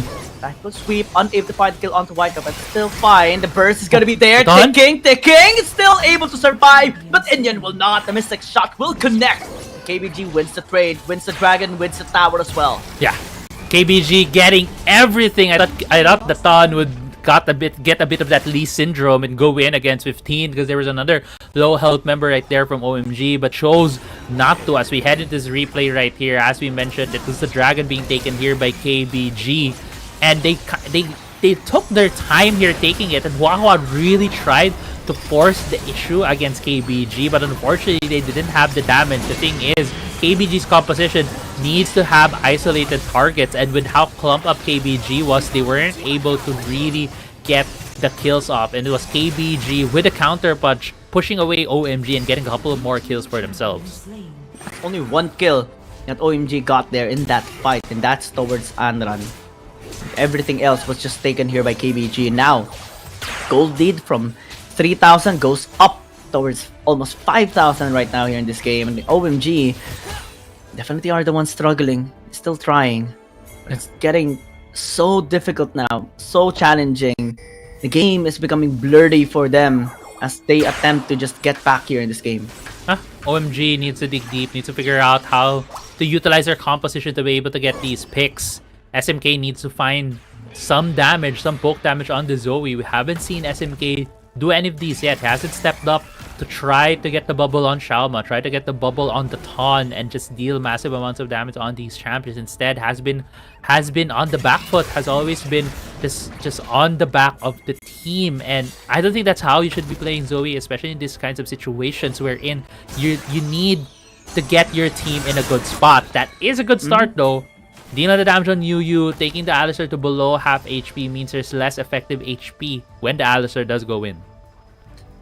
Does have the war mode, so it's gonna be fine. Just goes with the reset. Top side. Are they gonna be engaging here? Wawa, again, has been struggling with the engages. Will be spotted by the red ward as well there by Keep Escaping. The Arling getting just outside the Baron pit. The Execute to meet him here onto Indian. The follow-up as well by Yuri is just waiting for an opening. And KBG is just gonna be walking away after just forcing so many escape tools by OMG just to be able to be safe. Another Battle Star did connect onto Yu, but it's just fine here for him as well. Does have the war modes. Will be able to regen back to full. Yeah, good try right there from OMG to try to force the issue on KBG, as KBG still is forming up on this Baron. They're still doing the Baron dance against OMG. And this is because KBG doesn't really have the best engage tools. They don't have the Ornn. As most that they do have is the Camille as well as the Alistar, which is fairly short range. They can't really force the issue in such a long range composition as OMG has. The Zeri and the Zoe can provide that long range information as well as poke. Oh, this... Okay, good safeguard. It could have been something for SMK if it was able to hit that on the Ton. But right now, it's just going to be this push and pull between these two teams, and KBG wanting to force the issue, starting out the Baron. Yeah, this is going to be much more beneficial towards KBG. They know they have the leverage. They know they have the advantage here in this fight, in this position as well. The wave crashing into the bottom lane, wave crashing into the top lane as well, forcing OMG to sacrifice something in this game. Right now, what's being sacrificed is a huge wave in the bottom lane. That is so many minions just crashing onto the tower. Finally, 15 is going to be going there, but that's information for KBG. If ever they spot them out, they can go towards the Baron once again and force OMG to retreat. Yeah, but the thing is, what KBG instead use with that information, use with that pressure, is to get themselves this back timing that they have right now. They're able to pick items for the Lee Sin, for the Ezreal, and then form up for another mid lane shove, and then go for this dragon. It's gonna be the third dragon of the game. It's gonna be an Ocean Drake coming out here, and if KBG picks this up, this could be their second Drake of the game. Still, they have a lot of pressure in terms of vision. They still are putting down vision into the red side jungle of OMG, which now translates into OMG needing to put some more resources into the dragon as it's being started here by KBG. Is there a possibility for a steal? I think there is, but in the end, it's already too late, and it's gonna be denied by KBG. Wawa gets initiated there, just pushed back by Yu. It's actually fun in terms of interaction. It's a denial by KBG overall with everything here in this map. Now to continue to push bot side, mid, and possibly top lane as well. Can be pushed up there by KBG in preparation for this Baron. Yeah, Yu just showing a bit of dominance. Just to say, it's not. Sometimes it's not about the kills. It's about the message that you're showing, and it's him saying that I don't fear you. I'm just gonna go in and push you away from my team. And we're gonna go back to what we did earlier, which is gonna be this Baron dance. It's gonna be both teams trying to get a shove in the mid lane, most importantly, as well as forming big waves in the side lanes. The only difference that KBG is doing now is the split push with the Vladimir. That's tough. That's tough here for OMG to answer back. Nobody can win against a Vladimir. The Zoe of SMK has been struggling already, and having Wildcat being sent out there is too risky. Now they move towards the mid lane. Execute is gonna be denied. At least 15 should be fine, able to flash away, but the damage to follow is just there! And Thon will be picking up the kill. Thon though, taking a bit of damage there from SMK, will be fine. Still are just gonna be on their way towards the Baron to force OMG once again. Yeah. OMG was pushed away from this Baron, and KBG starting this Baron off. OMG doesn't know yet. Actually does know with the meteor. The KBG restarts this Baron. They can just reset, they can just bait OMG, and Yu is gonna be engaging. Wawa's forced to use the body slam away. SMK as well is gonna be in a lot of trouble. KBG is just pushing them. Right now, Indian assassinating the Lee Sin is still gonna be in harm's way. SMK now just tries to get the damage, but gets damage instead. Indian jumping again. Getting the kill onto Chava still. Is gonna be getting the reset, should be able to walk away, run away, and it's just backing away against Keep Escaping. I think this is a great trade by OMG already. Even if it's just a 3 for Even if it's just a 2 for 3, them stopping the Baron is actually key. It's a decent trade, at least for OMG, right? They didn't lose as much as they would as we get into this replay right here. They actually popped the crown from Anran 9, so we won't be having that as this fight starts. SM came just navigating the fight on the side on the Zoe, and the Ton with a really good insect to secure the kill on Whitecat, and now it falls on both SMK to Inyan as they were trying to just skim through the sides of this fight, and super great timing right here when it comes to the couple of kills that SMK and Inyan were able to get. It started with the Ton. The timing on the Zonia is able to take it out, as well as the bubble when the bubble ripens, and then just the last hit from that Kha'Zix essentially stops KBG from trying to challenge and getting that Baron. Now we move towards the 18-minute objective. Crazy Apple. Elder Dragon is up. And it's up to OMG how they are going to be able to bounce back here in this game. Now Wawa's going to be initiated. There is Pick to isolate him as well. Able to still withstand so much damage here as well as take it too much. KBG is just going to be walking away. Yeah, they used a lot right there. They invested a lot to try to get Hua, but Hua is still alive on the Gragas as the Elder Ring is being started here by KBG. OMG again, slower on the objective, slower in the play. Let's see if they'll be able to get some poke out and maybe win this fight. Whitecat's gonna be a little bit late. Wawa's gonna be initiated and bursted away as he does have the unbreakable wheels. Creepy Trouble Bubble will connect onto the Camille. Can they actually get a follow-up? Whitecat's gonna be going there. SMK as well spreading on the Proto Belt. Flash out by this Renekton. KBG does have numbers advantage. You can just turn here onto the Elder Dragon once again. SMK stalking them out, trying to get some information here in the pit. Pink Ward is becoming a big problem here for OMG, especially in their vision onto this Dragon. SMK will check with the portal dump. Just checked out the HP, 6,000, 7,000, 5,000 right now. SMK gonna be initiated but does have the crown, still is okay. KBG, respecting them, will walk away as well. Yeah, that was a good block as well from KBG. They blocked the Ezreal, who might have got popped right there by the Zoe, but instead was it taken down. Yu's just standing there menacingly on top of a ward as the Elder Drake just keeps hammering him down, but Baron started by KBG. Yeah, they have information here. OMG doesn't.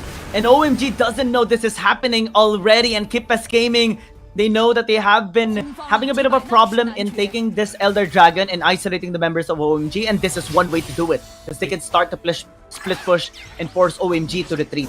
Oh my god, that's a lot of damage on Shaoma. But yeah, I agree. They have baited out OMG. They have psyched them out, thinking that Elder is the only thing in the minds of KBG, and with the lack of information, the lack of vision, the lack of wards the OMG had on that side of the map, they're able to sneak in the Baron. Now KBG going with the siege.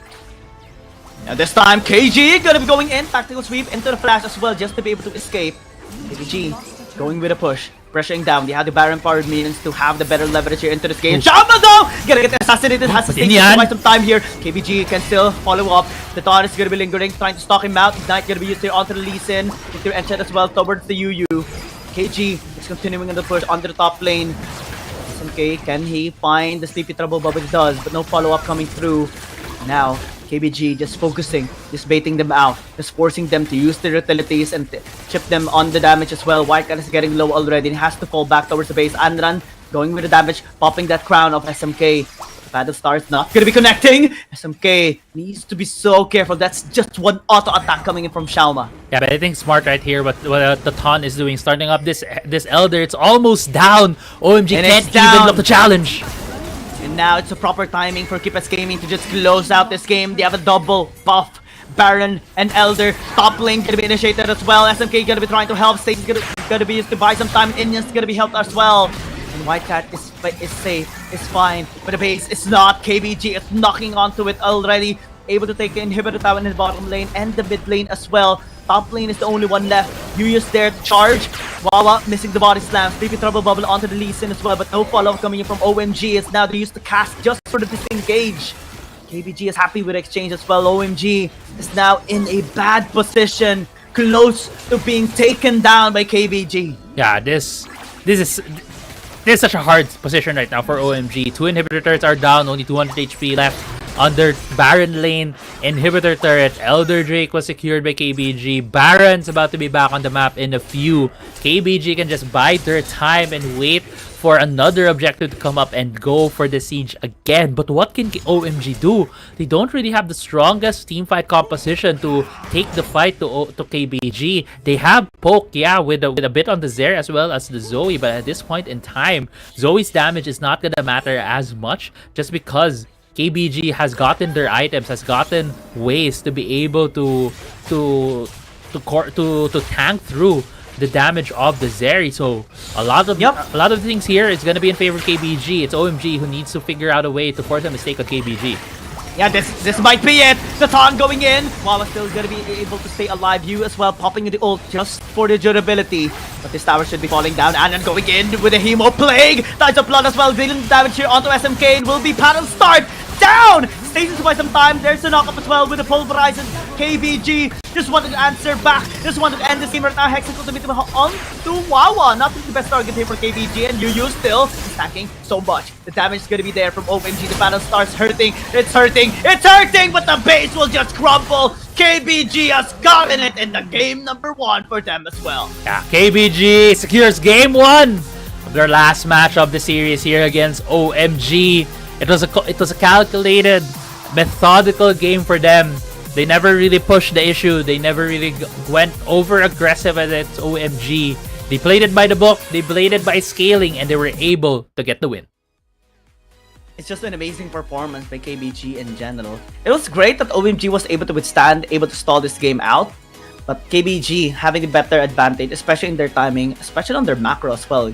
They realized they struggled taking the Elder Dragon, and then they went for Baron instead, sneaking it up, taking it without any contest, and then went back to baiting OMG in the macro play while Shama was starting the Elder Dragon already. And by the time they got that, it's already game over. It was massive advantage already, not only in gold, but in turrets and in the objectives as well that allowed them to just close it up.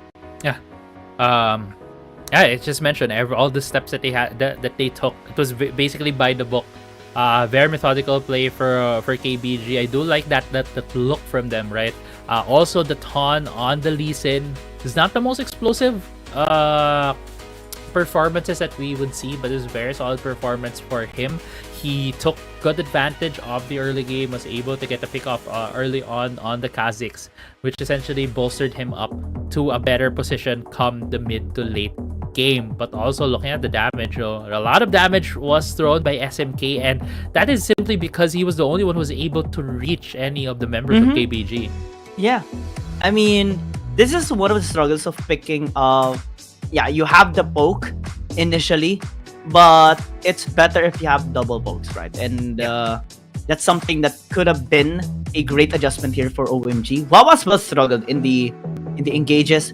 A lot of times we did see him not really connecting his abilities and also just be a little bit off in terms of positioning.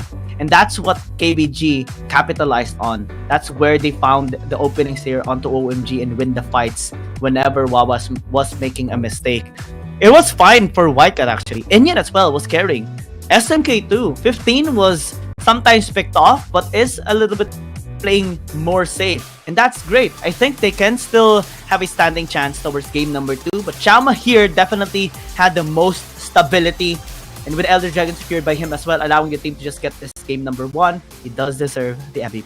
Shaoma, great positioning on Desrael, able to play it safe, able to get the pokes down on OMG, and essentially was just a very solid damage dealer for the team. That has been game 1 here for the last match of the day. We'll still be having game 2. Don't go away. We'll be right back.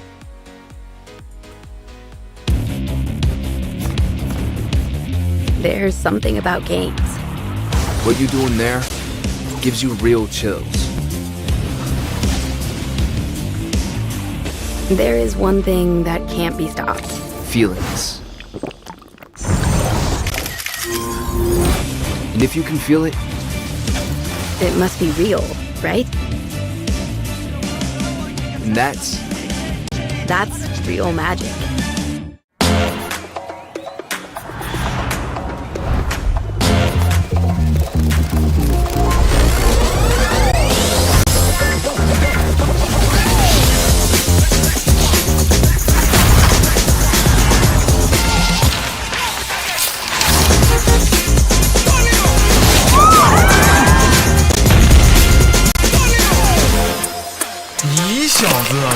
得惊奇呀！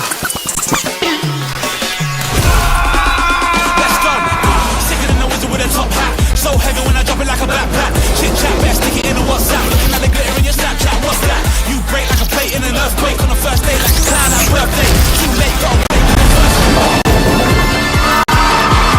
牛啊，这个球！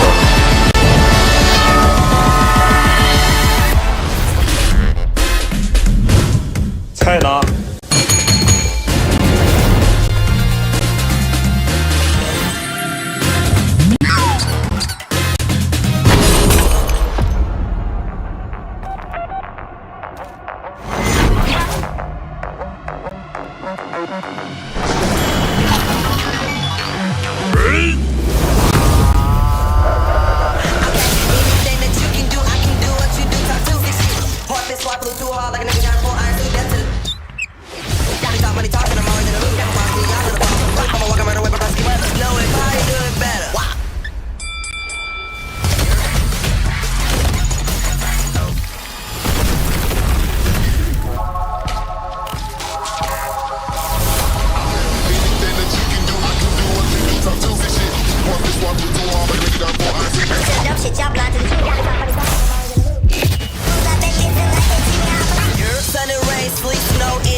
Step light, strike hard.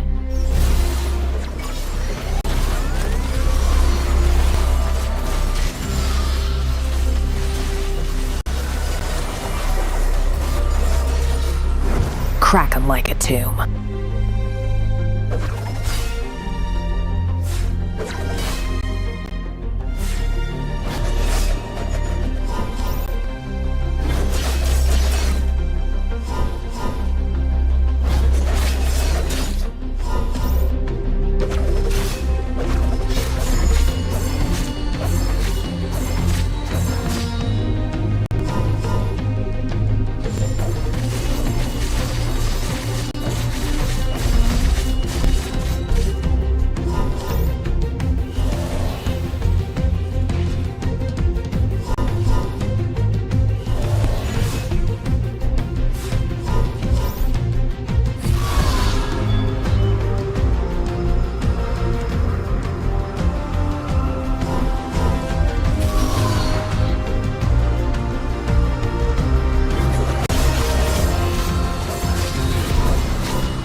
Alright, it's time to see. It's time to determine if Keepest Gaming is gonna be able to close the series out or OMG is gonna be starting to resist KBG. We're still your casters, Gayong and Crazy Apple, and let's start this game number 2.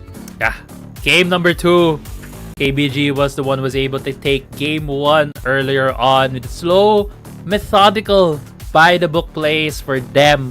While OMG struggled most of that game, never finding a big or enough of an opening to be able to take down or at least get an advantage against KBG. As we start off this draft so far, it's looking pretty much the same for both of these teams. Kha'Zix taken away by OMG.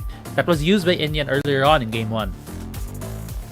Interesting for OMG. A while ago, it was the Vi that it was the rather Aatrox that they have taken out, but this time they are going to be switching it towards them picking the Aatrox instead of banning it away. KBG can just respond the same way, actually with just the same draft, to be honest. Can be quite beneficial for KBG still. The Lee Sin of the Dawn was actually so impactful, especially after his first blood in the mid lane against SMK. Yeah, we'll see if that is going to be the same composition for KBG. So far though, doesn't seem to be the same. Camille has been locked in. Gragas could very well be the next lock in here for the side of KBG. It gives a bit of that engage and disengage potential, as well as a very solid engage tank support that's going to be in the hands of Yu. We'll see what they'll be pairing it with. So it's going to be available for Andran. So I think this is okay for KBG that the Vladimir is going to be picked up already by SMK. It's actually quite risky, to be honest. We saw SMK bursting out Andran a while ago. Yeah. And it can be done to him as well. We'll see. We'll see. With it being open, actually, Aurelia, this was bad earlier. No. No, please, no. No, I'm begging you. Okay, this one is better. This one's better. This one's a lot Would have better. been better for a Galio though. For, you know, Galio, Shen, Camille would have been so nice. It would have been. It would have been like the emergency response team from the side of KBG. Yeah, I agree. But I think the mindset on this one is a bit more flexibility as well for the side of the Gragas, able to do able to body slam in a way, as well as having that bit of a disengaged tool to force the Aatrox away from the team. If you're able to hit that as well, the Vladimir would be a really good thing for them. So we'll see. I do like the Shen though. If the Shen is gonna go in the hands of Tatan, you've kept saying that Tatan should move away from carries. Shen definitely not a carry in the jungle position. And he has been very good.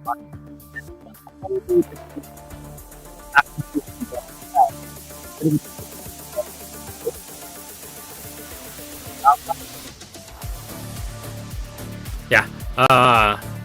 Last couple of bans coming from both of these teams. Ezreal and Corki taken away by OMG, while the Ord and Jax have been taken away by KBG. With still another ADC standing for KBG, they do pick up the Zeri. I feel like that should have been one of the bans for OMG instead of the Ezreal and the Corki. Ezreal and Corki, both mobile marksmen. Not exactly the type that you would want to pick into the composition of KBG right now, since KBG has a lot of tanks, doesn't really have as much damage.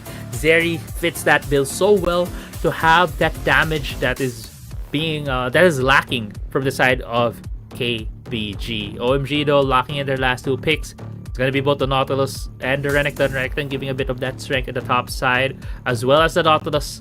I do like the Nautilus pick against the Zeri. It stops the Zeri to have a free roam, because the depth charge is just a point and click on the Zeri. Right now, looking at the mid lane as well. It has the Zoe has been picked, as mentioned earlier. Zoe could very well just burst down the targets here from OMG. Xayah does have a bit of that protection. She does have the peel on her ultimate. She can dodge away if she does get hit by the bubble from the Zoe. Yeah. If APT this time can close out this series, especially because they have a really great engage composition as well. Great poke. It's quite balanced, to be honest. Kind of similar to the composition of OMG, but instead of having an assassin jungler, they do have someone to protect the front line or the backline even more. Especially that they do have a Zed. I think the Shen is going to be so effective later on to deny the damage coming in from OMG. Many of those champions does rely a bit on auto attack, particularly the Renekton and the Xayah. So the Shen does really come through here for KBG, especially for the Ton. If they can utilize it later on for the macro plays as well, especially at the 5-minute mark, like the Dragon and the RH, then the Stand United to go towards the other objective. I think this is going to be very explosive for Keepers Gaming. Yeah, we'll see. We'll see if that's how it's going to pan out between the two of these teams. But right now for KBG, I'm also looking at their composition in terms of the amount of damage that they can bring.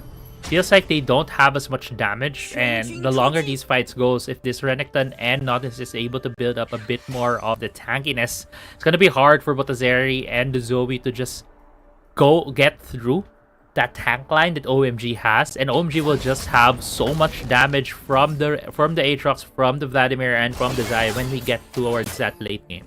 Oh yeah, for sure. This Xayah of 15 can be quite deadly. We saw him earlier trying to really kite out the members of Keepers Game. The only problem was there was so much engage coming in from KBG, and he struggled definitely on that.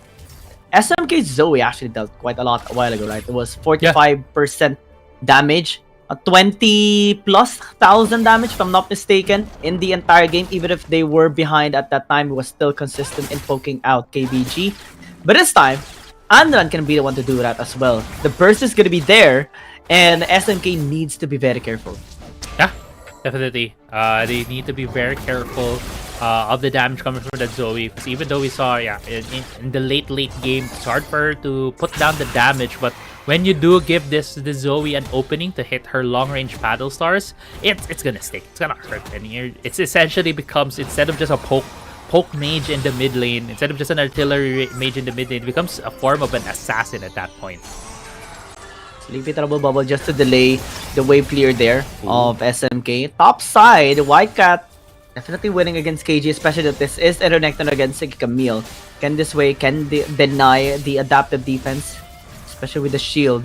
Natan as well gonna be intercepted in his jungle camp and will be stolen at least a bit of XP that should have been for Natan. Yeah, Whitecat and the Aatrox was able to share some of the XP from the Krug camp, right? Exhaust is on the bot side, a bit of trading here, but Yu is a bit lower when it comes to, when it compares to his counterpart on Hua. This could signal a recall right now for KBG. Try to reset to the bot side to prevent any shenanigans from maybe a jungle. But as you can see, Aatrox is still on the top side of the map for him, clearing out the blue side jungle right now for OMG. So no shenanigans anywhere near the bot side. Yeah, OMG can just play this out safe. I think scaling is going to be one of the most important aspects here in this game for OMG. KBG will look to intercept that, especially when we reach towards the 5-minute mark. They will try to accelerate it and force out the issue here towards OMG, especially they do have Anran on the Zoe. So many great openings can be made by a Zeri, especially because of the Sleepy Trouble Bubble, and OMG has to be ready for that. Yeah. Anran spotted on the ward, wasn't able to hit the Sleepy Trouble Bubble on SNK. Very slow early game, very similar to what we saw in game 1, as you mentioned, right? These teams are now looking more on the scaling part, although I feel like KBG should be the one who's a bit more aggressive, since they do have the Zoe, who needs to be in a better position earlier on. Yes, she can still deal damage, but it scales off very heavily when it comes to the late part of the game. KBG also needs to get a bit of that early advantage because they don't have as much damage compared to the whole line of OMG. So having that early game that be in their favor, especially if the Shen could pick up a couple of kills, would really push KBG into a more favorable spot. They are even just preventing this cannon from being taken, but yeah, great zoning overall here by KBG. They know that they can engage towards 15 and Wawa anytime soon. It's a great indication as well that OMG is fully aware that this 2v2 can suddenly turn into a 3 versus 2. And now, next 2v2 is going to be used. Inyan is going to be here as well, but the Battle Star is just going to be dealing so much damage. Whitecat still able to stay alive. That is great. Also has the Honey Fruit to heal himself back a little bit. The timing is just perfect for Inyan's rotation. Man, that could have been first blood already. Yeah, that could have been first blood, but great backup right there, but bot side. Feather Storm gonna be used. Shaoma is still not gonna be continuing on the push, on the assault here towards 15. And we see so many fights happening here across the map. No kills garnered so far. It has been a close start. Yeah, 4 minutes is the goal signal for both OMG and KBG.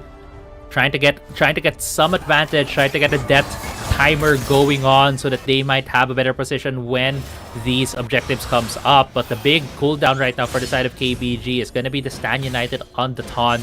They won't be having this big shield if they start the fight at the 5-minute mark on these objectives, with the Ton actually recalling, just getting the Scuttle Crab in the bot side. This kind of tells us that the Ton will just be going for a handshake probably when it comes to the objectives. Let's see. Yeah, because the Sand United was used already, right? Yeah. You're gonna be interfering here. In the end, taking a bit of damage there from Yu. Also with Shelly just hitting him as well. But this time, Shama's gonna be helping out. Body Slam gonna be used. Wawa is still here. Will not be pursued anymore by KBG. The Ton is starting this Dragon. I don't think OMG is gonna be trying to intercept this. No steals gonna come through. Just a trade, a handshake like what you said. Yeah, handshake completed for both of these teams. Herald has gone to the side of OMG. It will be on them now to use it, most probably in the mid lane, to open that lane up. KBG kind of knows that. They want to get a bit of an advantage here in the top side, but with the ward in the brush, Wahua in 15 very well knows that Anran 9 is at the top side trying to look for a pick. So far, Vision has been immaculate for both of these teams. This has given them so much information to dodge some of the rotations and ganks that are coming in. Bubble did connect. Yu just gonna be applying some damage. Battle Star is going to be denied. Great poke overall by KBG. So far here in the top lane, they are attempting to just push it out once more. Maybe secure a couple of plates here. 1 or 2. Andran can do it. Does have the magic damage. Mid lane as well is going to be pushed here by Xiaoma. Pops in the ult. Exhaust as well going to be used. And 15 going to be in a bit of trouble here.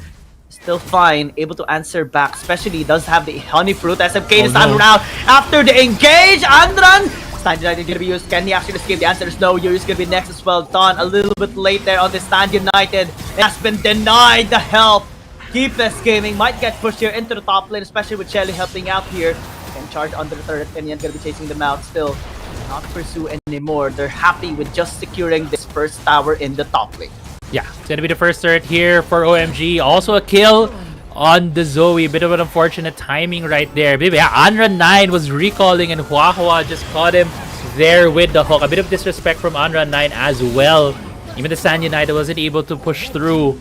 Was bursted down by SMK, and this led to this push on the top side with the Herald being used, which is kind of uncharacteristic. We usually see that being invested in the mid lane, but I guess for the tempo right now for OMG, top lane would suffice. Yeah, OMG this time around getting a 2,000 gold lead. Yuyu, can he actually do something about this? Looks like it's not going to be the case. KBG is still struggling a bit. Surprisingly, we see them getting picked off after just one mistake. We see the cost of it, the effect with OMG getting a tower takedown, getting the kill onto Andran, now having a 2,000 gold lead. Yuyu gonna be isolating Wawa, still has the depth charge to chase down Xiaoma as well. Andran unable to burst down this Nautilus, but Ignite is sticking. Xiaoma flashing in. Yuyu's gonna be traded out with Hemo Plague, just stacking up the damage. And 1 for 1, but it's actually great. Now Inyan stalking for more, wanting more. It's gonna be going towards this bottom lane. They actually secured the kill onto the Ton as well a while ago, off screen. And now SMK just gonna be running them down. This tower should be falling down. KBG struggling. And OMG is just loving every single series that we have been getting here in this game. Yeah. Going to the replay right here, we're gonna see how the Ton falls down. Actually, the Stand United that he propped, and just Inyan and Whitecat in the position to punish this Shen.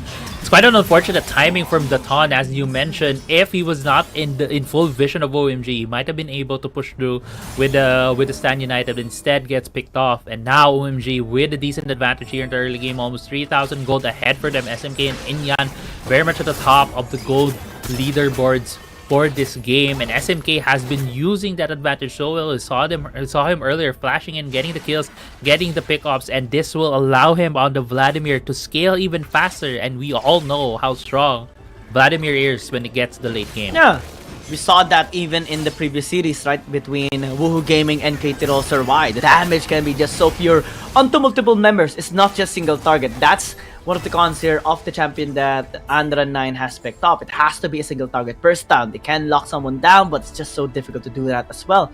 Especially because when OMG turns, they turn without hesitation. And that's what they have demonstrated a while ago in the bottom side river fight. Yeah, definitely. Now, we have to wait. We have to see where KBG will be going with this, because they are certainly behind at this point. They need to figure out a way, try to make a play, and try to take back the lead for themselves. SMK probably has a bit of a bounty on his head right now, with being 209, almost 1,000 gold ahead on his counterpart. Does have the crown though, has a lot of safety for going for him. As we get into the 10-minute mark, the next Drake is about to spawn. It's going to be a Mountain Drake. KBG already has the first Drake of the game. It would be good for them if they're able to secure the second Drake of the game. Interesting. Blade of the Winking here for Whitecat, now getting challenged. Leafy Pot Trouble Bubble, but is still alive. But this time, OMG is wanting more. That charge is going to be used. The knockoff Sandra, I think, going to be there to try and protect KG, but it's not going to be enough this time around. Again, it's denied. The Ton going to be in trouble this time around, especially that it doesn't have the ult anymore. Won't be able to help out in this dragon fight as well. Ult gonna be used by Xiaoma. Battlestar gonna come through. No steal coming from KBG. The second dragon's here for OMG, and Xiaoma going towards Inyan will not find him as well. KBG slowly getting major losses here in this game. Andra 9 continues on the Battlestar, but still gonna be fine with SMK going here towards Yuyu. Red Sign will not connect. The Battlestar will go towards SMK and will be forcing them to back away.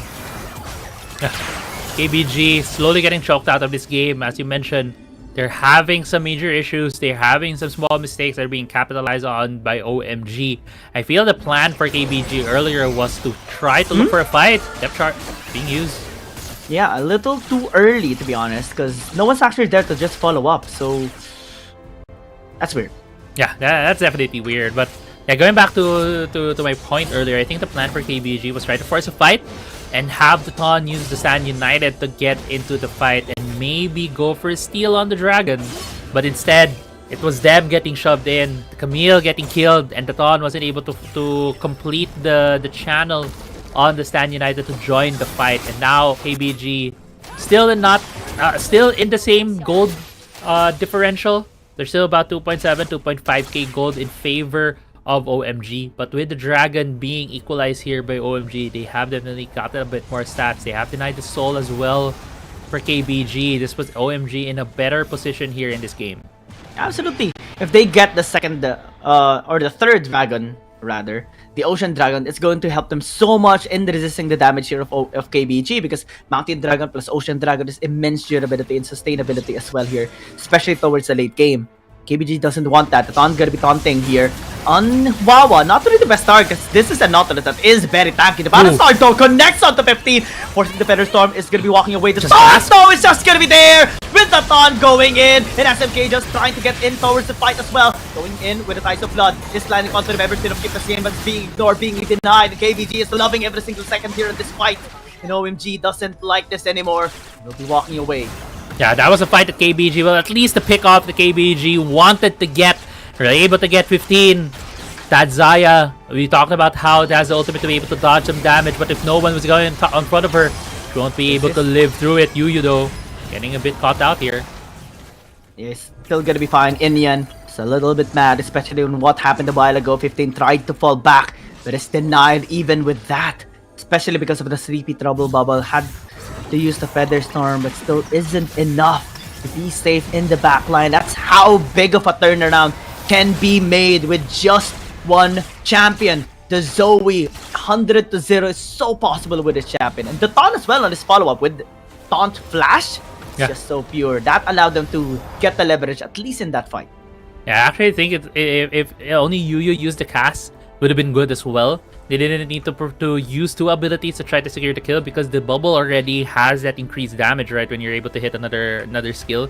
But nevertheless, it still awarded them kill.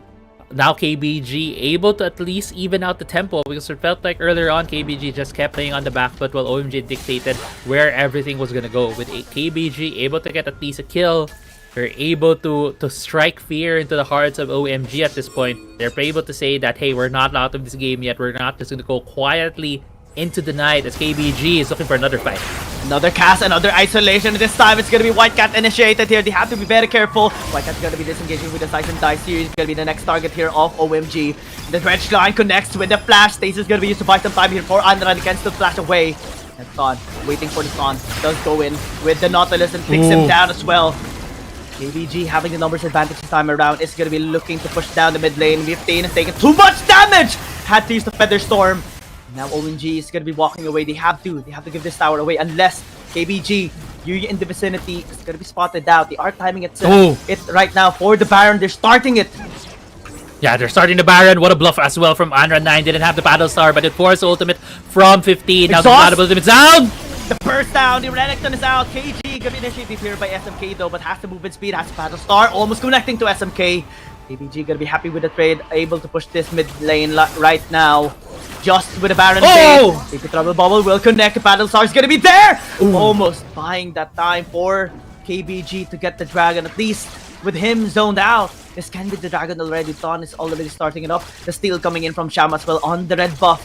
It's just so effective right now, getting everything away from Inyan. The Baron as well can be initiated here by KBG if they do want to. Inyan gonna be going in, unable to get the steal. KG. No depth charge. Depth charge onto Shama. Inyan is gonna be here, landing the sword, forcing the fight, and gets the kill onto the Zeri. KG is just gonna be walking away with a hook shot as well. We are able to steal this blue buff too. Denying it from Andra 9 is gonna be huge here for OMG. Yeah, OMG has numbers on the map.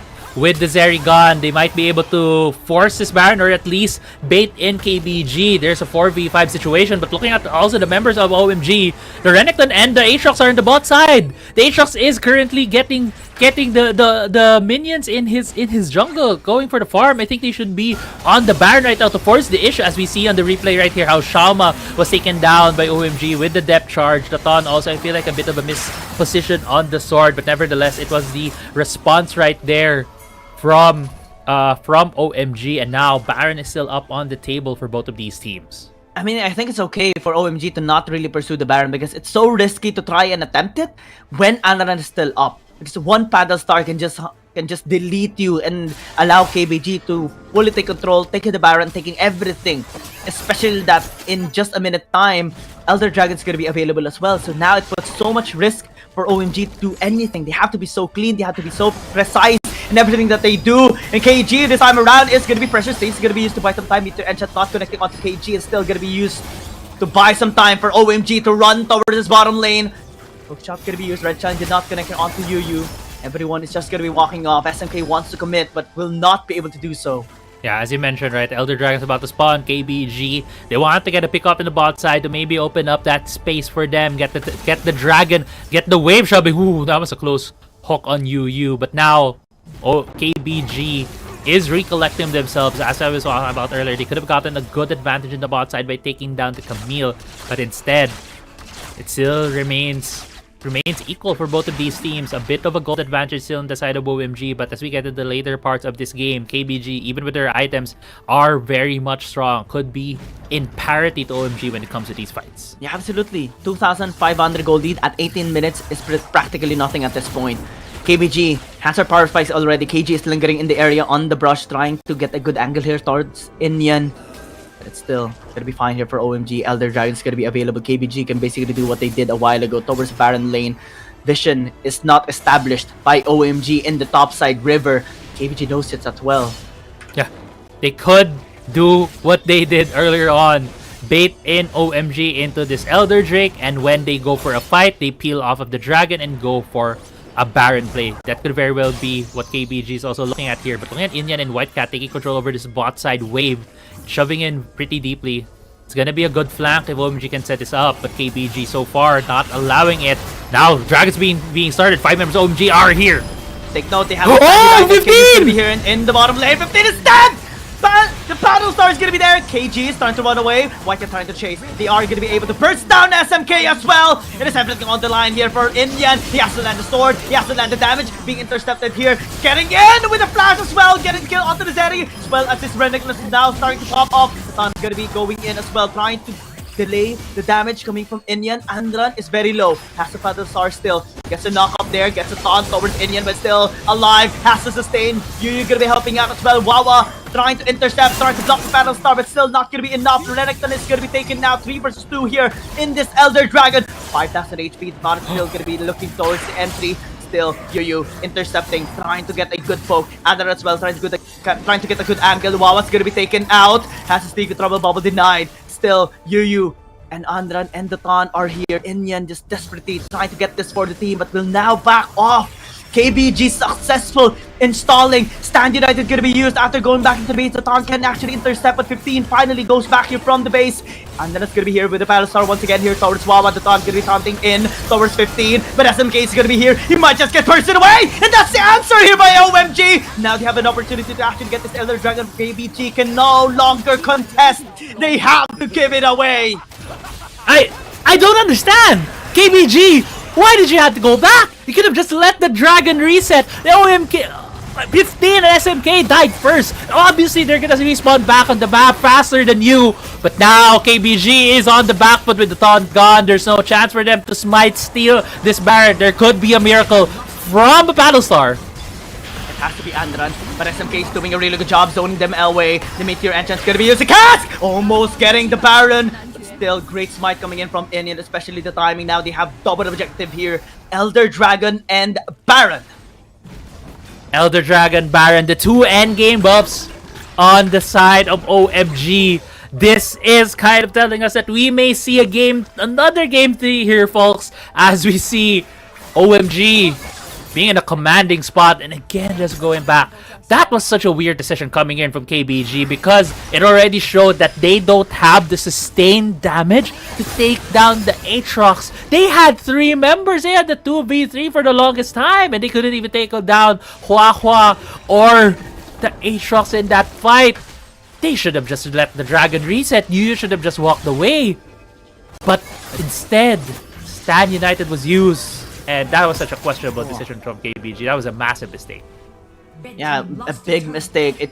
It came with a big bill right now, and the cost is massive. The cost is them losing so many towers right now. The base is gonna be knocked in here by OMG. The cast gonna be used here onto Wawa. Not really the best target here. Still able to cast in the depth charts and followed up here by Enyan. They are closing out this game. SMK going deep. And this inhibitor tower in the top lane and bottom lane and mid lane should be taken out. The base is wide open. Renekton by White going in towards KG. Non-forced to use the Stand United here to just help out. Provide the shield here towards Camille and KBG on the brink of destruction. Still able to defend their base. OMG though, coming back again. Yeah, this is the turnaround here for OMG. Right now, it's an 8k gold lead. Earlier, we only saw it at about 2.6k. This is definitely going to the favor of OMG. They are looking to force this series into a Game 3. And what can KBG do at this point? They are very much deep into their base. They don't have as much damage as OMG has. As we were talking about earlier, the later this game goes, the more the Zarya and the Zoe will be not as relevant as the Vladimir, as the Xayah, as the Aatrox that OMG has. Dude, Amaranth, Twin Guard, and Visage. This is making Indian so tanky right now. Yeah, he doesn't need to have as much damage tools because there's only 2 people that he needs to deal with. Yeah, the only thing he needs to do is land the sword, sustain himself, and create chaos onto the members of Keepless Gaming. Now they're creating it. They still have the waves crashing onto the base. They know that they have the leverage here in terms of priority. All lanes have been taken. Look at the base here of OMG, it's still clean! Yeah. KBG is the one after that crucial mistake that they made in the Elder Dragon fight. Now they're on the precipice of being destroyed by OMG. In their attempt to push this to a game number 3, OMG is still committing here into the mid lane, forcing out the waves to be crashed in timing for the Baron possibly to be taken with priority here by OMG. Yeah, OMG now. Oh no! Oh no! Devon! That's gonna be in trouble! He was too deep and will be punished! And will be destroyed! Now Indian just wants to fight, wants to create chaos. SMK going in as well. First use the Blood Bowl, still is able to use the stage and stop. Shama trying to beat it from the backside, able to still hit from behind. Shama's well, still there, forcing out the flash here of White Cat. They have taken SMK! That's big here for KBG in exchange for the Dawn. Yeah, it's an exchange for the Dawn. They do get one. They are able to defend their base. We're heading to the 24-minute mark. One of their longer games here in the league so far. Has it topped their longest game, which we saw earlier today. KBG OMG showing that they can also go for these very long exchanges. Baron is up. Big objective, as well as the Elder Drake. If there's a time for KBG to turn this around, they should be able to get both of these objectives to show us that they can close this series out on a 2-0 note. They have to do it. They have to try. They have to try. They have to take this. They have to risk it all. It's everything on the line here for Keepless Gaming. The isolation is going to be there towards Wawa. Wildcat going to be waiting for Under9 to go deep. Or this Tyson dies, but actually did not pursue this time around. KBG still has a chance to reset and buy enough time for them to actually have the better end here towards the Elder Dragon. But Wildcat is pushing mid. They know they have the leverage. They have the waves crashing into the top lane as well. While KG is forced to just go on the defense. Yeah. This is preventing them to have the numbers advantage here. OMG gonna be starting this Elder Dragon. Chama knows it. Is trying to poke out with the laser as well. Yuji gonna be checking out the pit as well. Done.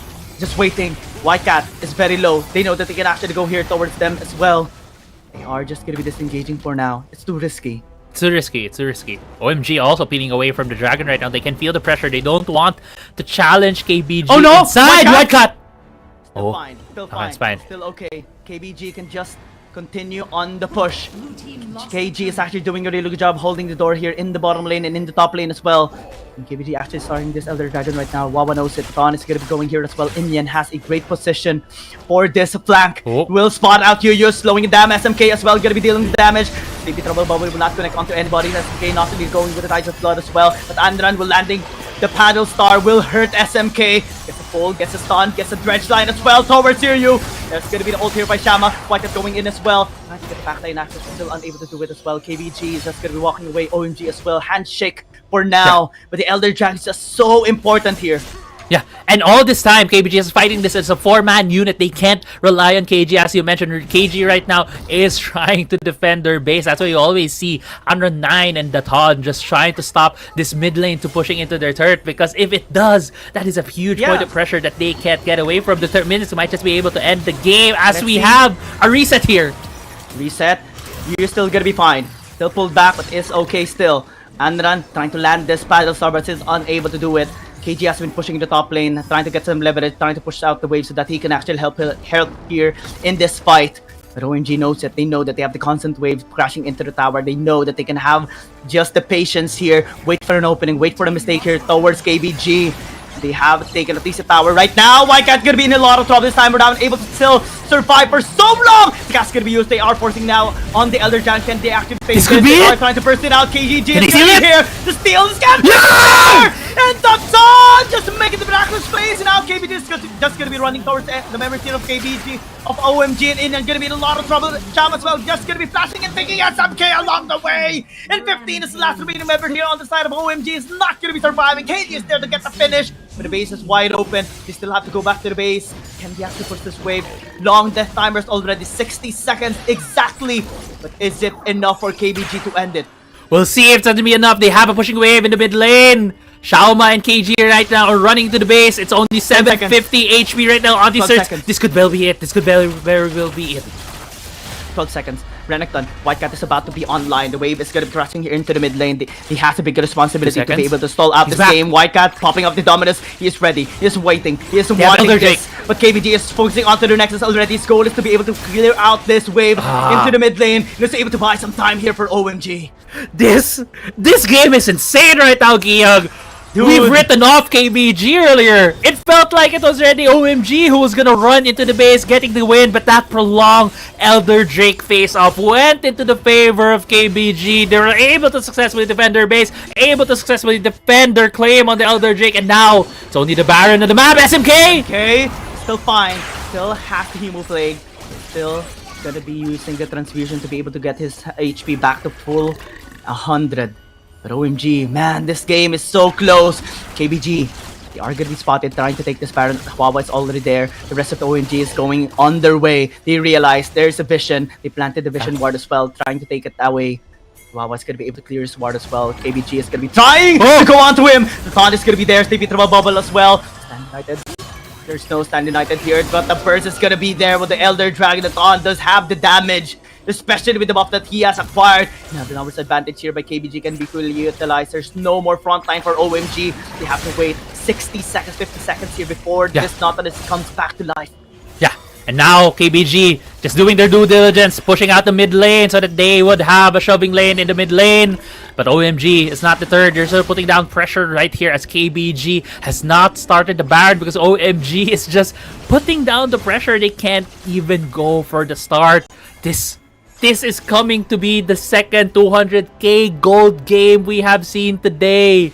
Nexus. Are they going to be attempting to get this tower down? I think they are. 500 HP left in and trying to intercept. The tower is going to be falling down. Second inhibitor tower here taken by KBG, but the Thon is taking the damage. SMK also trying to help. Battlestar not connecting here from Anderson, but still going to be going in with the Battlestar. And portal jump as well. OMG still unsuccessful to defend this inhibitor tower. KBG is slowly equalizing this game, especially in the turrets. Now, this is going to allow this Camille of KG to be able to freely help out in the team fights now. Yeah, this whole for the past 10 minutes, 8 minutes, KBG has been fighting with only 4 members, and they have been winning against OMG in a lot of these opportunities, and that has been due to the poke, due to the guerrilla tactics that they have been using. They have evolved. They have advanced at guerrilla tactics by taking down structures as well on the side. And now Baron is the big objective on the map. Elder Drake, we might see a third Elder Drake being taken down in this game, Giyang. 30 minutes as well. We might just hit another milestone here with another longest game of the league. The longest game so far in the entire Season 2 is 32 minutes and 49 seconds. We're now 2 minutes away from that as well. OMG has been struggling, KBG has been struggling the entire game.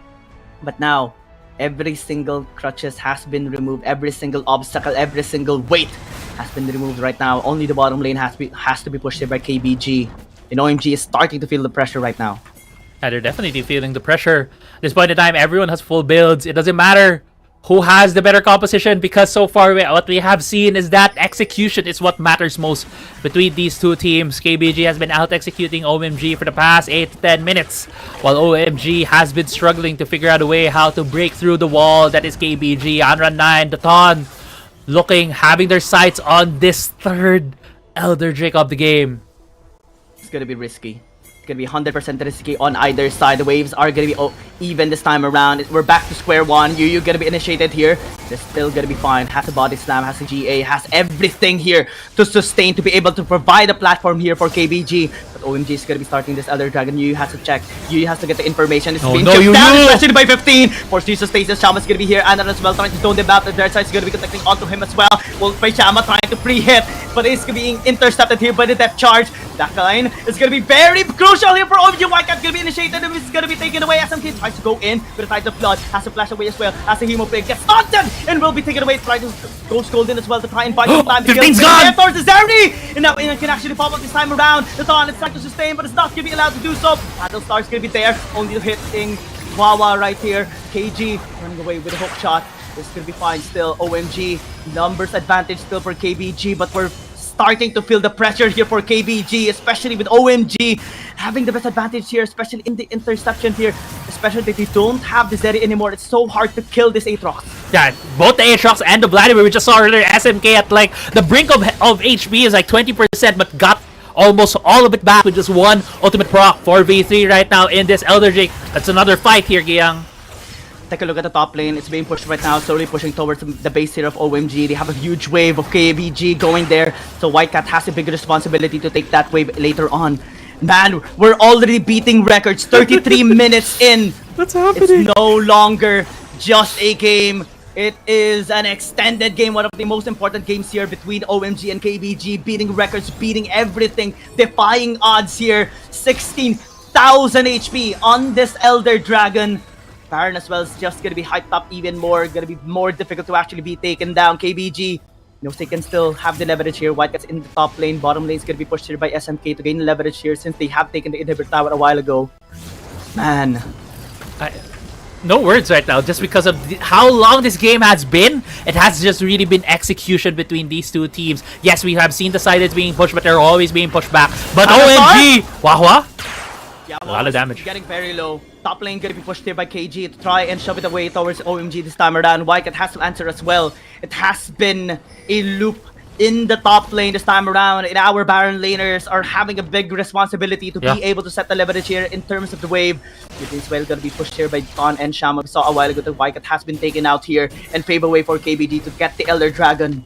But now it's not gonna be the case. They are paying respect towards him as well. No one's risking anything at this point. Everyone's just trying to go for these shoves, trying to go for the macro plays at this point in time. All of the ultimates that was reused earlier are back in cooldown, but look at where KG is. He is able to shove up this top side. Wildcat needs to react, but at this point in time, Camille's gonna deal a lot more damage compared to this Renekton. However, they know SMK is gonna be here as well. Hexacle ultimate gonna be used, trying to pull him down. The Thon gonna be using SMK gonna be using Flash to try and get in. Tactical sweep gonna be denied. The kill's gonna be there. KG is dead! And the Thon gonna be next, but still. KBG are still here, helping out. Numbers advantage present by OMG, but it's not over yet. We have seen this loop time and time again. We have seen this cycle by KBG and OMG getting the picks, getting trades, getting the outplays as well. But the stasis is going to be used by Wawa. Try and stay alive. This SFK is still going to be fine. Indian going to be going in. Andra needs to walk away. Shama as well needs to kite away. They are trying to walk back, but Wawa is taking too much. Stasis again going to be used to buy some time. Yu's going to be here as well with a body slam. Getting them down, just using the first. KBG is still okay. What is this? It's a 35-minute game right now between these two teams. OMG getting the numbers advantage. They are now starting this Elder Drake. To everyone that is watching right now, caller fans, This is the longest game and possibly one of the most important right now here in this game as well. KBG and OMG fighting for the Elder Dragon. The Thon is going to be trying to get here into the Dragon Pit, but being prevented here by Wawa. No still going to be coming through. This time it's OMG that is the Shrine. And KBG look at the walk away. Stacy's going to be used here by the Dragon still. The Thon is going to be taken away. OMG using it now to their advantage. After being deprived for so long, they're finally able to get this objective, using it to their advantage. Pushing it to the mid lane. That's going to be used. Blood Bowl is gonna be there to buy some time as well as to dodge it out. And now with the wave crashing into the base, KBG has to defend. But how can they do it? It has been a long time since OMG has been able to get a win. But they will try to do it right now. KBG has to do responsibility to get this wave out. They are able to clear out the wave, able to still deny the time. SMK getting bursted out, still able to use the Blood Bowl away. OMG.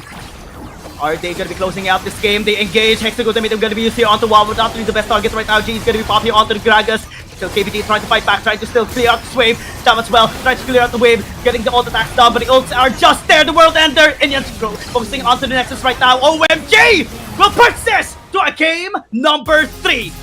Well-deserved game 3 right here from OMG. It took them 36 minutes. It took them to be the longest game of the league of the season at the moment, but they were able to do it. They were able to get a 36-minute win against KBG and extending this series to a game 3.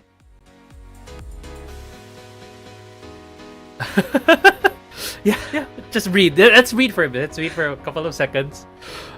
Regain our composure. Sorry, please. Yeah. Yeah, we're just good 30 seconds. I'm gonna talk.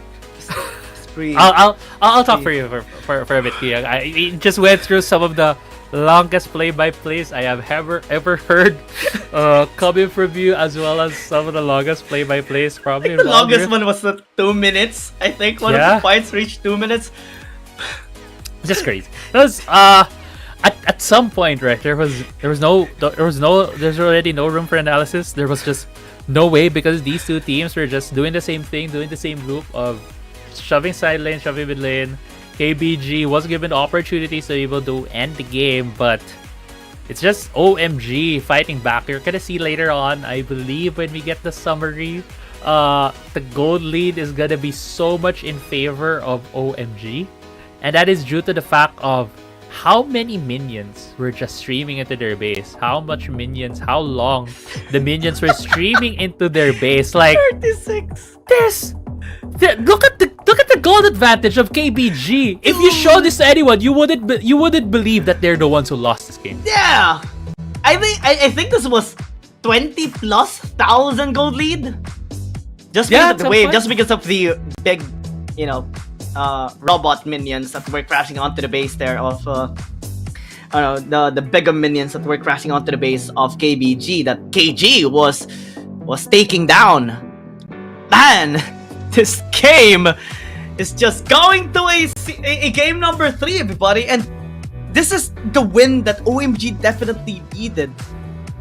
They were ahead already. KBG almost came back. Yeah. They pushed mid lane, they pushed top lane, they backdoored into it twice as well. It wasn't enough, especially when OMG found an opening towards them. The Thon, he was suppressed. He was about 50 range away, 50 to 100 range away from smite range to the Elder Dragon, but he was suppressed by Wawa on the Nautilus. Yeah, if I was able to get in range, we could have seen a different game. We could have closed out this series with a 2-0 win from KBG, but instead, now we're going to game 3. Also, Anra 9 was popping off on that Zoe, having a lot of good damage, almost hitting the 100k mark. Imagine hitting 100k mark damage in Wild Rift, and he was almost able to hit that with 98,000. What a performance as well from OMG, never giving up until the end, just holding out the fort, as well as KBG, until what really broke the camel's back was the overextension on the top side. Really, I felt like KG just grew tired of fighting minions, that he really wanted to force the issue on Whitecat at the top side. And Inian definitely well-deserved MVP. This guy on the super tank sustain build He actually thought that he is going to be changing the Yomus into a different tank item just to be able to sustain more of damage here of KBG. But man, 36-36. Interesting time as well, right? It's just a repetition of the word of the number 36. But the series is not yet done. 2 records broken today a while ago by Team Flash. And now it's KBG and OMG. We'll have a game number 3. Let us breathe first after the short break. Step light, strike hard.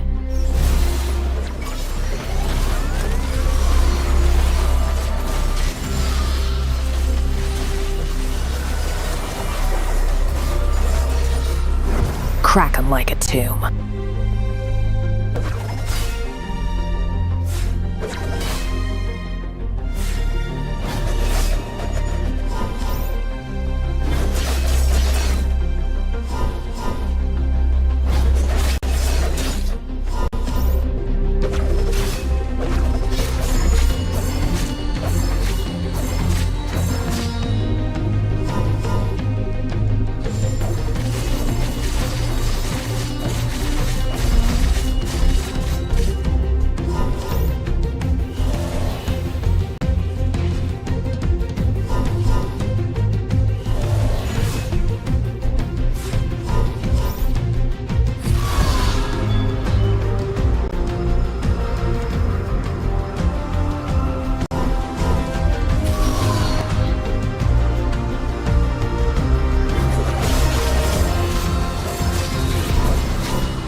I go where the trouble is.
Alright, it's time for game number 3, the decider match between OMG and Keep Best Gaming. We saw how intense game number 2 was, especially in the attempt of OMG to close out that game. They had all the inhibitor towers opened up at like 17 minutes of the game? Yeah, about that time. Yeah, about 17, 18 minutes of the game. And dude, what's then after a game worth of length time later, that's when they were able to end it. That's how hard it is to win a game against Keep Best Gaming now. Yeah, that's how hard it is for for the win against Keep Gaming, and I don't know, man. It was record breaking, but you could also see that KBG was able to defend well, but OMG, I would say it's a bit more of a criticism on them of not being able to finish the game, not able to close it out, because I felt like they had the stronger composition past 20-minute mark to be able to close the game out, and KBG was just out executing them that game too. Now we can move on. From what a game 2 that happened. We're now at game 3. Picks and bans have been going through pretty fast so far. It's very standard the side of OMG, Hecarim, Evelyn, and Gragas has been banned on the other side for KBG. It's gonna be the Aatrox, the Shen, and the Vladimir being banned out. Finally, no Vladimir in this series. Vladimir has just been a pivotal champion that we have been seeing, especially when it gets to the late parts of the game. Vi for the Ton. Finally, he gets his hands on it as well. Because it's always banned away by OMG, especially in both of the games. In Game 1 and Game 2. And this time, he's going to be able to enable KBG even more. Camille as well of KG was actually so good. Especially in Game number 2, able to hold out 2 lanes. That's insane. Because we saw a while ago, in our first game, right, Belby on the Jax tried to defend 2 lanes, wasn't able to do that, but KG was able to fully do that as well. But simply because of some of the things you mentioned as well, the criticisms for OMG, unable to fully utilize the wave. It should have been a split push that they've invested as well, so that they can apply pressure even more to kind of tilt the members of KBG. But this time, it's not gonna be the case. It's not gonna be the case. Through the Akali, late game is gonna be so strong for KBG Gaming. Yeah, and as you mentioned in our previous, I believe it was the previous series, right, on how an Akali can take advantage of a Sivir as well. It's kind of similar to what you mentioned when it comes to Ezreal. She can stick to a target, she can get the damage in, and she has so many abilities that deal almost equals amounts of damage, that even though she can spell shield, maybe the shuriken flip, maybe one of the shurikens as well, there's still a lot more tools for Akali to stick on you, and she'll be able to just deal the damage on the Sivir. So do like the pick so far coming in from KBG. It also says a clear sign that they want to delete one target from OMG, and Zoe being picked. Zoe is strong, but seeing that there's a Camille, and Akali, and a Vi, I don't think the Zoe's gonna have a great time. Yeah, absolutely. The only thing lacking here on the side of KBG Gaming is a Nautilus, but unfortunately, it has been banned away. Dr. Mundo. It's like the doctor is gonna be in. Man, I believe only one team so far has been able to use this, and that's Trace Esports. Okay, that's a bit of a curveball that OMG has handed to us here in the last game of the day. Inyan piloting Mundo and just thinking about the composition as well. He can run wild in the back line if he's able to access it. Yeah, that's actually one of the great things that was available back then by Trace Esports when they were battling against KBG Gaming. And now it's gonna be done as well. Wow, Inyan is gonna be channeling his inner Weiba synergy to be able to maybe beat Datan and KBG as well. Yeah, we'll see how this pans out. The thing that I'm thinking about as well for the side of OMG is, will they still have enough CC to go against the members of KBG? Because you remember KBG also has the Ezreal, a very slippery champions on the side of KBG, as well as the Akali. It's gonna be hard for OMG to keep them down. And we know Mundo, yes, he has the cleavers to slow down targets, but against champions that can dash, it's gonna be harder for him to be able to deal the damage when they're just dashing away, running away from you. Absolutely, but I mean, the sustain is gonna be pure here, coming in from Inyan later on. Especially if he picks up something like Visage, Amarth Twin Guard, and just all the sustain items to be able to just dish out the damage later on. Yeah. It's just gonna be very scary. Conquerors as well picked up. It's just 4 sustained fights again by OMG. This is very interesting, truly, especially because of the way that we see OMG is trying to adapt this time around. Exhaust is going to be used here onto the Severe, but still it's okay.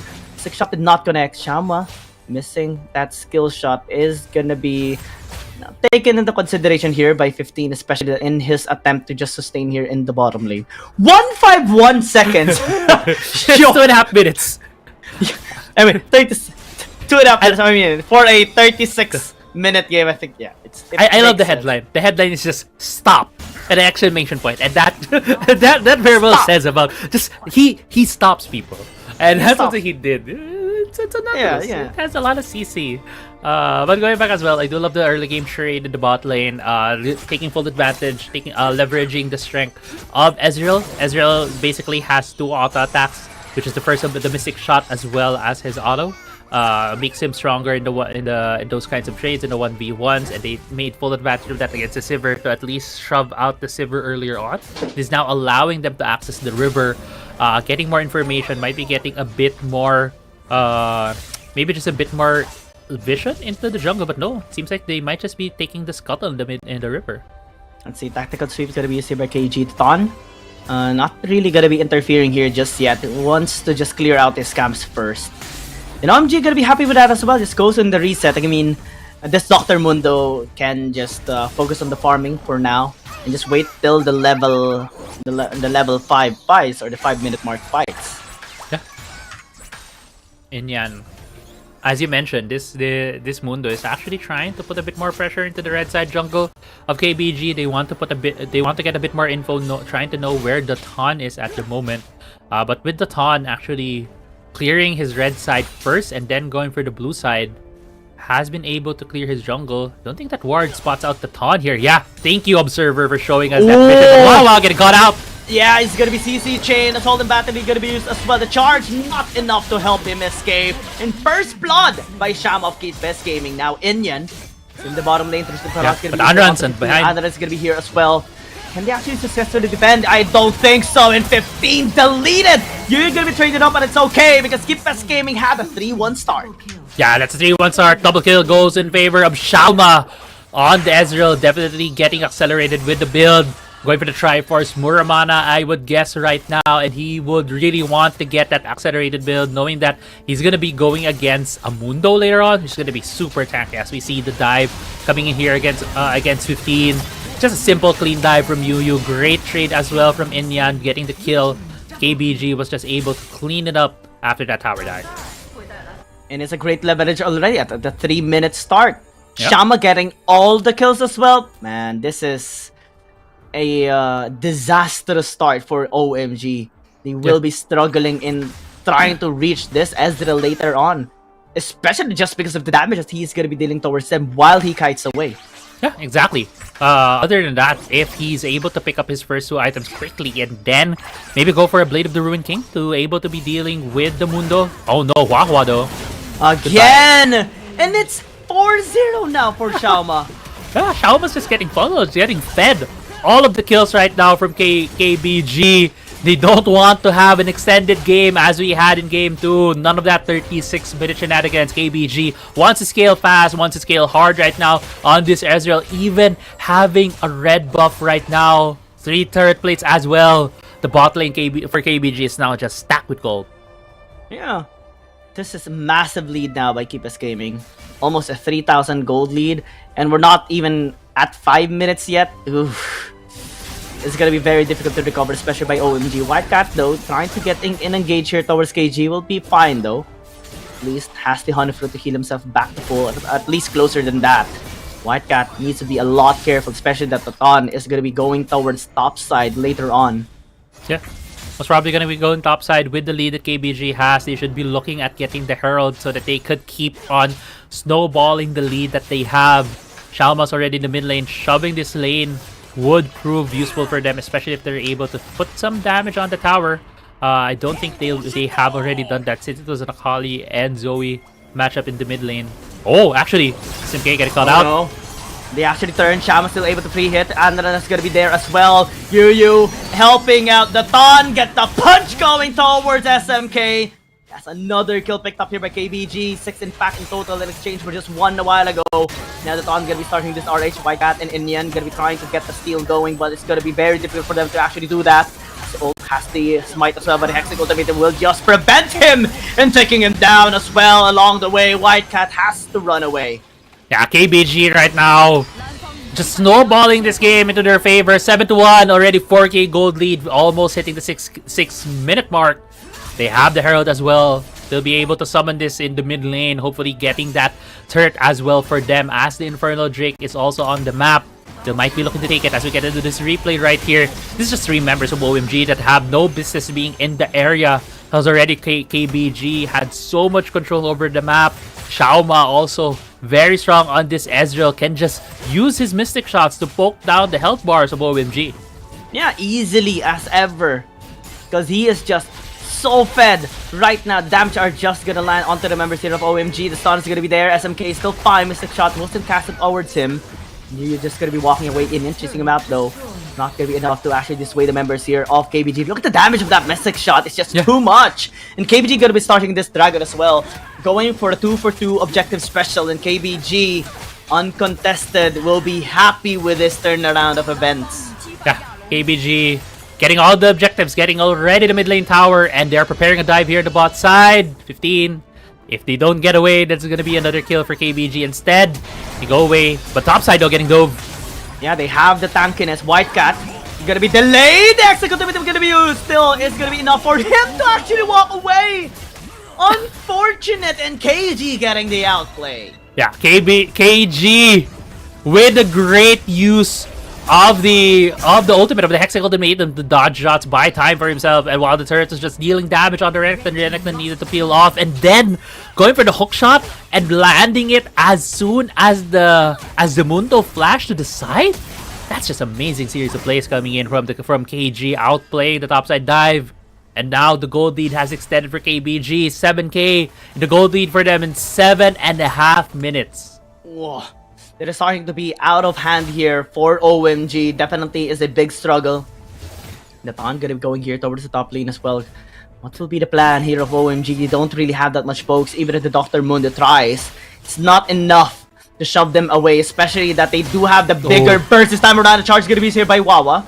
Still, it's just gonna deny some entry. This time around, Headbutt Pulverize is gonna be called out. Calling for charge gonna be here onto the Camille. But the backline is gonna be breached. Anna is gonna be there, hiding under the shadow while Wawa is being punched away. Great charge coming in though. Punishment is gonna be there. The kill towards the 5. KBG just trying to walk away still. They have to respect OMG. They can still fight. Yeah, that was a very over-enthusiastic, I would say, dive coming in from KBG, but they're still going in.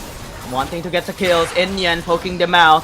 KBG recognized that it is too risky, even if they are ahead by... Whoa! Wow! They still want it! They actually still want. They spot the blood, they spot the HP of the members here of OMG. That's gonna be the dive. SMK actually going in with the Battle Star Portal jump as well. Yu's gonna get taken down. That's a big punishment here by OMG. Yeah, as Inyan comes back from base, just riding his toy car on the corporate Mundo. They still want more! When is it gonna end? Okay, out of that. What is just happening here? Come on, KBG. Come on. We're done with game 2, KBG.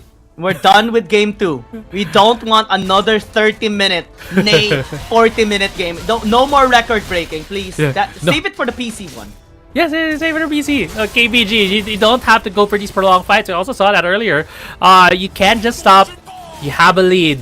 Don't do it. And now KBG, seems like things are slowing down a bit. 7-3 in kills, 6k gold for KBG. Inyan just getting a bit of tower shots and stopping the recall as well from KG, as KBG now goes back into the map. Looking at the items as well, this Ezreal is obviously so far ahead, 2.7k gold ahead compared to the counterpart, which is the Sivir. Already has a more mana and Triforce before hitting the 10-minute mark. This Ezreal is gonna hit like a truck whenever he's gonna hit the squishies. It's gonna be, especially if he just hits like a through shot barrage with no minions, it's gonna hurt 15 and the Zoe.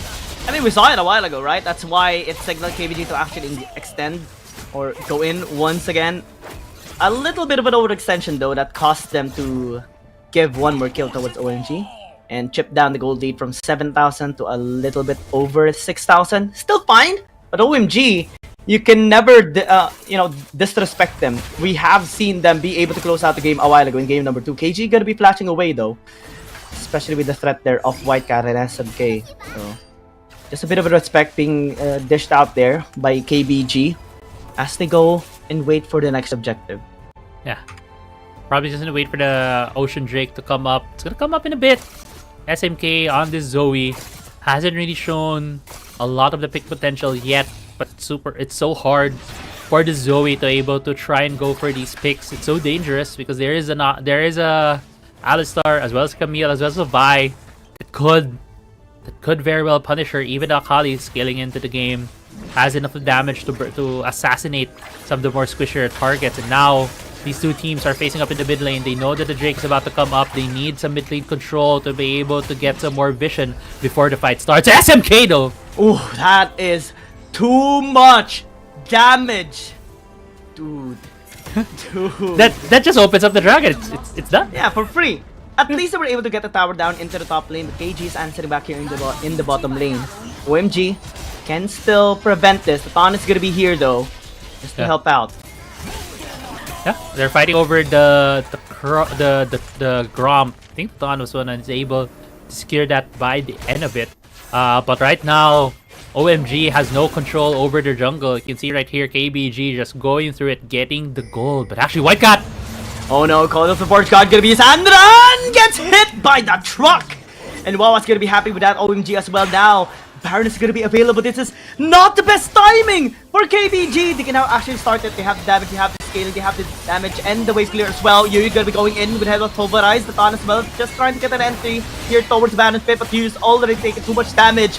White Cat though has to disengage. 15 as well, so low. And this time around, that's gonna be assault and battle here onto SMK's 3-bit double bubble. One more punch can do it all. But the Battlestar is gonna be there. Bolt Breaker gonna be cancelled. Challenge just be hitting as well with a bit 6 shots as well. Able to at least push back OMG. That was a close one. Yeah, if there's a marksman that I have full confidence on that can challenge these early Baron takes, it's gonna be the Ezreal. Ezreal has Mystic Stars. He's pretty much safe when trying to deal the damage on anyone who's trying to take the Baron. That was a very risky play from OMG. They're lucky that they got away with no casualties. Essentially, no one dying on their side, because that could have gone a lot worse for them. Yeah, absolutely. That was so close. Too close for comfort. That could have been disastrous for OMG and KBG as well. Fortunately, it's just a reset for now. It's just going to be a reset of things. It all started with Anran 9 getting picked off on the top side while Anran 9 is trying to take down the top tier 1 turret of OMG. As things stand, it's a bit of a reset. We might be waiting again for another for the next Drake to come up into the map. OMG will need to challenge that, because that could very well be the soul for KBG. There's massive pressure right now towards OMG. They need to be able to find a way to deny the soul. Ocean Soul on KBG on a front line composition. Man, that is gonna be scary, but it's also just a way for KBG to be able to stand a chance in the sustain. The charge is gonna be denied. At least deny the push there coming in from Yu, especially with the headbutt. And now it's just gonna be a reset again. Yeah, there could have been a catch. Could have been something that KBG can build on if they were able to chunk out the Ornn. They might have been able to challenge the Baron, but no, OMG was able to dodge that. And SMK actually also dodging the two-shot barrage damage with the portal. Amazing thing right there. But so far, these teams are just shoving the side lanes. White Cat just shoving the top side as well as bot side being shoved here by KBG with no big objective other than the Baron on the map yet. These two teams are not as incentivized to go for these fights, but Blue Buff is being fought over. Crown gonna be used already. Wawa still gonna be whacking away the Assault and Battery in the follow as well by Andan with the perfect execution. Heading on the Shroud, still going in. Gets a kill onto the Ornn. And another kill onto the Dr. Munder as well. OMG losing 2 can no longer contest anything that KBG has to offer. White actually going in though. A little bit questionable. Hexagon gonna be used onto his Sleepy Trouble Bubble in the Paddle Star will not work this time around as KBG gets another kill. Yeah, that was a weird re-engage coming from the Renekton. As you mentioned, a bit questionable decision right there. Now they're even more behind. SMK actually 15 getting caught. No! And killed off as well. 4 kills to nothing. And the Baron gonna be taken here by KBG. Andra actually gonna be flashing in, but SMK will use the flash as well. You use just here to block the paddle star. It's still gonna be fine here for KBG. Everything is being taken by this team right now. Yeah, KBG capitalizing on the mistake from OMG. Heading this replay right here. We're starting off in this blue buff fight when KBG was trying to really challenge this. Great knockup right there from Yu, able to pick off Hua, which led to the series of events right now for KBG. It doesn't matter if you have a Mundo that's really, really tanky at this point in time. KBG is just so strong. Another blue buff fight. Oh no, Assault and Battery onto the backline. Call of the Force Guard gonna be here onto Shaman though, as White tries to get into him as well. But Stace is gonna be buying some time. That are actually gonna be backing away as well. White flashing out as well. Inyan trying to go into the front. Able to stay so much damage, but finally it's gonna be falling down. 15 in a bad position right now. Yu's gonna be stunning him up, and Shaman just gonna be auto-attacking him away and taking his second kill as well in this fight. And OMG making the crucial mistakes, being punished here by KBG. The top lane is going to be pushed, Inhibitor Tower is going to be falling down. KBG is loving the series of events, taking the tower into the mid lane as well, injecting so much gold into their carries. Maybe Trouble Bubble is going to be coming on towards Yu, but it's not going to matter at all because SMK cannot extend, cannot use the portal jump, or else he will just die. This did connect. This could be the end. I mean, KBG is so aggressive right now. This is 3v5. They are looking to end this game. They are wanting to end this game. The exit ultimatum. Everything is just gonna be thrown to get the ace, to get the game, to get the series done. And KBG is the one to win it. Yeah, KBG closing out the series 2-1. It wasn't the cleanest, it wasn't the prettiest of series that we've seen in Season 2. But they're still able to get the job done. KBG solidifying themselves in the standings, while OMG still trying to figure things out. Still at the bottom so far for the CN Conference. Man, it was a long series. Do you want to know the total time of this series? Yeah, sure. Tell me. It's over an hour. So average of 20 minutes per game, or at least around 20, almost 25 minutes per game. Just because of game 1 having 23 minutes, game 2 having 36 minutes, and this game as well being prolonged for so long as well. Actually, at least this one was faster. But man, this was average. I feel like the third game was an average length of the game for KBG. But yeah, that's going back. Game 2 is like that's just stuck with me right now. 36. 36 is the number, magic number. But yeah, I mean, moving on, going back to game 3. It was really just the bot lane, right? For KBG, Shaoma was able to get the advantage on the Ezreal, getting that early game advantage, just snowballing into that effect. There was a point where KBG almost gave back their lead to OMG, but luckily for them, they didn't fall too far into the pit.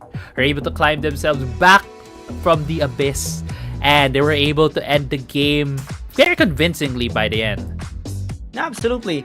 It's a slow yet sure win by KBG, especially with the amount of kills that Shama has gotten in the first 5 minutes of the game. That was like almost 5 kills that he has secured.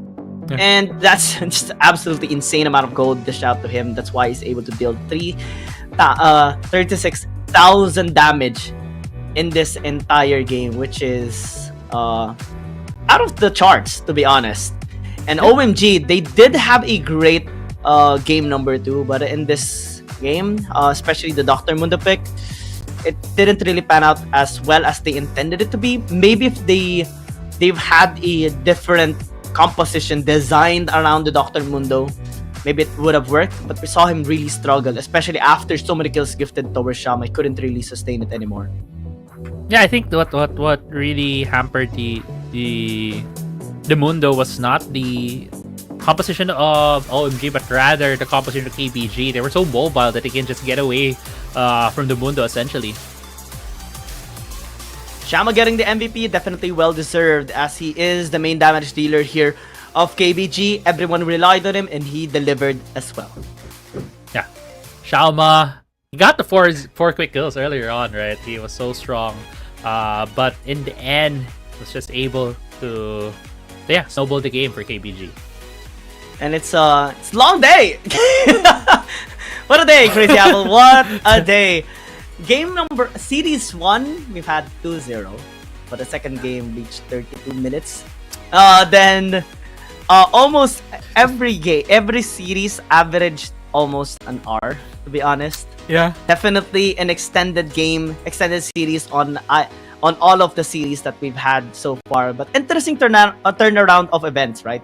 Team Flash showing how solid they are, and INV Esports able to at least give a proper fight against them, even though they are automatically eliminated already from this tournament, or at least from the playoffs. Yeah. KT.RY able to again take another CN Conference team down after their win against OMG. They win against Woohoo Gaming this time around in the 3-game series.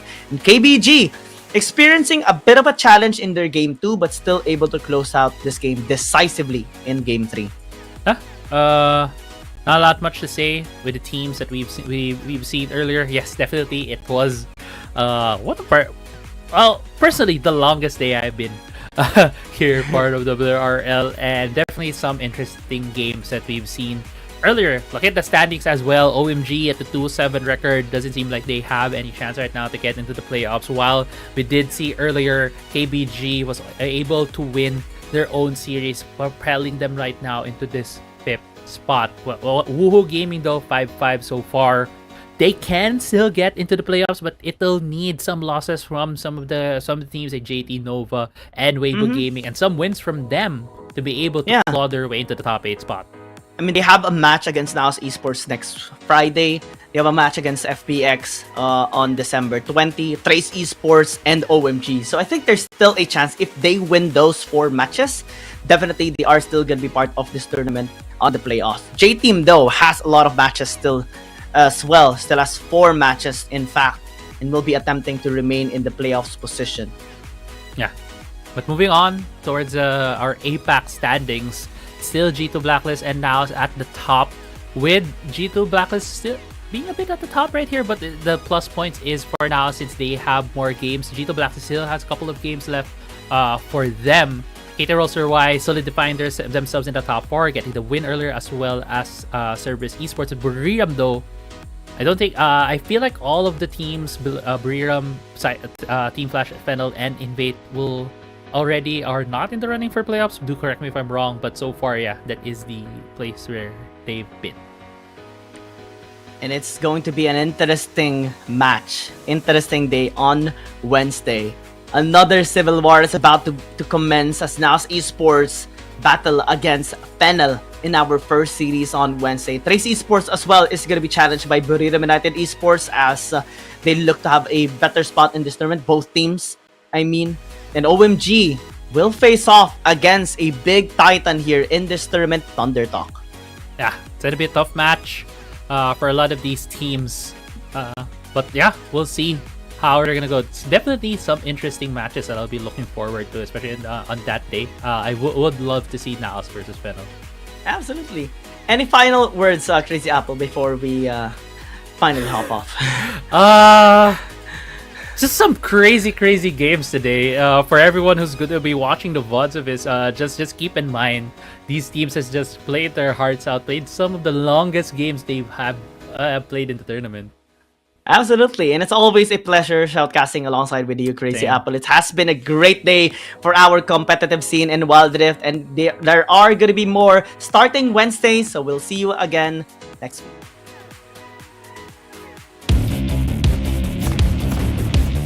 There's something about games. What you doing there gives you real chills. There is one thing that can't be stopped. Feelings. And if you can feel it, it must be real, right? And that's real magic.